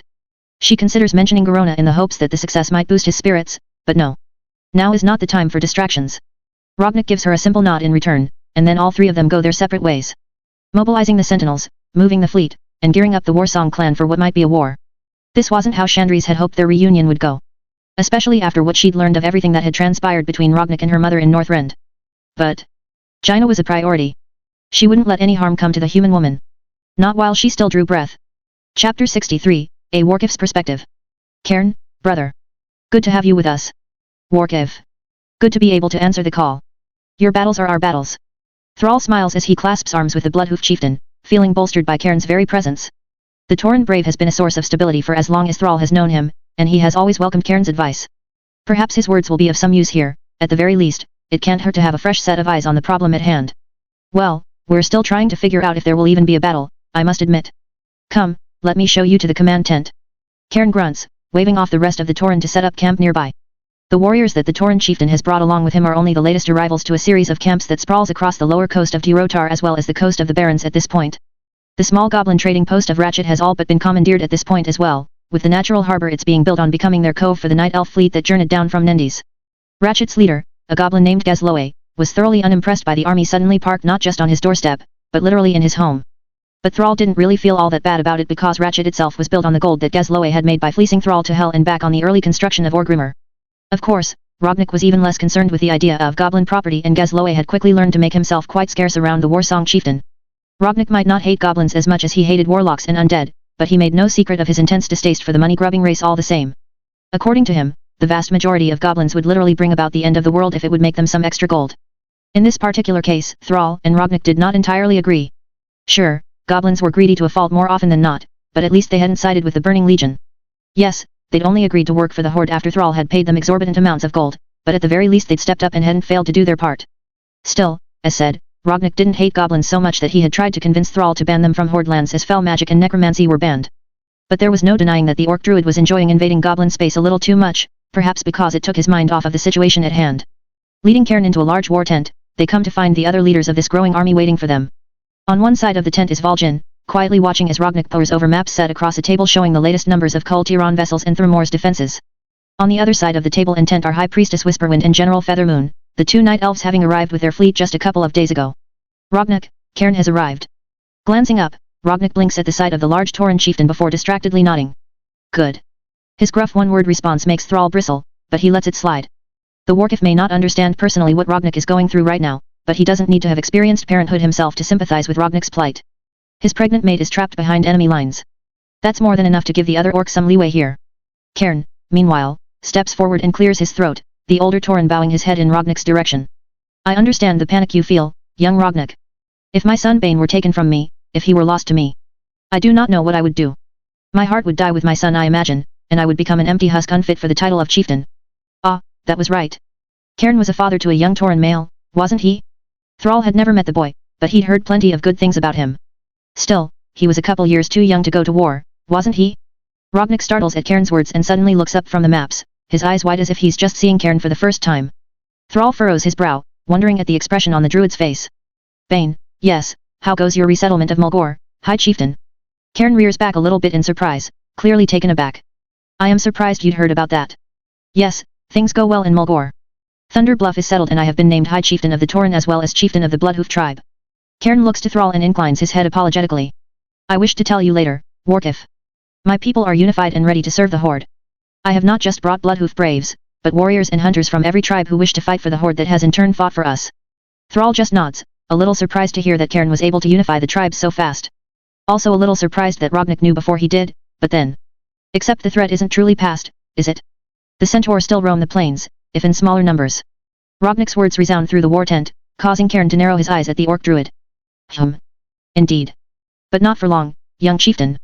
I assure you of that. A crooked smile spreads across Rognik's face as he steps away from the table for what might be the first time in hours and thrusts out a hand for Cairn to take. As the two clasp arms, Rognik's eyes are solemn. Agreed. Once we're done here, once we've saved Lady Proudmoore and freed the Amor from her father's tyranny, my warsong druids and I shall journey back to Mulgore with you and assist you in cleaning the centaur from your plains. They have been a threat to the balance and a blight on the natural beauty of Mulgore for long enough. Now Cairn looks both surprised and touched as he slowly inclines his head at Rognik's words. Thrall, meanwhile, is just staring strangely at his fellow orc. This is another vision thing, isn't it? Has nature itself given Rognik some indication of something that might happen concerning the centaur and Cairn in the future? It certainly seems so if Rognik is so intent on intervening. Still. Have there been any changes since the last report? Thrall's words get them back on track as Rognik releases Cairn's arm and lets out a huff of frustration, spinning back to the table. No. The Amor remains a fortress surrounded by the Kultiran fleet. There have been no attacks, no aggressive moves of any kind. They've all pulled back to the waters surrounding their Amor Isle and are in a holding pattern there. It just doesn't make any sense. Thrall frowns as he comes to stand beside Rognik, looking down at the maps and the reports. By all rights, the fleet of ships from Kultiras was massive. They could have easily defended their Amor and started harassing the Horde's coastline at this point. And everything that they knew of Lord Admiral Proudmoore said he should have done exactly that. And yet, he was acting scared. Or at least far more conservatively than any of them would have expected. Maybe to humans be scared, Monday. Day no day can't face us into open, so day hiden. Vol'jin's opinion comes tinged with a hint of irritation and annoyance. One of the first things they'd asked the Darkspear trolls to do was evacuate some of their coastal villages out of fear that the Kultiran fleet would charge in and destroy them before the Horde's growing army could respond. But the days had gone by and no such attacks had emerged. The trolls had seemingly evacuated for nothing, though Thrall knew that Vol'jin at least understood it was better to be safe than sorry. Still, it was likely that the Darkspear chieftain was having to field all sorts of complaints from his own people, leading to the irritation bleeding through here and now. Thrall isn't sure Rognik even hears it though as the other orc waves his hand dismissively. That's not it. The Kultiran Marines are armed with rifles of the same make that Jaina's people used to great effect during the invasion of Kalimdor. And their ships are all armed to the teeth with as many cannons as they can safely pack on them. They aren't scared of a fight. Or at least, they shouldn't be. Stepping up to the table, Tyrande presses her lips tightly together. There have been no altercations between these Kultiran vessels and my own. They've definitely seen us from a distance, but we've made no move to get closer and they've made no efforts to pursue or fire upon our ships. I do not know if that would be the case if we were more obviously allied with the Horde or not, but it is telling. Thrall had to agree that it was. What exactly was going through Dalen Proudmoore's mind? Why was the Lord Admiral acting as though he could simply hole up in their Amor and defend it against all comers? Frowning, Thrall voices that thought in particular. He's acting almost like he's here on a mission of salvation, not war. As though he thinks he has to protect his daughter and all she's built from something, us, perhaps. Rognik just growls. That doesn't make any sense. Neither Jaina nor their Amor have been in any danger from us. We've fought side by side and had 0 altercations between our peoples in the last year. Their Amor isn't some beleaguered city-state assailed on all sides and even if the Lord Admiral thought it was, he should have realized by now that it was fine and begun attacking us. Silence falls for a long moment before Cairn speaks up. Perhaps he doesn't know what to do. Eyes turn towards the Tauren High Chieftain, with Rognik's eyes narrowing as he frowns most severely. Explain. Tilting his head to the side, Cairn shrugs. Perhaps the human leader is frozen in indecision. Perhaps he came to Kalimdor believing one thing, only to discover another. Lady Proudmoore's state, do you think he knew about it before arriving? Rognik seems to mull that over for a long moment before finally shaking his head. No, I don't think so. The timing doesn't quite add up. For him to be here because of her pregnancy, someone would have had to contact him directly via magic, I should think. It's more likely that word finally reached Kultiras of Thrumor's collusion with the Horde. Cairn just nods along with that, before spreading his hands apart. Then perhaps the Lord Admiral came for one thing, and discovered something else entirely. Perhaps he finds himself frozen in indecision, torn between the hatred for your people you say he possesses, and the love for his daughter, who has taken an orc lover and will give birth to a half-orc child. Cairn's words sit heavily in the war tent as Rognik processes them for a long moment. Thrall wonders if Cairn might be onto something. At the same time, everything he knows about the Kultiran Lord Admiral says that Dalen Proudmoore wasn't the kind of man to hesitate. Not usually anyways. I don't know how the Lord Admiral would react to finding out Jaina is pregnant with my child. That is the wild card in this entire situation, I must admit. But, the old Horde killed Dalen Proudmoore's eldest son during the Second War. He advocated quite strongly for our destruction following that war, and while he didn't pull out of the alliance entirely when he didn't get what he wanted, he and Kultiras were not happy about it. Letting out an explosive breath, Rognik looks back down at the maps and the reports and then looks to Thrall. We need to move forward with the original plan, Warkif. With the Night Elf fleet, we can ferry our troops along the coast out of sight of the Kultirans and set up our forces on the northern beaches of Dustwallow Marsh. The Night Elves have brought some of their glaive throwers, and I know we have some catapults from Orgrimmar as well, Yes. Thrall grunts and nods. Indeed. And if we need to, we can procure more siege equipment from the goblins and Ratchet as well. Robnik snorts derisively at that.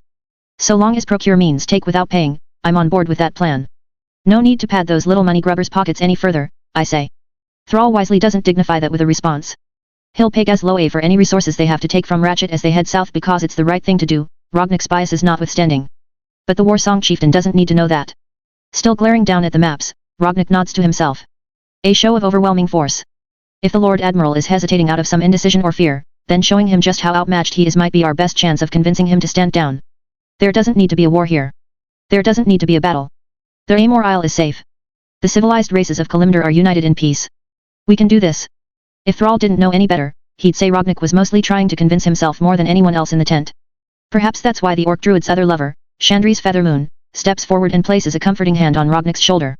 And yet, Thrall still feels compelled to ask the obvious. Say that it works, Robnik.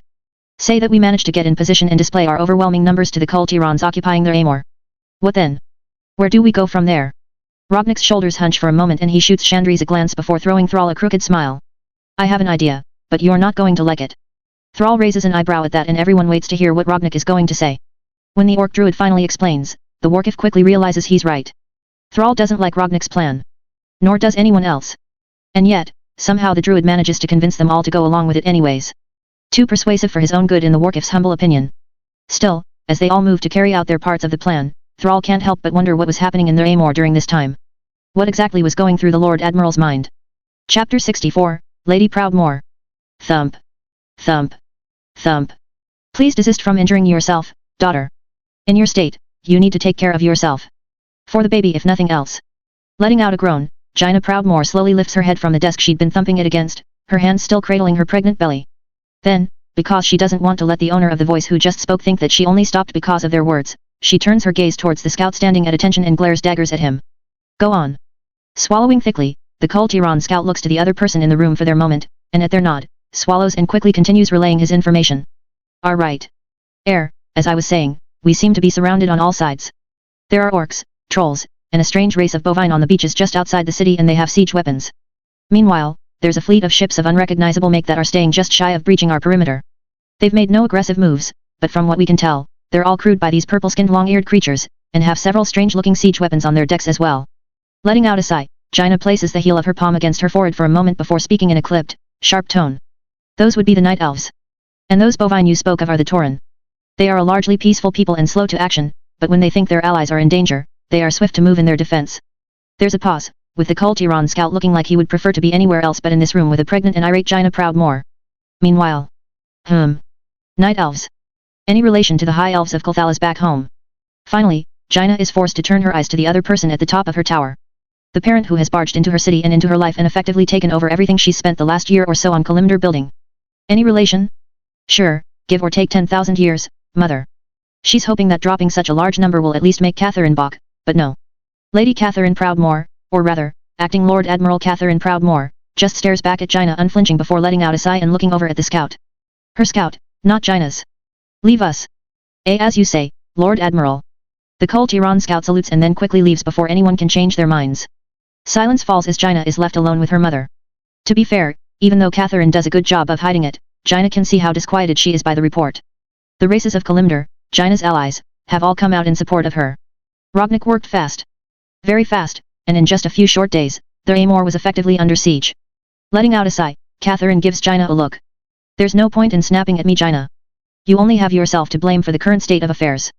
Jaina colors at that and finds herself very tempted to go back to thumping her head on her desk if she's being honest. Because, truth be told, her mother is right. Technically, this was all her fault. That doesn't stop Jaina from feeling rather petulant though. She blames it on the pregnancy. I don't see how it was my fault. You weren't supposed to come charging across the sea to save me from some threat that didn't exist. And you certainly weren't supposed to show my letter to father. That was why it said it was for your eyes only, mother. Catherine merely raises an eyebrow at that, before shaking her head. If you didn't want your father to read the letter, you shouldn't have had it arrive in the dining hall at breakfast time, Jaina. I didn't. Or at least I didn't mean for it to. I meant to send it to the dining hall during the evening, when I knew you liked to use the dining table for your puzzles. You were supposed to be the only recipient of that letter's contents, mother. Though yes, that was entirely Jaina's fault. She'd been in such a rush and trying to avoid Egwin's attention that she hadn't considered the time difference. When she'd sent the letter via magic, it had been the evening, the perfect time for a letter for Catherine to arrive in the dining hall. But because it was evening here in the Amor, that meant it was morning, breakfast time to be exact, over in Kul Tiras. Which meant that Catherine hadn't been alone when the letter arrived. No, she'd been eating with Jaina's father, Dalen Proudmoore, and the Lord Admiral of Kul Tiras.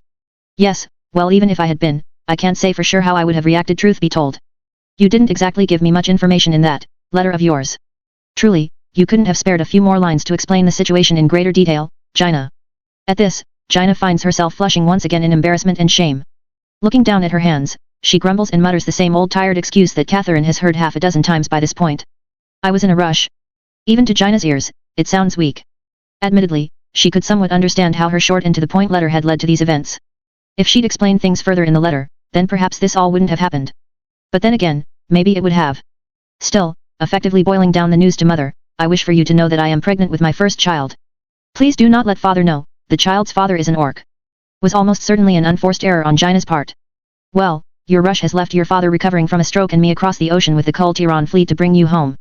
Jaina winces at that. Right. Her father. Dalen Proudmoore was a proud man. Not to be too silly, but it was in the name. He was also a stalwart warrior and a consummate sailor. But that didn't mean he'd lived the healthiest of lives. Being Lord Admiral led to long nights and he had seen his fair share of both wars and battles over the course of his time on Azeroth. Apparently, when Jaina's letter had arrived during breakfast time, Catherine hadn't even gotten a chance to try and hide its contents from her husband. The Lord Admiral of Kul Tiras had been the first to pick it up and upon reading that it was from Jaina and meant for Catherine's eyes only, reportedly laughed uproariously and then pulled out a knife to cut it open. He'd had the good grace to let Catherine lean over and read it with him at least. Fortunate that, because it meant the Lord Admiral's wife was in position to keep him from falling clear out of his chair when he read the letter Jaina had meant for her mother's eyes only and subsequently suffered a massive heart attack. This had then been followed up by a stroke apparently, one that had left the Lord Admiral of Kul Tiras alive but bedridden, barely even able to move let alone speak. The man had effectively been reduced to little more than a vegetable, all because he'd taken Jaina's words to mean that she'd been assaulted by an orc and forced to carry his child. Look, Jaina's letter might have been a little too short. She probably could have done a better job of explaining that she'd actually fallen in love with Rognik and carried on with him, and Chandris, 4 months before she wound up pregnant. Maybe that would have helped keep her father on his feet. Then again, was it bad that part of Jaina was grateful that Dalen Proudmoore was bedridden? Don't get her wrong, she loved her father and she knew he loved her. And yet, she also knew how deeply his hatred for the orcs ran. They'd taken his son from him but it wasn't enough to hunt down the specific orcs who had killed her brother. It wasn't enough to know that they were dead. No, Dalen's grief had morphed into hatred for the entire race. Jaina didn't doubt that if her father had been the one to bring the Kul Tiran fleet here, it wouldn't have been to save her or protect her unborn child or anything like that. It would have been to wage war. In a way, as horrible as it made her feel to admit it, her father's condition was a blessing in disguise. Needless to say, she was not stupid enough to say that to her mother. Nor was she stupid enough to tell Catherine Proudmoore, acting Lord Admiral of Kul Tiras, that if the Tidesages hadn't been able to heal her father beyond his current condition by this point, they probably couldn't do much more for him. So far Catherine spoke as though Dalen was for sure going to recover. She said it with certainty. Even without having seen him with her own 2 eyes, Jaina wasn't so sure. Well, no matter. Even this latest development is meaningless. Jaina, it is time to put an end to this foolishness. It is time for you to return home. Looking at her mother askance, Jaina can't help but gape a little. Meaningless. Mother, you are surrounded on all sides. Under a siege. Even if you wanted to abscond with me, how are you going to get us out of the harbor? The Night Elves might not have as many ships as you do, but they have much greater firepower. Cannons are meaningless in the face of 10,000-year-old warriors. Catherine narrows her eyes at that. You weren't joking about their longevity. Groaning, Jaina turns her eyes up towards the ceiling. No, Mother. I was not. The High Elves of Kulthalas are the dregs of Night Elf society. They were banished from Kalimdor 7,000 years ago. Let that sink in for a moment. All of the wonders we heard of from Kulthalas, all of their magic, and they were what the Night Elves of Kalimdor chose to cast off. Now obviously Jaina is, embellishing quite a lot. In truth, she doesn't know how well the Night Elf fleet would do in an open naval battle against the Kul Tiran fleet. She certainly doesn't want to find out. There's also the fact that the Night Elves only got rid of the High Elves because they were doing too much arcane magic, not because they were necessarily bad at arcane magic or anything.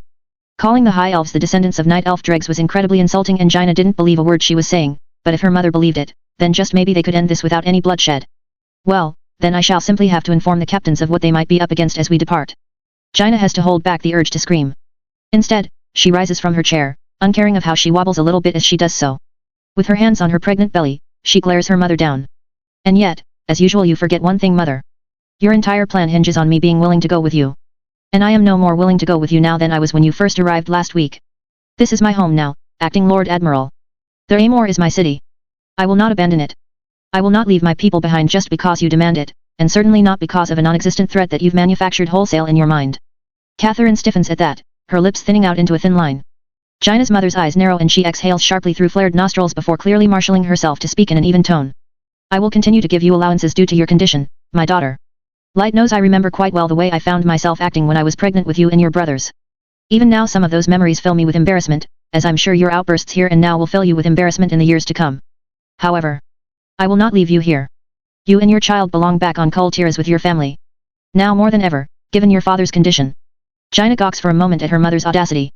Using her mood swings against her like that is just, downright dastardly. And to say that Jaina is the one who should be embarrassed. Are you even listening to yourself, mother? My child is a half-orc. Do you really think that they will be accepted by our people? That their place is on Kul Tiras, when the people of Kul Tiras have plenty of reason to hate and despise orcs, even now? For the first time, Catherine hesitates. The acting Lord Admiral grimaces as if imagining it and for a moment Jaina hopes she might back down. But no, the moment passes and Catherine clasps her hands together behind her. It matters not who their father was. They are your child and my grandchild, and they are a child of Kul Tiras. I will personally ensure that they are treated as such. You have my word. As touching as her mother's heartfelt declaration was, it didn't even begin to solve all of the problems inherent with this idea of Jaina being forced back to Kul Tiras. TCH, if only she wasn't rapidly reaching the point in her pregnancy where she needed to lay off of the arcane magic, she might have been able to force her mother to see reason. As it is, making that portal to Orgrimmar and then pushing Rognik through it had been dangerous enough already. Before Jaina can think up her next argument however, before she can continue to try to convince her mother to just stand down, a pair of boots can be heard running up the stairs of Jaina's tower. Ladies proud more. Ladies proud more. Finally reaching the top of the stairs, a foot soldier freezes at seeing Jaina and Catherine both staring at him with matching frosty gazes. Catherine's in particular seems to make him start as he remembers himself and gulps audibly. Apologies. Acting Lord Admiral Proudmore. Lady Proudmore, there's been news. We've captured a prisoner. Jaina's eyes widen at that, as do Catherine's. What? They've begun their attack then? No. They wouldn't have done that. No Acting Lord Admiral. Rather, it looks like it's just the one orc. He showed up as a really massive fish with tusks and then transformed into an orc and willingly surrendered himself to the men, Acting Lord Admiral ma'am. Then he specifically asked to speak to Lord Admiral Proudmore. Oh that utter fool. Jaina can't help but jolt at the description, which of course her mother doesn't fail to notice as she gives herself away pretty much immediately. Lifting an eyebrow, Catherine Proudmore slowly nods to herself before looking the foot soldier right in the eye. Bring him to me. Jaina sits down heavily again as the foot soldier snaps off a salute and hurries to carry out her mother's orders. Oh Rognik, she could only hope the orc knew what he was doing, delivering himself right into her mother's hands like this. Chapter 65, The Big Talk. Was this the smartest decision Rognik had ever made? Of course not. He knew how bad of an idea this was. The only problem was, he didn't see any better options available to him. It was one thing to rally all of their allies to siege their Amor in a massive show of force. It was another entirely to actually start slinging rocks from the beaches of Dust Wallow and shooting glaives from the decks of Night Elf ships. If they did that, then it would be all-out war. Hundreds if not thousands would die. Rognik didn't want that. More than that, he knew Jaina didn't want it either. In the end, that was what it really came down to. What would Jaina want? She wouldn't want anyone dead who didn't deserve to die. She would want a peaceful resolution to all of this, no matter what. Rognik knew from his memories that she hadn't gotten that peaceful resolution in the game that he recalled playing. In that game, things had ended with the death of her father. If Rognik could avoid that, he wanted to. The thing was, Dalen Proudmore was a genocidal maniac. Or at least, that's what all of Rognik's memories from his first life were telling him. The man was racist to orcs in the extreme and hated any greenskin after orcs were responsible for the death of his eldest son in the Second War. And yet, something was off. This whole invasion didn't make sense. The Kul Tiran fleet had been much less hostile to horde settlements along the coast of Durotar than they should have been and had all but chosen to turtle up at their Amor. There was a chance that this was because it was so early in the timeline that their Amor hadn't become the absolute fortress of an island city it would be in a couple more years just yet, but Rognik didn't think that was it. It felt like something else was different. Could it be that Dalen Proudmore, upon finding out that Jaina was pregnant with an orc's child, had somehow softened his heart to the idea of orcs and humans coexisting? Could the man have come to Kalimdor with the sole intention of protecting his pregnant daughter and her unborn babe, rather than the genocide of every orc he laid his eyes on? That was what Rognik was banking on at this point, to be honest. That, along with the simple truth that he didn't want to have to kill any Kul Tirans if he didn't have to, had led Rognik down this path. He'd effectively turned himself in. Chandris thought he was an idiot, of course. Most of them did. He'd spent hours convincing them all that this was the best way. But Rognik wasn't just going to his death, no matter what they thought. For one, killing him wasn't as easy as all of that, even when surrounded by guards armed with rifles. He was still who he was after all, and even with the chains they'd put on him to try and lock him down as they led him into the city, Rognik knew he could break free in moments if he really wanted to. And he might need to. Because there was another possibility that Rognik hadn't wanted to imagine. A possibility that nevertheless lingered in the back of his mind. There was the possibility that something had happened to Jaina. The possibility that Dalen Proudmoore was turtling in their aim out of grief rather than uncertainty was something Rognik didn't even want to consider. But if something had happened to Jaina, Rognik knew he would do whatever needed to be done to avenge her. Even if it cost him his own life. Still, that worst-case scenario seemed less and less likely by the moment. There were some of Jaina's people mixed in among the Kultiran Marines who were currently dragging him through the city streets, and none of them were acting like something truly awful had occurred just yet. Rognik took their reactions to mean that Jaina was still alive and well and hopefully hale and hearty. It also seemed like his gambit was paying off, because rather than dragging him underground to languish in some dank, dark dungeon, he was being pulled right to Jaina's tower in the center of the burgeoning city. Yanked up the hill and into the tower proper, Rognik lets himself be manhandled up the stairs, barely even putting up a fight as the Kultiran Marines get him to the top floor. He could only hope Jaina would be there. If it was her and her father together, then maybe they could tag team Dalen and convince him to stop this foolishness. He and Jaina could convince her father to stand his fleet down and take them home, maybe. Except when they finally reach the top floor, Rognik is completely thrown for a loop by who's actually waiting for him. Jaina is there, thankfully, though for some reason she's avoiding meeting his gaze. However, rather than her father, it's her mother, Catherine Proudmoore, that stands there with her hands clasped behind her back, staring at him as he's presented to her. Rognik grunts as the Marines holding him try to kick his legs out from under him in order to force him to his knees. Try because, well, it really doesn't work. Maybe if he were a normal orc, but all they get for their troubles is no small amount of pain and quiet cursing as he looks back over his shoulder at them with a gimlet eye. Enough. Leave him. The soldiers back away and Rognik is left standing, albeit in heavy chains as Catherine steps forward, though mindful to keep a distance between them all the same. So. You are the father of my daughter's child. From the way Jaina jolts and inhales sharply as she gives her mother a wide-eyed look, the female mage hadn't told Catherine that. Rognik lifts an eyebrow, but before he can respond, Catherine looks over at her daughter and scoffs. What? Do you really think I can't read my own daughter, Jaina? You knew the moment they described him to us who exactly had surrendered. Besides, what other orc on this entire continent would willingly allow my men to bind him in chains and present him before me? Alright, so Jaina's mom was pretty smart. Still, when she turns back to him, Rognik stands tall, his back straight and his head held high as he introduces himself properly. I am Rognik, chieftain of the Warsong clan and archdruid of the Horde. I am here to parley with the Lord Admiral. Show the acting Lord Admiral some respect, beast. Slam. The stock of a rifle slams into the small of his back but once again, Rognik barely moves. A grunt leaves his lips but that's it as he stares Catherine down. Acting Lord Admiral? That meant Dalen wasn't even here, didn't it? What the fuck had happened to Jaina's father? Catherine stares back at him for a long moment before lifting her hand, likely just before the overenthusiastic Marine can strike him again. I said enough, did I not? You are disrespecting me more than the so-called beast at this point. Move to the stairs and do not interject again. Why yes acting Lord Admiral, ma'am. Apologies. Rognik feels the presence of his guards vanish entirely from his back as they all move to the back wall of the top floor of Jaina's tower. Still likely ready to fill him with bullets at a moment's notice, but no longer in melee range with him. Honestly, that was rather smart of Catherine as well. If they'd stayed close, Rognik could have easily turned things into a shitfest for them where none of them could have gotten a clear shot on him for fear of hitting each other. Now though, they wouldn't be in one another's way if they did have to shoot him. Smart woman. Very smart woman. I care nothing about your tribal titles, orc. As for the Lord Admiral, my man spoke truthfully. I am the acting Lord Admiral of Kultiras and any negotiations will take place through me. But that matters little. All I care about is that you are the one who impregnated my daughter. Is that true? Yes or no? Mother. Quiet, Jaina. I will hear it from him.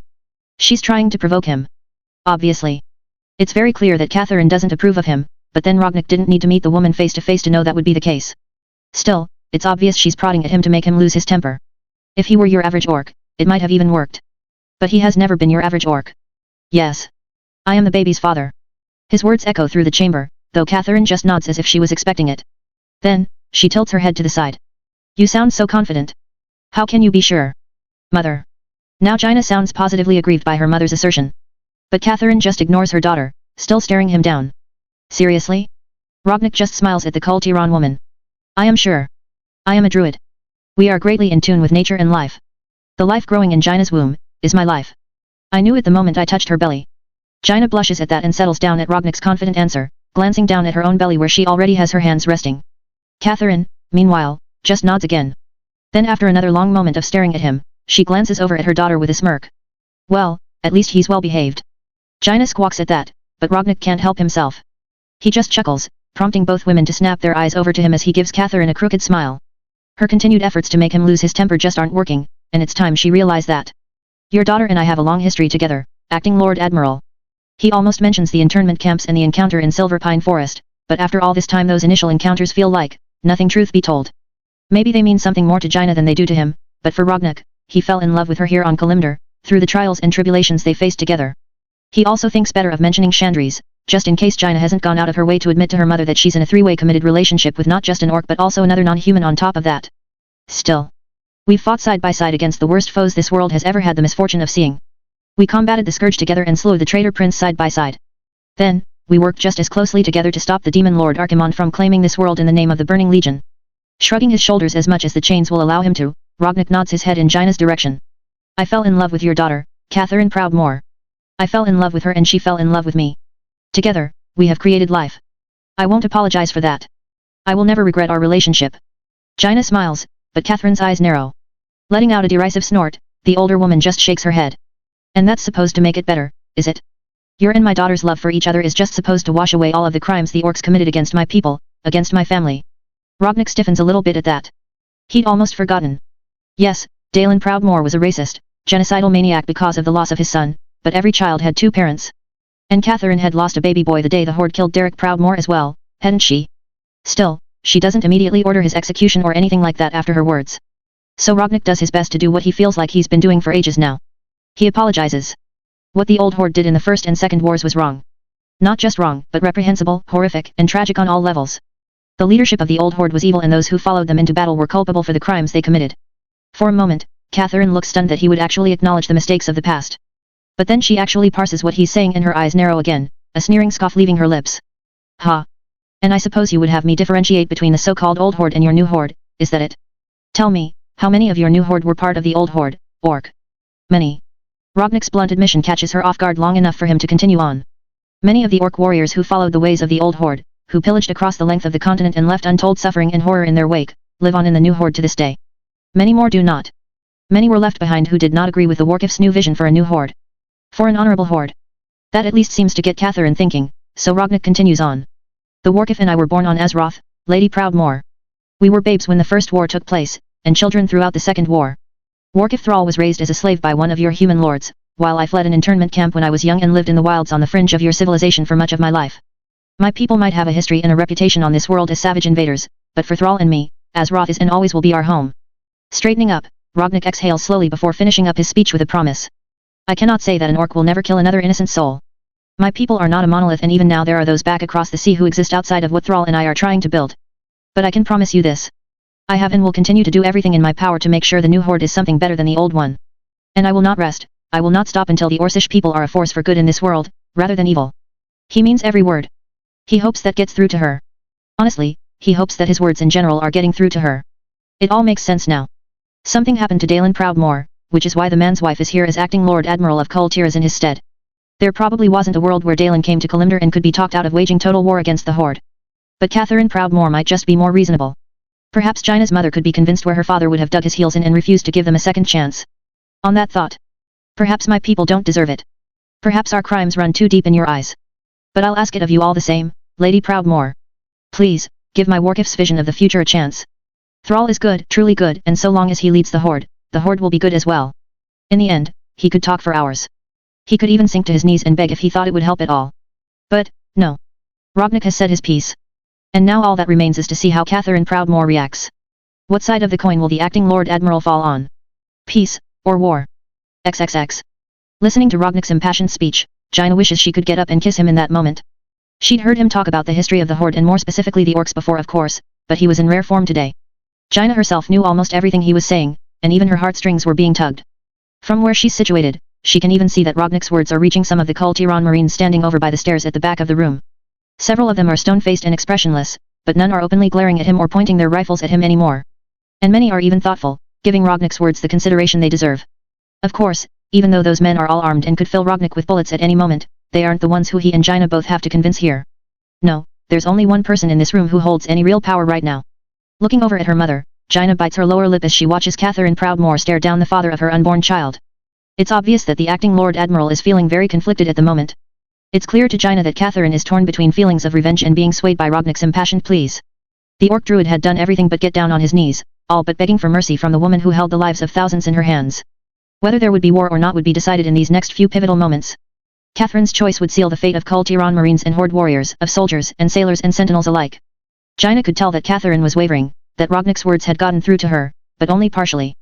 Her mother was still a woman who had lost her eldest son to the Horde. Maybe her hatred didn't run as deep as Jaina's father's did, but even still. Jaina needed to say something.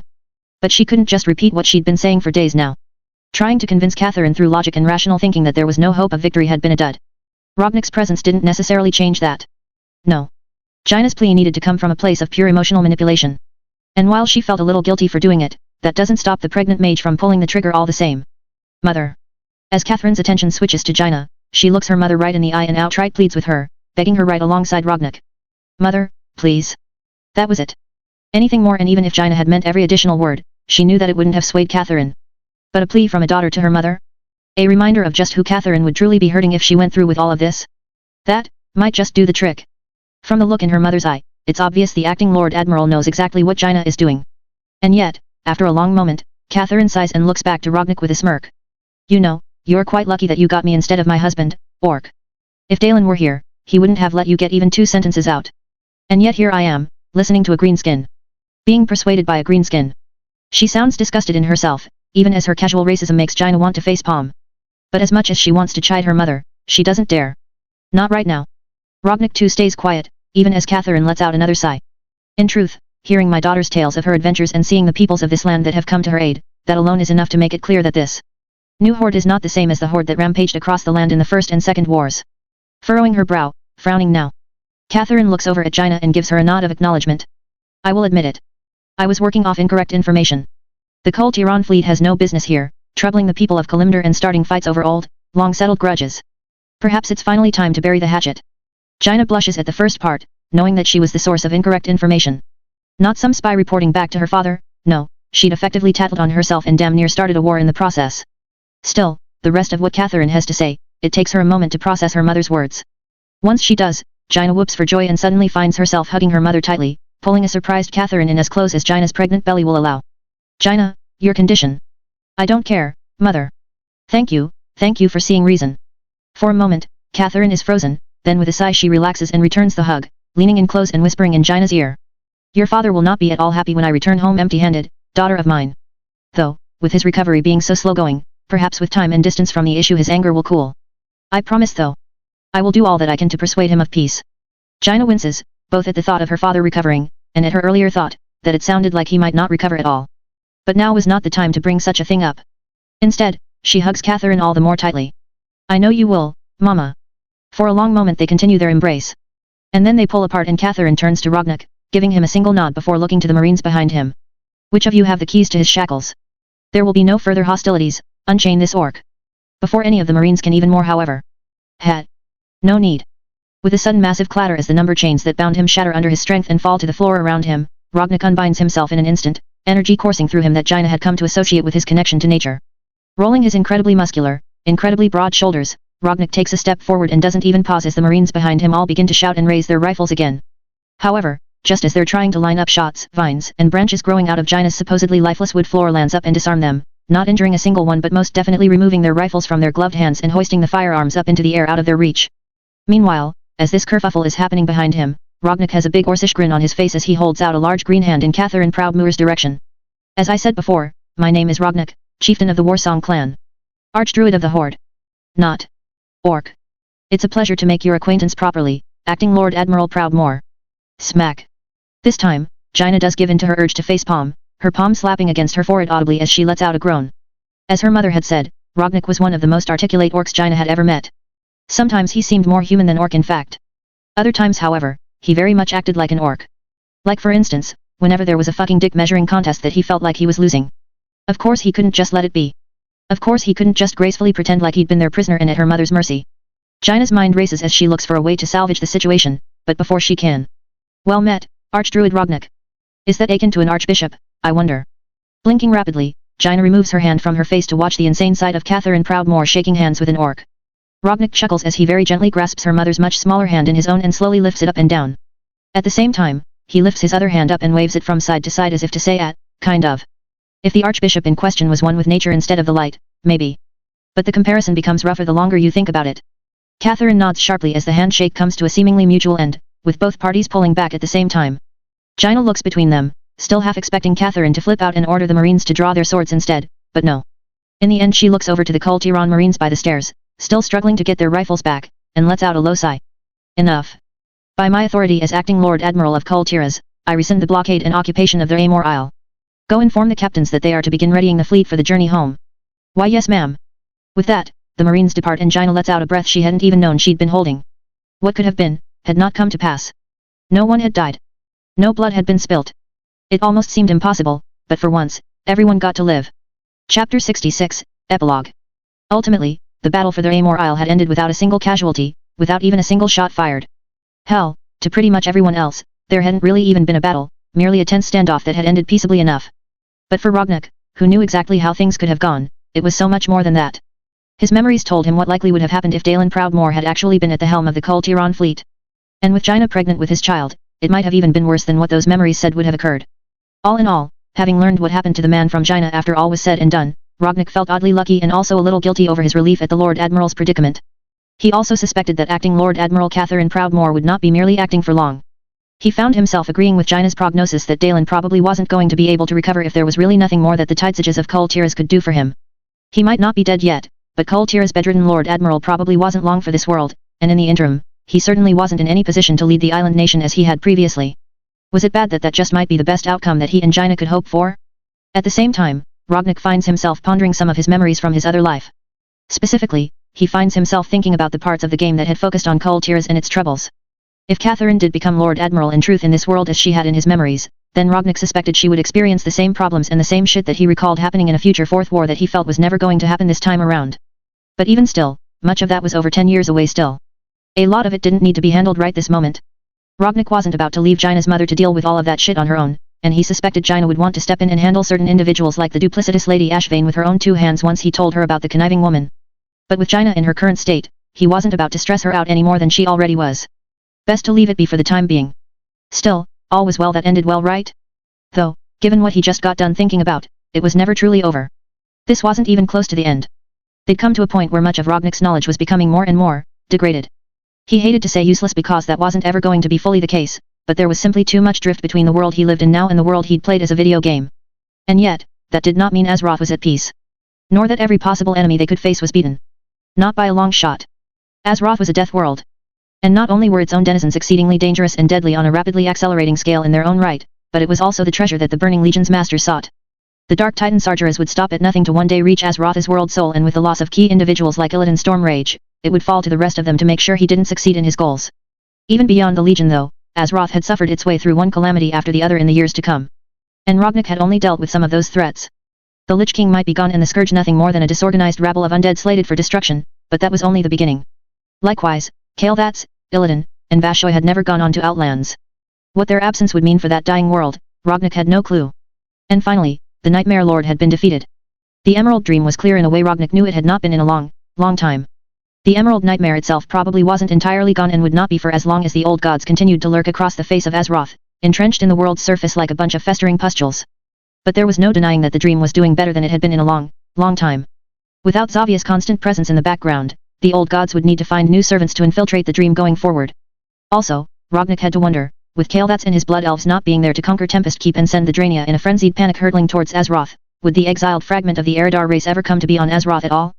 Maybe they would still find their way to Azeroth, but without the blood elves to sabotage the Exodar's engine, it was entirely possible they would go elsewhere, maybe even linking up with the Army of Light.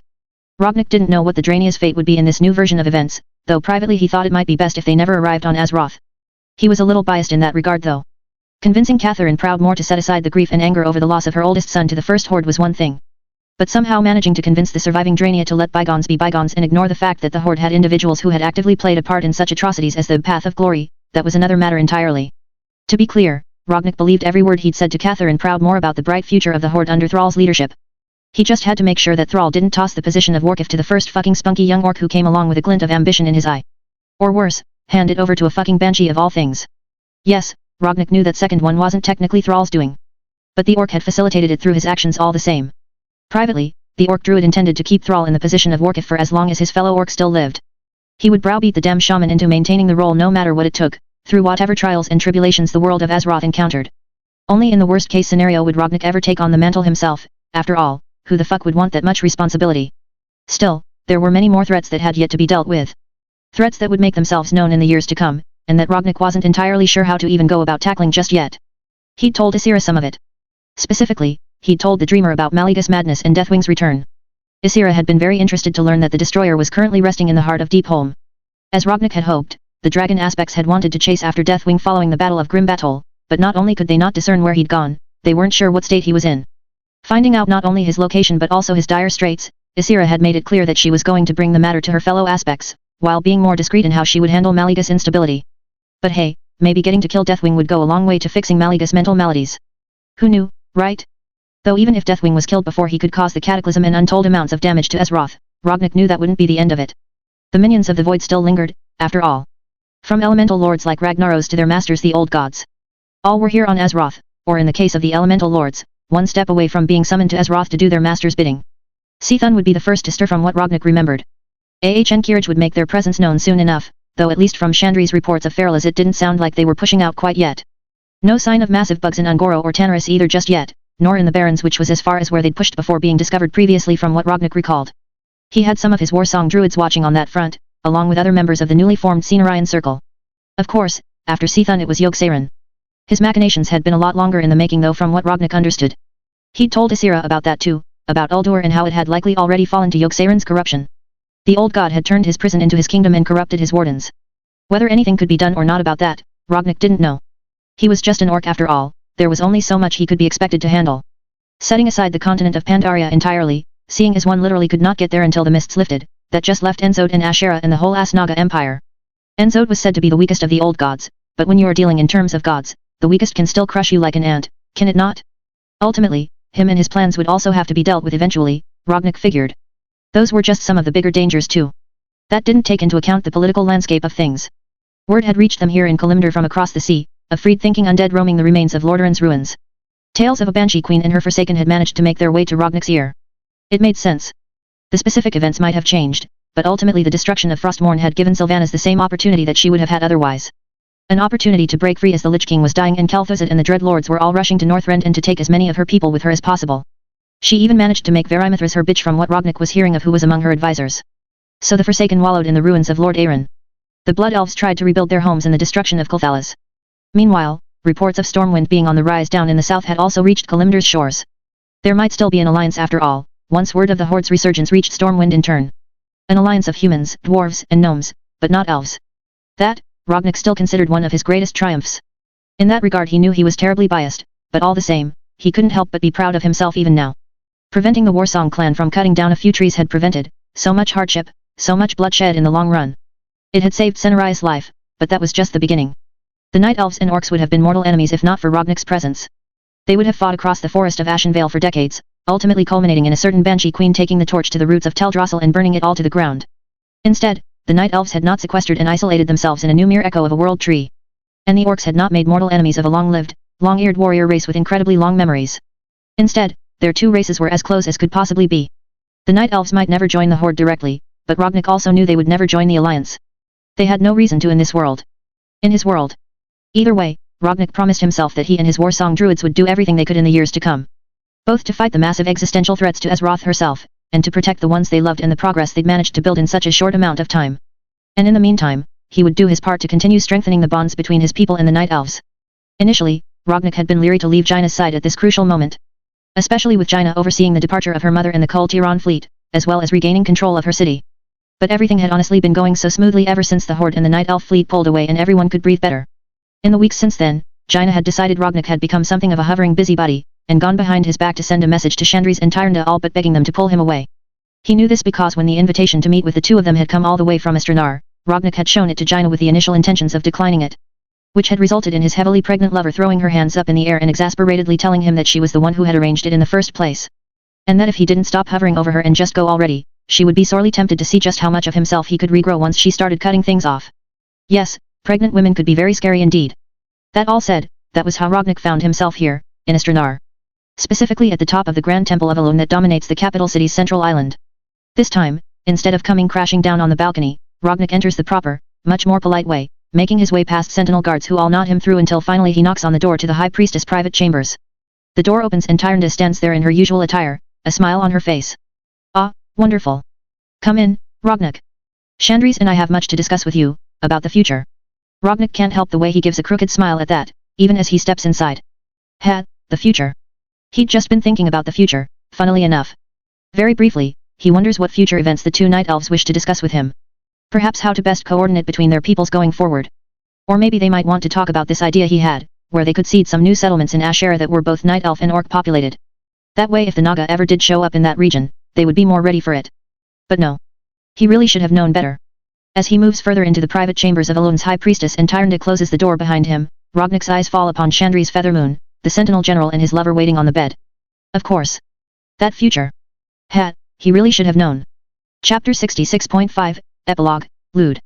While Chandri's naked and sprawled out on Tyrande's bed is enough to let Rognak know precisely what's going on here, and what the two night elves intend to happen next, he has to admit, he's a little taken aback by the startlingly vulnerable look in the Sentinel General's eyes.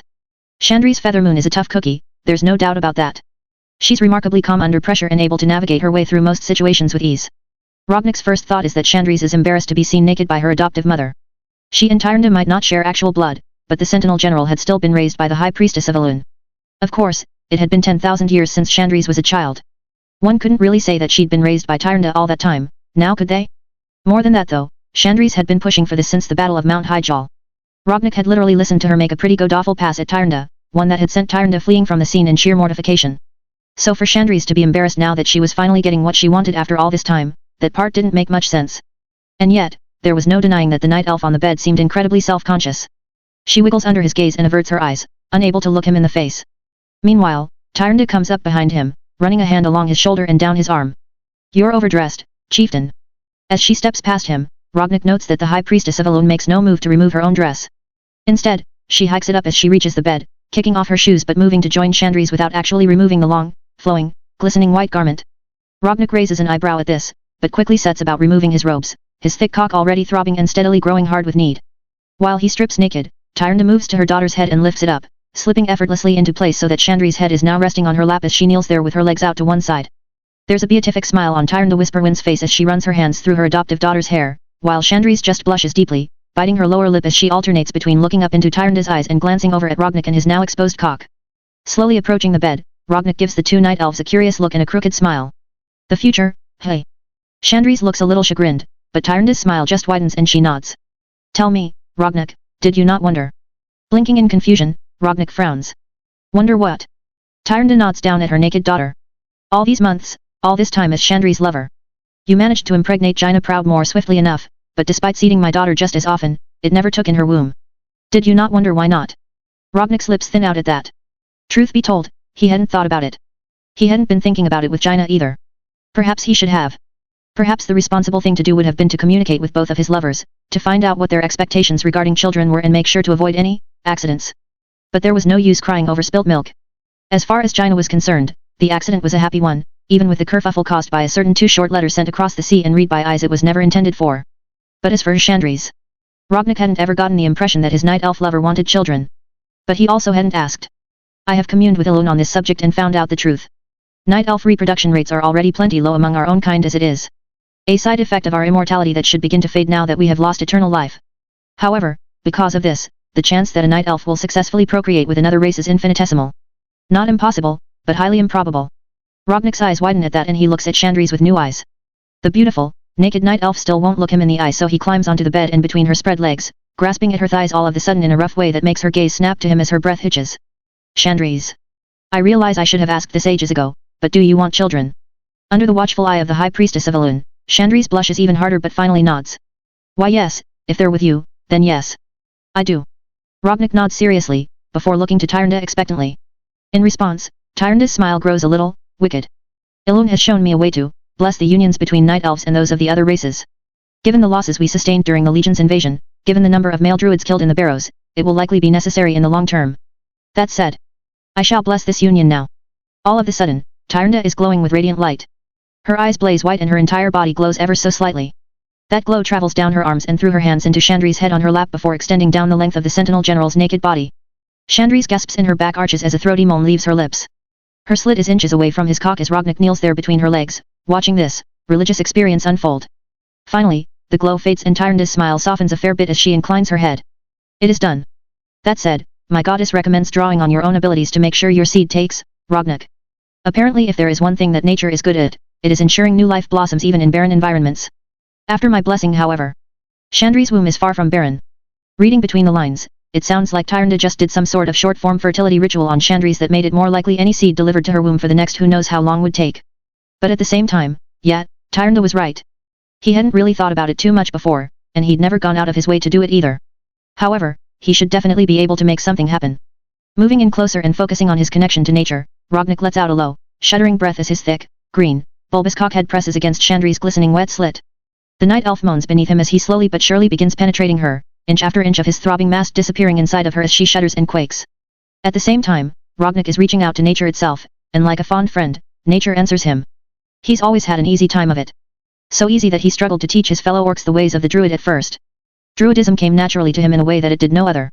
Rognak had long known that this was because of the number of entities who had blessed him with minor fractions of their power in exchange for the outsiders' information regarding their fates. Wild gods, LOA, and even the goddess of the moon herself, just to name a few. Now though, it's as though nature itself has developed conscious thought.